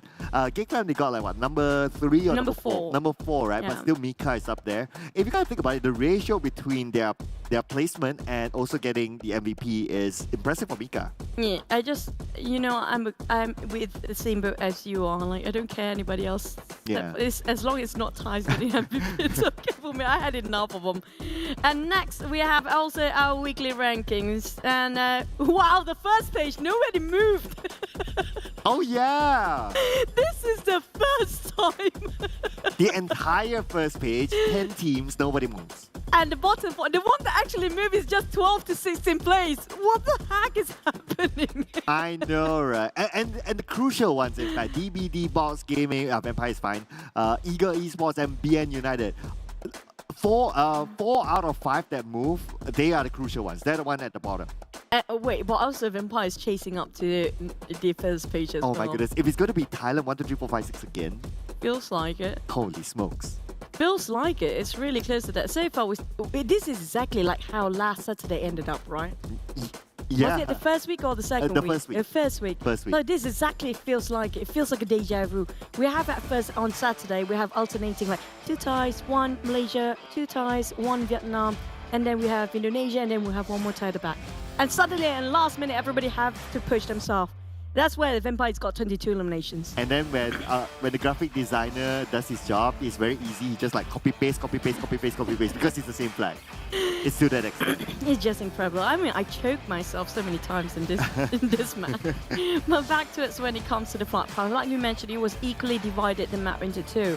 So it's not really a problem with flight path, but the one that's really making it a challenge for the players is going to be the circle. If only Ego Esports playing this.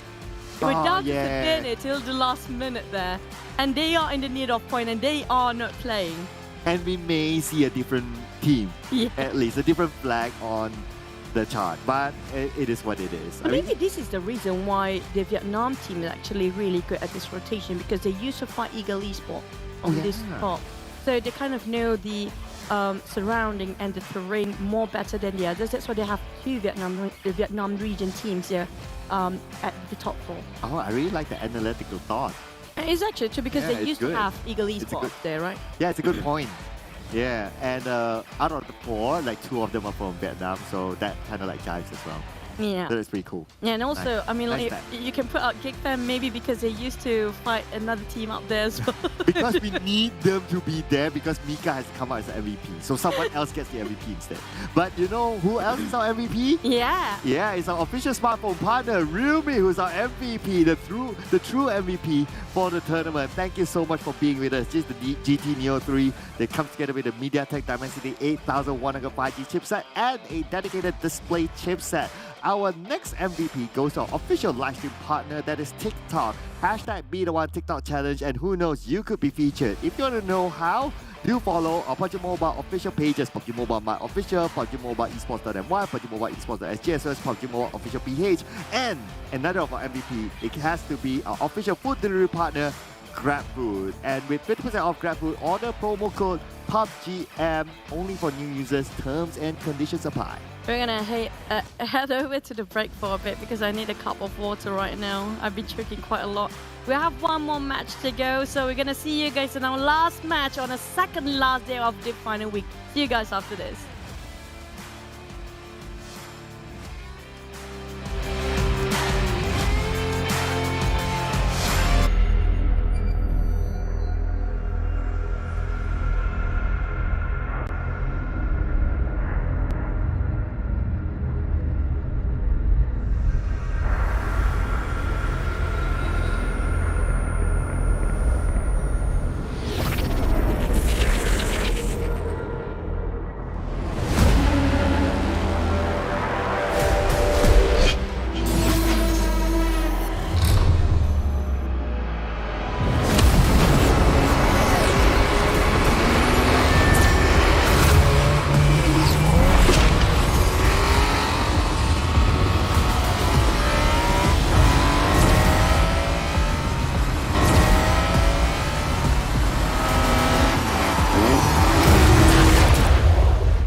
GT Neo 3. Neo Speed Awakens.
And this is the last game for today. Welcome back, ladies and gentlemen. 2022 PMPL Southeast Asia Championship Fall, brought to you by PUBG Corporation, Tencent Games, Lightspeed, and Quantum Studios. My name is Sir Cloud, together with my lifelong casting partner here, Choo Choo. I don't know how else to introduce you. Gotta change it up a little bit, right? But at the same time, you can see how he's like so messed up right now. Even his skin is like a bit skewed towards the other side because it's like no matter how we figure out, it's just, you know, we can't avoid the ties there. I know, push it in our face. They shove it in our face. Yeah, they're like, nope, you're not going to forget us. Nope, this is for you. Back chicken dinner for TEM Entertainment. Come on. Do you believe they're going to show up now?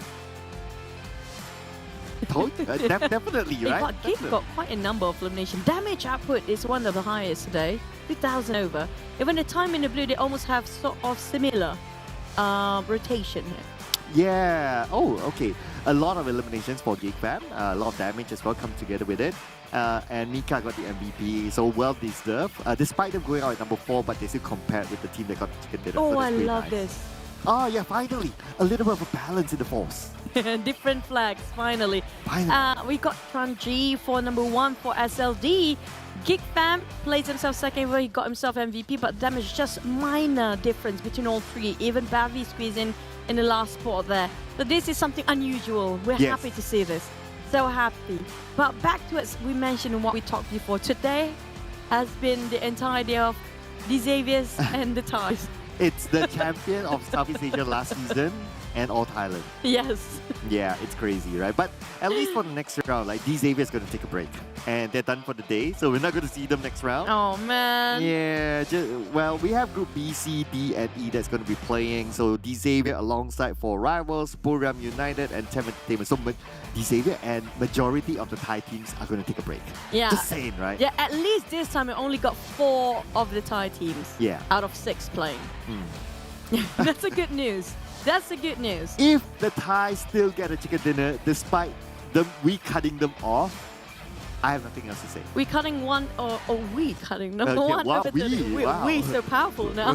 We even get to say about the circle. Huh? But this is where things get really feisty and spicy. Because why? Yesterday we witnessed where when it comes to the last match of Erangel, there's a lot of teams happen to be swapping their drop spot. We talked about Buriram, we talked about Geek Fam yesterday, even NFT on Sonos community base. Yesterday was really a hard start for NFT because they didn't end up have anything to fight against Geek Fam. But also, don't forget that also if you happen to play PUBG Mobile, find this sports car because I hope it's faster than the other car if you happen to be chased by these guys. Yeah, I hope it gives you a little bit of a buff. Nah, there's no buff inside there, of course. It's all cosmetics in general. It's a very balanced game. So do get your PUBG Mobile original sports car because it's special. You won't get it anywhere else. And also, if you dare enter this mansion and the town, and also it's already available for you guys, maybe you can be, like we mentioned, our topic of today, the masculinity of a man to bring your, maybe your PUBG Mobile girlfriend to, you know, be in the strange towns and show off your manliness. Yeah, I'll show off my A skill. Wow. So my A skill is to try and show off, but that ends up you're broke. not being the case. Yeah, but at the end of the day, it doesn't work out for me. I wonder what would be Tasha's A skill. We'll makeup. Oh yeah. Yeah, she's so good at makeup, by the way. But you guys is so good at getting your new Royal Pass. Yeah. And also the RPM 15 already available for you guys to get your hands on. The Clairvoyant Fox set and the Midas Fortune set. You missed this and it's gone. Well, this is not gone. This is still around. So Nusa is available inside the game right now. So let's Nusa, my friend. Yeah, and I'm trying to look for like the details of what's inside of here if we see something interesting. But okay, I need more time on that. Maybe tomorrow. Yeah, and also we have a Silence Like Capone voice pack as well. For those actually, I'm a fan of Capone, definitely. And also there's Tony K, Baby La, and Mute. And don't forget, if you are single and you're ladies, you can listen to BB's voice pack too. Wow, there's a lot of baby in there. Yeah. But besides baby, we have Bo Boy as well. So we have Bo Boy right now. That's currently available. The skin or this collaboration that we'll be waiting within November is currently out. So you can check it out inside the game. Obviously, you can see some of the items there up for grabs. Now, I mean, like, I can't stress enough for this. Yes. PMCC, you guys know when you, in the comment, like, you guys show how strong you are when it comes to the knowledge. And, like, you always talk about how good you are, how good these players are. How about you show yourself? Be one of the blessed and best player out there. Just join in our PMCC. You might actually have a shot for PMNC and maybe even PMPL in the future. But back to as a game. Will it be one Xavier's and the rest of the ties today? Because the only one that, I mean, like, we had, just to recap, first match, Sanhok, Xavier's took the chicken.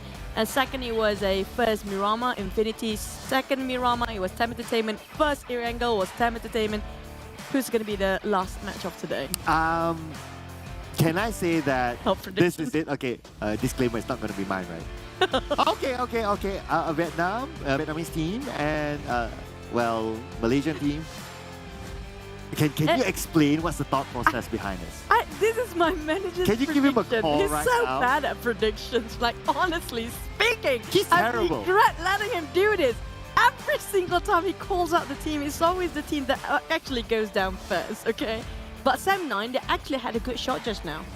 Oh yeah, to be fair. They actually get a good team fight. But the thing about Sam9, I feel like they're being intimidated by these teams. You know, they got sort of a mental block. They have sort of a, you know, their psychology when it comes to the players is really important, whether you believe in yourself or not. So, we've been interviewing Geek Fam for the past couple of days, right? Yeah. So, I do hope that we get a word with Jason today.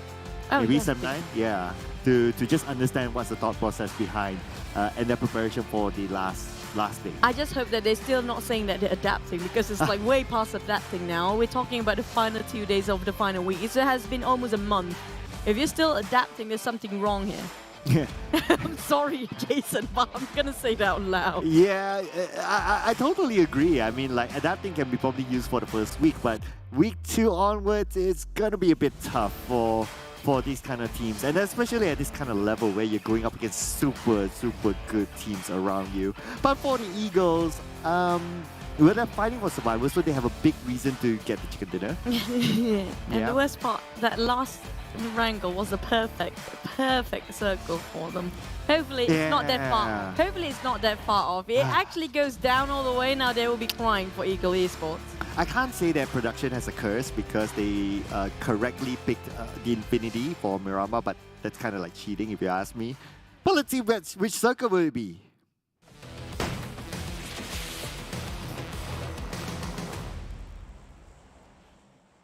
Welcome back to the last Irangle, our second last day of a final week of the PMPL Southeast Asia League. Who will book themselves in the top 16, who will be pushed down and relegated and don't have the slot when it comes to the grand finals of Southeast Asia. Now, the feels like very similar flight path. It's just the reverse. Deja vu, we call it. No, just now it was the other way around. Yeah. It was from Corey up to Lipovka, right? So no, it's a cross. Yeah, that's right. It's just the other way around. So Ego Esports will be hoping for like, okay, if the flight path was like this, can you give us back our Saberni circle, please? If it's the other way around, the circle should be in Sonovska military base now. Which we like. But at the same time, I mean, like, that's mean for the players. They really like, I mean, like, if you can see, they are facial expression right now. We can feel the desperation coming from this guy. But you know what? If that happens, BN United will be the happy one. Because they really needed that, right? I mean, it's hard to tell Is right it now. enough? I don't think it's enough. They got only single-digit point when it comes to bonus point standing. Gosh. Right? BN United landing in Sun got military base, and Alpha Ego is there as well. Nobody actually crashing into that as we speak, but fingers crossed. We have no clue if that's going to happen yet or not. Infinity always rumbles about, okay, at least still on top like everywhere where Ego Esports is loving it. Yeah, okay. 7-9 is in it. But I feel like it's going to be Medusa intersection circle. Yeah, it's a very common spot. Yeah. Yeah, I do feel the same way as well. But that also means that BN United need to cross over to the bridge. Now, if any team were to bridge camp for BN United, shame on you, okay? Honestly, just let these boys go, all right? Just don't bridge camp them. They have enough. Infinity usually does that. If they do that, shame on them, all right? They're still number one. They don't care. They're like, we're number one, but we still want to like block them. It's like, come on, guys. You know, that's why they're traumatized by it. That they send Max to climb up at the top of a bridge just to hover around his crosshair to see if there's anybody waiting at the other end of the bridge. They're traumatized by that for BN United, honestly speaking. I totally feel BN United at this moment. But again, okay. 7-9. And these two teams, they need the points. So it's very, very interesting now. But Hexas obviously, okay, it's going to be a 1v1. Hexas has the shotgun. We know it's really, really good when it comes to close range. But at the same time, I feel like Boom is definitely going into the grand finals anyway. They got themselves in the top 5, maybe in top 10 in the overall rank. True. So when you add up all the bonus total standing rankings, it feels like they're a bit safer than Sam9, who actually before this was on the 15th spot. Now we've been overtaken by Boom. Definitely. True. I totally agree with that. I think the one that's really struggling right now is going to be Sam9. And Boom, Hexas is not alone, so Razy is on the other compound. Well, this will take a while, I believe, because they are in the circle. They are on top of each other. That's Yeah. taking longer time. Yeah, we'll come back after our coffee break. But here comes the rest of Cavalry for Sam9. And Razy to just defend this by himself, going to be a bit of a problem. But he got one down. Putra on the ground bleeding out already. Beautiful. On his knees. But Razy might just get another one, but not close enough. Can't finish things off straight away. It's going to be the first block. Boom Octa getting it, actually. He just leaves by the bells there. Man Parang tried to control the damage down by the side of Boom. Now Boom losing 2 men because they're not sending enough to just defend this compound. Yeah, they just finished dealing with harm, so they were kind of busy on the other side. They couldn't come and back up their teammate, but now it's going to be both teams evening up the odds. So it's going to be Sam9 2 and Boom 2. But Boom now they have the high ground advantage. And they have a vehicle as well. And they choose to crash in. They could. But do they really want to? Not that desperate, I say. But both in the same boat for Boom and Sam9 right now. It's going to be left with 2 members remaining. It's too early. A couple of more seconds. The Blue Zone will shrink and we have to wait a bit more to wait for the second circle. Now, I'm not sure if Sam9 realize this is not beneficial for both of the teams, so I have a feeling they should go for disengagement. That's the best scenario for them right now. With running short of men, not enough firepower. Yes, the other side do have 2. You can take a risk to actually 2v2, but Sam9, they are at the bottom of it. They should play safer. It's okay to play slow and steady, a bit conservative, as long as they still gain points. Yeah, I do think that if any disengagement would happen, it's going to be Sam9 because they are the ones desperate for the points. And like what you pointed out as well, Boom, because now they're like on page 1, they're kind of okay. So they have a bright future ahead. But for Sam9, I guess, it's going to be the opposite. Feels like a very long tunnel for Sam9. There's no light right now for them. Same goes, do NFT actually get to push down here? Might be. There is a small possibility because 4 Rivals is performing. It feels bad to actually pray for the other players beneath you not going to perform here.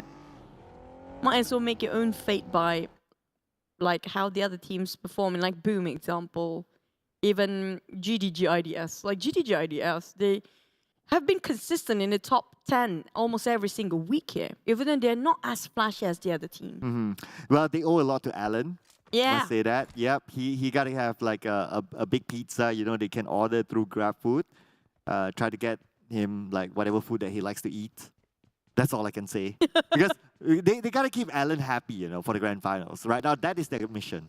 I mean, like, they need everybody happy so they can protect Alan. Oh yeah. The others have to be happy to protect Alan. True. It's like whatever Alan asks. If he asks for coffee, you gotta get him coffee. If he asks for pizza, you gotta get him pizza. Yeah. Because in the end, it's going to be the entire team to work things out. Just how, like, I'm loving how Bacon Time playing because nobody feels like an ace or the other. Like, they don't outperform each other out. They just work as a team entirely. Just sometimes they got caught in the process of migrating into the circle, that's it. But you realize how the Thai team's been playing, right?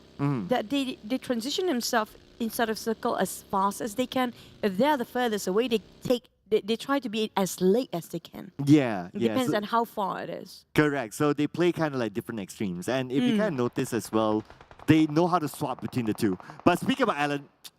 Oh, Alan.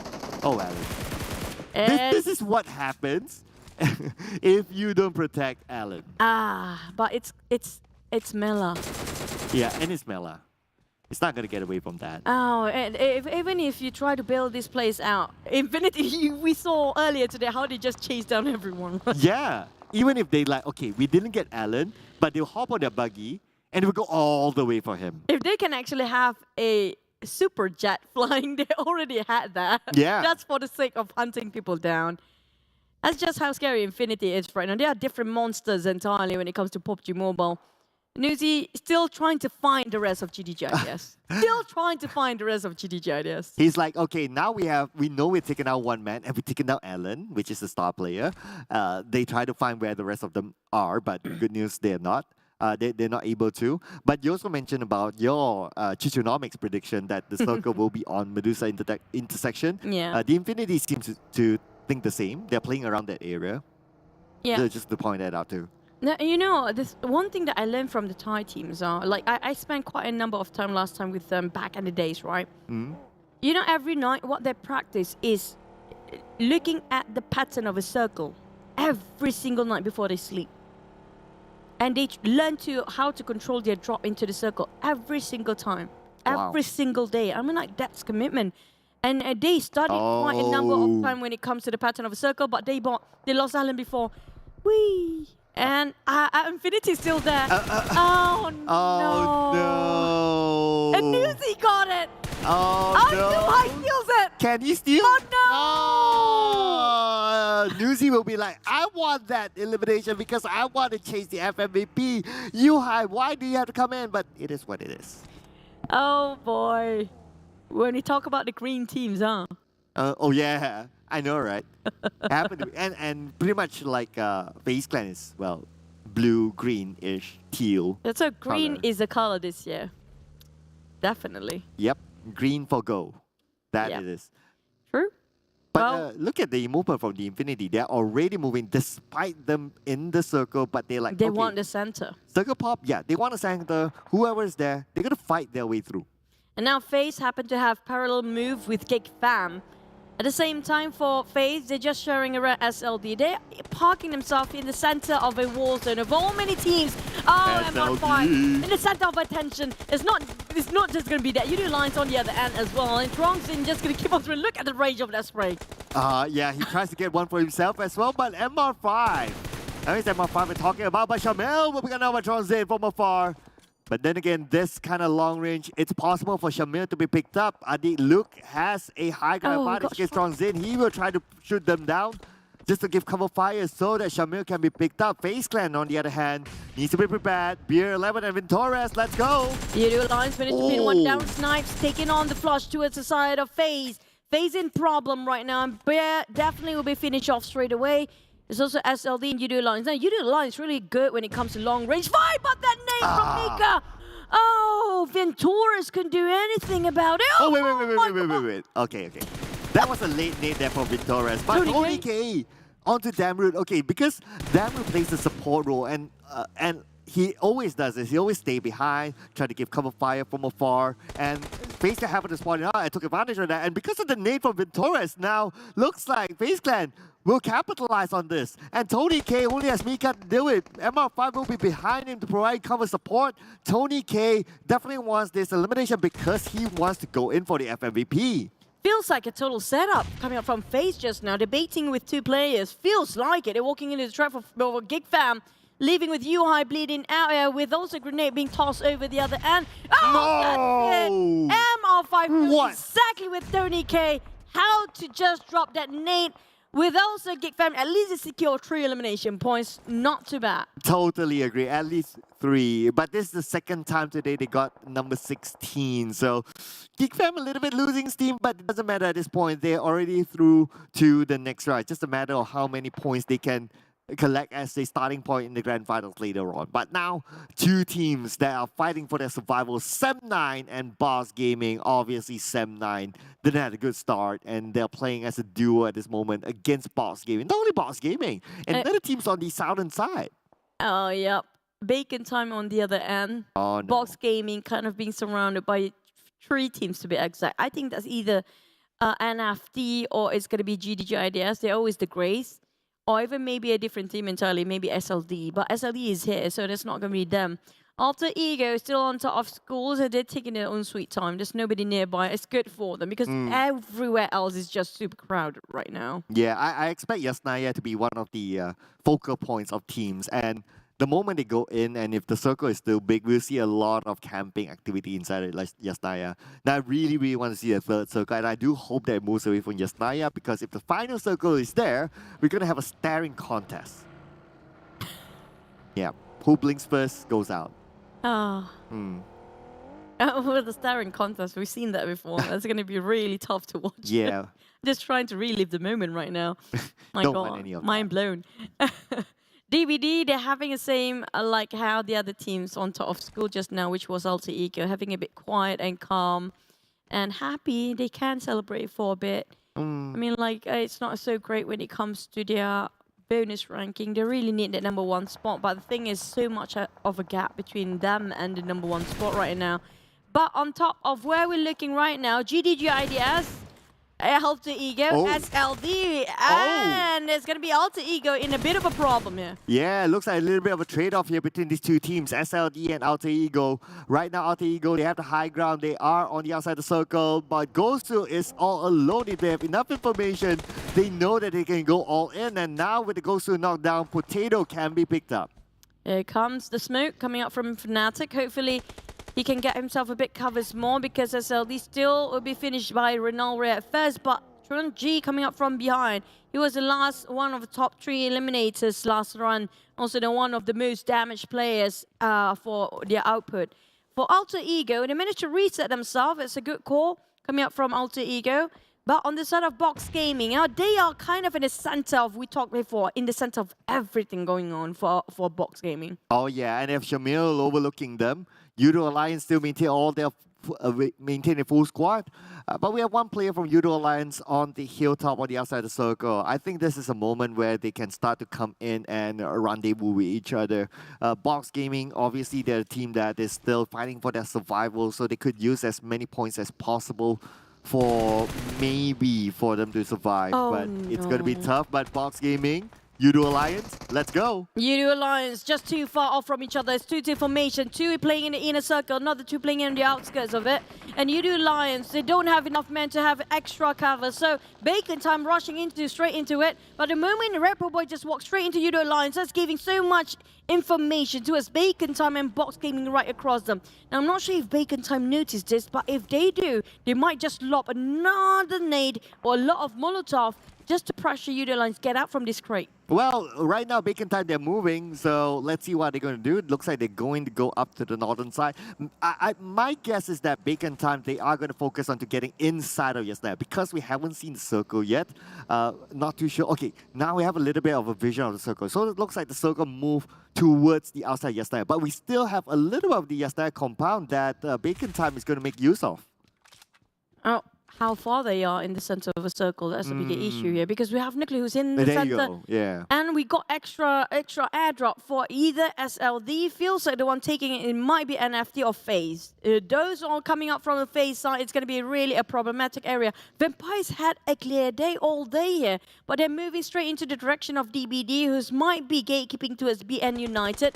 Infinity, on the other hand, gatekeeping on the northern side. But NFT, like we mentioned, is going to be Box versus NFT. One knockdown, double down, and that's it. Box Gaming boxing themselves and straight into the lobby for the next round tomorrow. This is crucial as well because both NFT and Box Gaming, they're kind of like in a similar category to a certain extent. So for NFT to eliminate Box Gaming, obviously Box Gaming is not in a good position, but NFT, they could use extra points for them to secure the start to the next round. But Ponbet now from Alter Ego shoots from the high ground onto MR5, eliminating FaZe Clan. Entire team out quite early again for FaZe. But here comes Alter Ego. They got themselves already 4 secured for eliminations. And Potato again being knocked down here. Another pickup for Alter Ego. The thing is, Alter Ego have been a lot of knockdowns since the start. And they always got themselves reset. It's just perfect how they wrap things up really fast. They realize if they're a bit too late, it might be a third party coming in. And they always have that in the back of their mind. But Infinity now starting to fight against BN United. We have Sam9 happen to... What? That is the end of Sam 9. It was shot down by Ego Esports F1, then finished off by Bacon Time Noise. So there's a steal there happening. Okay. Well, I guess everyone just wants something for themselves. It's absolutely fine. And Ego Esports, they needed the points as well because they are not on the clear yet. But speaking about Ego Esports, Tuan Z been gunned down by Chua, traded it back on the Shirty. Now also GIDS want to put their nose in that business, and we have Infinity just being the third part. There's always having a bit of a backfire moment. The Bacon Time taking on Newsy. It's going to be Noise putting him down. Eagle Esports taking on Bacon Time. Infinity on Eagle Esports. Infinity on Bacon Time, but they're being eliminated on 11th place. Back to the sort of Eagle Esports, remain with 2 members. GIDS Boom still trying to do a play there. I know, right? For quite some time. He's like, can I get something, guys? You know, you guys having fun. But he opens up the smoke, revealing his position. But Snissel is coming from the other side. Lobs a nade, but he needs to move as well. He's on the outside of the circle. But Eagle Esports, the team that's also fighting for survival in the circle at this moment. The Infinity on the outside. Oh, Infinity. They need to get inside as well, but half of them actually have half foot in. Eagle Esports is quite too far for them to actually pin down, but GIDS, they tried to do something all this while. You saw how, I think it was Boom who tried to cook a nade for the longest time in the middle of the street just now. I don't know where to toss it, right? It's so funny. Yeah, right. He's like, oh, do I toss left? Do I toss right? Confused. Because there's a lot of shots happening everywhere. Mela taking out GIDS with a single nade. Still alive. He'd been shot down earlier. Holy smokes. These guys are real zombies. Oh my goodness. No matter how many times you knock them down, they'll be back up their feet. Exactly. Wasn't Newsy knocked down earlier on? And even though they don't have the circle, they can still fight their way through. These guys are just insane right now. But speaking about the circle, no one has the full right to the circle at this moment. Everyone needs to move in. We have the Vampires closest to it together with Alter Ego. But on the northern side, look at the amount of teams. We have at least 4 to 5 teams. And the Infinity is moving towards the Eagles. And that is it. F1, the last man standing out. And Infinity got themselves a bit of upgrade of loot when it comes to their utilities. They got themselves replenished resources with the death box nearby. But they spot out maybe Yoodo Alliance, Reprobo and Olio still quite far off. But Sunny and the rest of Infinity will have to move forward. We're down to only 8 teams here with a lot of team remains with 3 and 4 set for Boom with only a duo. We're talking about Alter Ego now forcing NFT to get out from here. Yoodo Alliance on the other end. Now, the moment they have warning shots to a side of NFT, giving away the position, Yoodo Alliance definitely are attracted towards this fight as well. Oh, yeah, a lot of loss of attractions happening right now as Yoodo Alliance needs to fight their way through NFT. One of the teams that needs the points in the bag, but the Infinity had to come in behind BN United. BN United, they're on the outside by Newsy, but we got now by Max from afar. Logan is on the way, probably together with his teammate to try to pick up Newsy. Should be all right as they still have a trench to play with. Here comes Logan for the save again. These guys are undying. I know, right? Somebody stop. Vampires taking on Boom. The moment they pop a smoke, here comes BN United trying to go for the push, but straight into Mela. Wow! What? Thailand? What? He ran straight. They should have the information that the Infinity is there, and somehow they went straight. Mela sprayed it straight side just now. Exactly. They should have had the information that the Infinity is there, but they just went straight onto them, an open area, and that's how the Infinity got their 12th elimination. Now here comes another team here. Infinity got DBD. on the ground. DBD crashed straight into Infinity. 1v campaign. DBD winning this fight. Infinity down to last member here. And finally DBD will stop the streak, but we still have the other person, Uzi, on the other end. But it's left with only one member here. Infinity down to one last player, but Vampire's closing in at the same time. And Nuzi, he is the true zombie right this moment. Okay, just as we mentioned it, and Echo takes him out. That's going to be the end for the Infinity number 6 for elimination point still. But DVD, they're just eliminated. One of the top teams around. Red Bull Boys seems to be in trouble. 5% of health left. Shamil starts to come in, and they're playing by the real circle just in front of NFT. Oh no! Oh no! Oh no! Nate! Oh! There it goes. NFT taken out by Alter Ego. Yoodo Alliance. Leo taking on Ravenclaw. But we have Renari trying to reset himself, as well as Palmbit coming up from Alter Ego. Vampires, Ravenclaw still not being picked up. Fnatic coming up from the flank side. Trying to put a couple of nades towards the shack, maybe. But Straps taking on Rainbow Boy. Feels like a lot of things set for DBD not being targeted for these teams. Oh, DBD has high ground. Oleo goes down to Echo. DBD has a little bit of advantage against Yoodo Alliance. But now Race will steal it away from the left side. It's going to be Shamil going out. Ravenclaw will be needed up a Potato. But Yoodo Alliance number 4 with 2 elimination points. Back towards the side of Alter Ego. Palmbit trying to move which direction he should go, left or right, because left it's going to be DBD. On the right side it's going to be Vampires. They're taking a fight towards the side of DBD first. They go straight into it, into the smoke, and trying to hop down. Potato tries to just spot out. Maybe a couple of nades will be tossed around here. They're already cooking it up. Same goes for Potato. Straight into the smoke. He's going to be doubled down. 6. And trying to actually save himself here, but Echo spotted out, and it's going to be one more player of DBD knocked down. It's going to be Yen.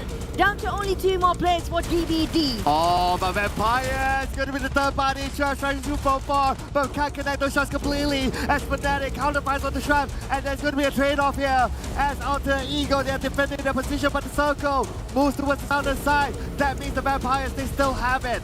Renan Ray tried to find a different angle entirely to work things around, but DBD barely make it through towards the safe zone. They are running away from the blue, but the pressure coming up from Potato and also Renori make it so hard for DBD.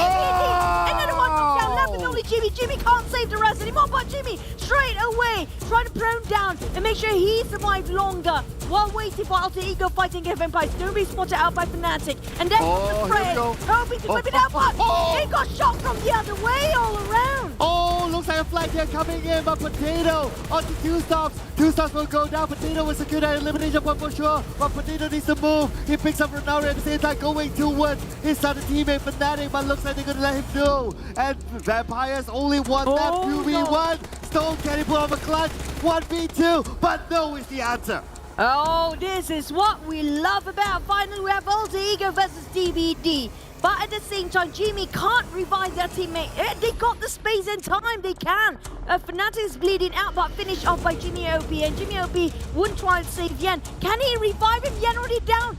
Oh, it's going to be 2v2 now. Remains with Zix and also the son of Jimmy. But Potato and Renore, how much nade they had. Because right now, they're really low when it comes to utilities because how much they're just tossing over to us as a Vampire. Looks like Alter Ego needs time to reset as well. They aren't in full health. This gives opportunity towards Jimmy to pick up his teammate and then reset. But looks like the circle seems to favor Alter Ego a little bit more. But anyway, it's going to be 2v2. It's going to be an even fight here. DBD, they need to move forward. 40 seconds on the clock before the zone closes. Here comes Jimmy. So far. I want to toss a nade, but both of them actually are in the vehicle, so it's kind of hard for him to actually pin them down. He tried to go for the crate, tried to go for the airdrop, tried to get himself a level 3 of something to reset himself for a bit more, but Potato opened up the smokes in between. They got 30 meters between themselves and DBD right now, around 50, not really, less than that. As we speak, Renal, Ray and Potato try to get a bit of elevation to see where are the rest of DBD, but DBD a bit on the sliding of the hill, so they're kind of hard to predict by the side of Alter Ego. There goes the nade. Close enough. They can just reposition themselves behind the smoke. Oh, I really like now the fact that DBD is going in for the flank. They're opening left and right, but the bad news is that they unite the circle. Now Jimmy stands up, Potato as well as Runare. They are close by each other, but one nade won't rule them all. They still have a little bit of space for them to play with. They have the circle advantage. Jimmy's getting closer, closer. They know to Runare, but Runare down to 10% health. Still 11 seconds day for Jimmy. Takes Runare down. This could be an opening for Ziggs and Jimmy, but they do not have a vehicle to move forward as fast. Exchanging nades between DBD and Alter Ego. Jimmy knows exactly where they're at. He's going to be behind the vehicle here. Ziggs tossing another one, giving the pressure. Close enough. There goes the Molotov. Burning down Renore. Ziggs and Jimmy, they got two different angles entirely. All they need to do is just rush forward at the same time, but they haven't got a clue about where the last person of Alter Ego is. And they don't have a vehicle to push themselves at the front. But anyway, looking at the circle condition, both DBD players are concentrated by the rim of it. They should be within the circle, but Alter Ego, where are they going to go? The Potato doesn't have any more room to play with. Jimmy as well as Ziggs, if they move forward together, they might be able to take down Potato, but they don't have an exact location. But Ziggs is calling it, and Ziggs could probably take it away. Potato being pinned down with a molly, and Ziggs might just do it. They're moving along the circle for DBD. Oh, They spot out. That's going to be DBD finally break up the entirety of these Xaviers and the ties, and also TEM Entertainment. But finally, one Malaysian team taking away this chicken dinner after they've been in slumber for the longest time we actually had any Malaysian team getting chicken for the past few days here. Well, we did talk about like we want to see a Thai, Indonesian team or a Malaysian team getting the chicken dinner, taking it away.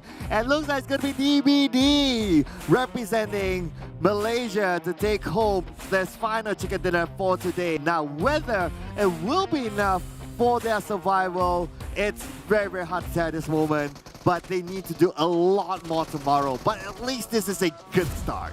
I mean, like, that was a really close combat. It was really smart move and the wisest decision for them to pick the fight on the side of the other team instead of Vampires in the last one, right? If they actually go towards the side of Vampires first, it's going to be really tough for the other two teams here. But Alter Ego, they have been performing what a splendid week for them. I'm talking about the consistency here.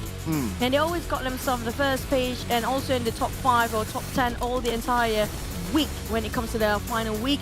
But Infinity, they start to be playing a bit too reckless, if you ask me. Yeah, I think to a certain extent as well, they kind of know that, okay, our point gap is super duper big. So that's why they can like have a little bit of fun, maybe try to chase that FMVP award, and that's pretty much their objective at this moment. Like what we talked about during the early times of this show, right? Even if they don't show up tomorrow, they could still be number 1. That's true. But for the other team, especially DBD, I'm loving how they improve in the last minute. Alter Ego as well. I'm loving how they've been persistent this week, but it's just a bit too short when it comes to making the call of tossing out. That's why I asked how much utility they have left, because they toss it around way too much. 31 use of throws all the entire game, and when it comes to the last minute where they matter when they're fighting about DBD, they don't have it in their hands anymore. But I really want to see how many eliminations they got. If they got like more eliminations because of all these throwables used and it gives them more points at the end of the day, it's worth it. Yeah, then it's fine, right? It's all about the math there. But DVD, they're prepared for the final round. And in fact, that last nade that hit onto Renare, that was the last nade that Ziggs had. If that didn't hit, that's pretty much it. Well, they got themselves a 13 elimination, so it's worth it. Yeah. It's worth it. No chicken, no problem. Because all that last-minute nades, they don't have it in their hands. It's going to be okay because they're still standing at number 1 spot. If you compare with also DBD, even though they got chicken, they got 24 total points. But Infinity still got themselves double-digit next to Alter Ego with 12 eliminations as well. They're like, don't think you can forget about us. Yeah, they must do something, right? They must be like, okay, we're still up there, don't forget about us. But I worry as well for the teams at the bottom. Bounce Gaming, no points for them. BN United, only 2 points. Sem9, only 3 points. Do they even reach 10 points for the entire day, Sem9, honestly? I don't think so. I think it's maybe like 5 or so. I think BNU at least got more than them. Yeah, it is. But Mela had to show up again. Welcome back, Mela. Yeah. Again, he shows up. Oh, but that was a great play coming from Miller. That Nate just now. That was incredible. He got doubled down all of a sudden. And the spray straight towards one team that tried to push forward with the vehicle just I think now. it was BN United. It was BN United. The entire team was in one vehicle.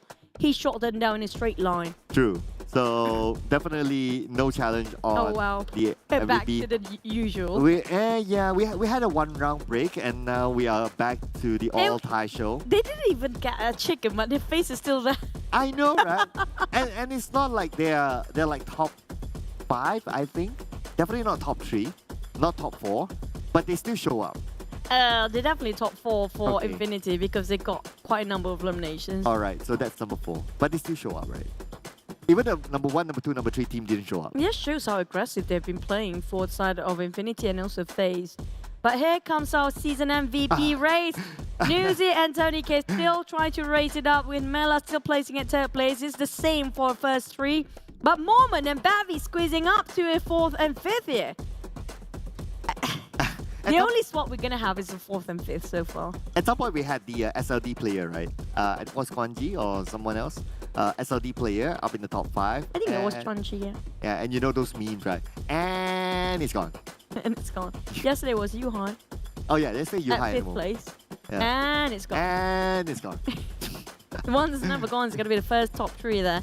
I'm not sure if they can close things up for the last minute, the other teams out there, but here comes what really matters.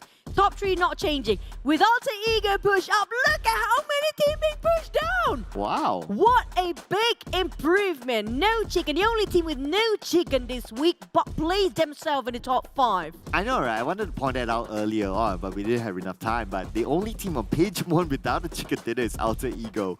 But on the other side, so NFT is still down there. BN United, 7-9, Ego Esports is down there as well. So it looks like the prediction didn't work. Box Gaming is still page 2. I'm kind of worried for the teams down there. BN United, Box Gaming, DBD4 Rivals. Now, Boom. 4 Rivals alright. Boom is going to be okay for now. Eagle Esports, where are they? Are they safe enough to be at 15th spot here?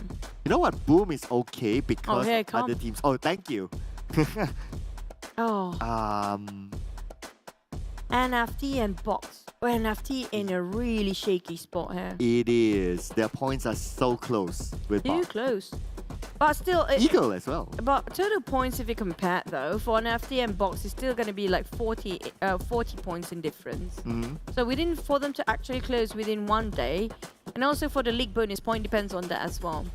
So for Box, they really have to make a miracle run tomorrow. We're talking about a lot of chickens and double eliminations. You know what? At this point, I'm not even looking at page 1 anymore. I'm looking at the bottom 4. Don't even bother. Yeah, don't even bother. But 4 Rivals is, they are okay, I guess. Okay. They managed to squeeze up to the 13th spot. This week performance really pushed themselves up. Same as for Boom here. Back then, they were in where NFT back then, at 16th spot. But NFT, I think it's kind of safe for them to actually for now stay at 16 because 16 and 17 got quite a bit of a gap. Unless if Box really show us their true colors tomorrow. If they want to show us tomorrow, it's going to be the day. Well, their true colors, besides the colors of orange and yellow, which is their logo, yeah, we got to see more colors coming in from Box Gaming. So hopefully they can do it. I like to see a little bit of underdogs or a comeback story there. But speaking of stories, let's hear a story from our interview.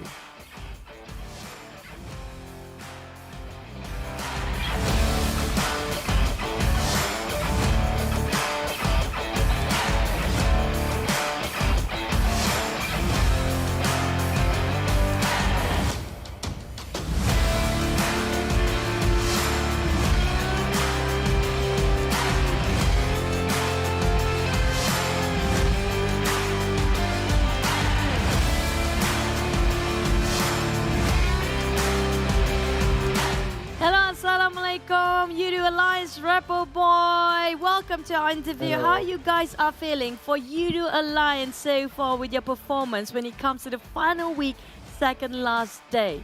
So apa rasa Rebel Boy dalam keadaan sekarang di mana Yoodo Alliance punya performance dah nak habis-habis liga ni? Pendapat daripada Rebel Boy sendiri? Pendapat daripada saya, dia agak mengecewakan lah sebab yelah kita orang tak dapat nak perform untuk last week. Tapi kita orang cuba yang terbaik lah untuk last week ni. Okay, basically he said that he's still disappointed with their performance, even though they got a grand final slot. I think, but still they're hoping to get more. Okay, jadi to Repo Boy, so pretty much we can say Yoodo Alliance will be in the grand final. So for the last day tomorrow, how are you going to treat the day? Is it going to be training, experiment, or what are you guys going to do? Go all the way or what? Jadi Yoodo Alliance boleh dikatakan lah dah masuk ke dalam grand finals lah kan. Jadi untuk esok sebagai hari yang terakhir, Yoodo Alliance akan main macam training ke ataupun akan betul-betul all out untuk kejar lagi point ke macam mana? Untuk esok kita orang akan main dengan lebih agresif sebab mungkin kita orang boleh dapatkan bonus point lagi banyak lah. And kita orang nak bonus point tu banyak lah untuk grand final tu. Okay, so tomorrow they're going to play more aggressive and they want to aim for the bonus points for the grand finals. Hopefully that happens. Also, last question coming up from me for Repo Boy. Since I hope it's kind of confirmed, because I don't want to jinx stuff, right? Okay. I hope it's kind of confirmed for grand finals for Yoodo Alliance. Now, speaking of the entire 3 weeks league, you see all the other regions' performance. Who do you think is the most problematic for you, and why do you think there's so much that deserving your respect and your team? Daripada Repo Boy sendiri dah bermain dalam liga ni selama 3 minggu, dah try dah dengan semua orang kata negara lain daripada South Asia, daripada Asia Tenggara ni. Jadi pandangan daripada Repo Boy sendiri, mana tim yang Repo Boy rasa macam paling susah nak lawan, ataupun kenapa mereka dapat respect banyak daripada Yoodo Alliance? Kenapa sebab daripada Repo Boy? Bagi kami Infin lah sebab dia memang tak tahu dia main macam ni kan, tapi gameplay dia memang cantik lah permainan diorang. So sebab tu lah diorang boleh top 1 lah untuk liga ni. Saya respect diorang lah. So basically it's going to be Infinity. You know what? Why? Because they are different level of aliens on different planet entirely. Because that's why. I mean, nobody knows that secret, right, Repo Boy? They are aliens, right? Yeah, there you go. He agrees. Yeah. Anyway, thank you so much, Repo Boy. We're going to let you have your rest while we come back to the rest of our casters. Jay Hunter on the go on the Bahasa Malaysia stream, and also on the Filipino stream, we have Kuku TV, as well as back to you guys. Thank you, Repo Boy.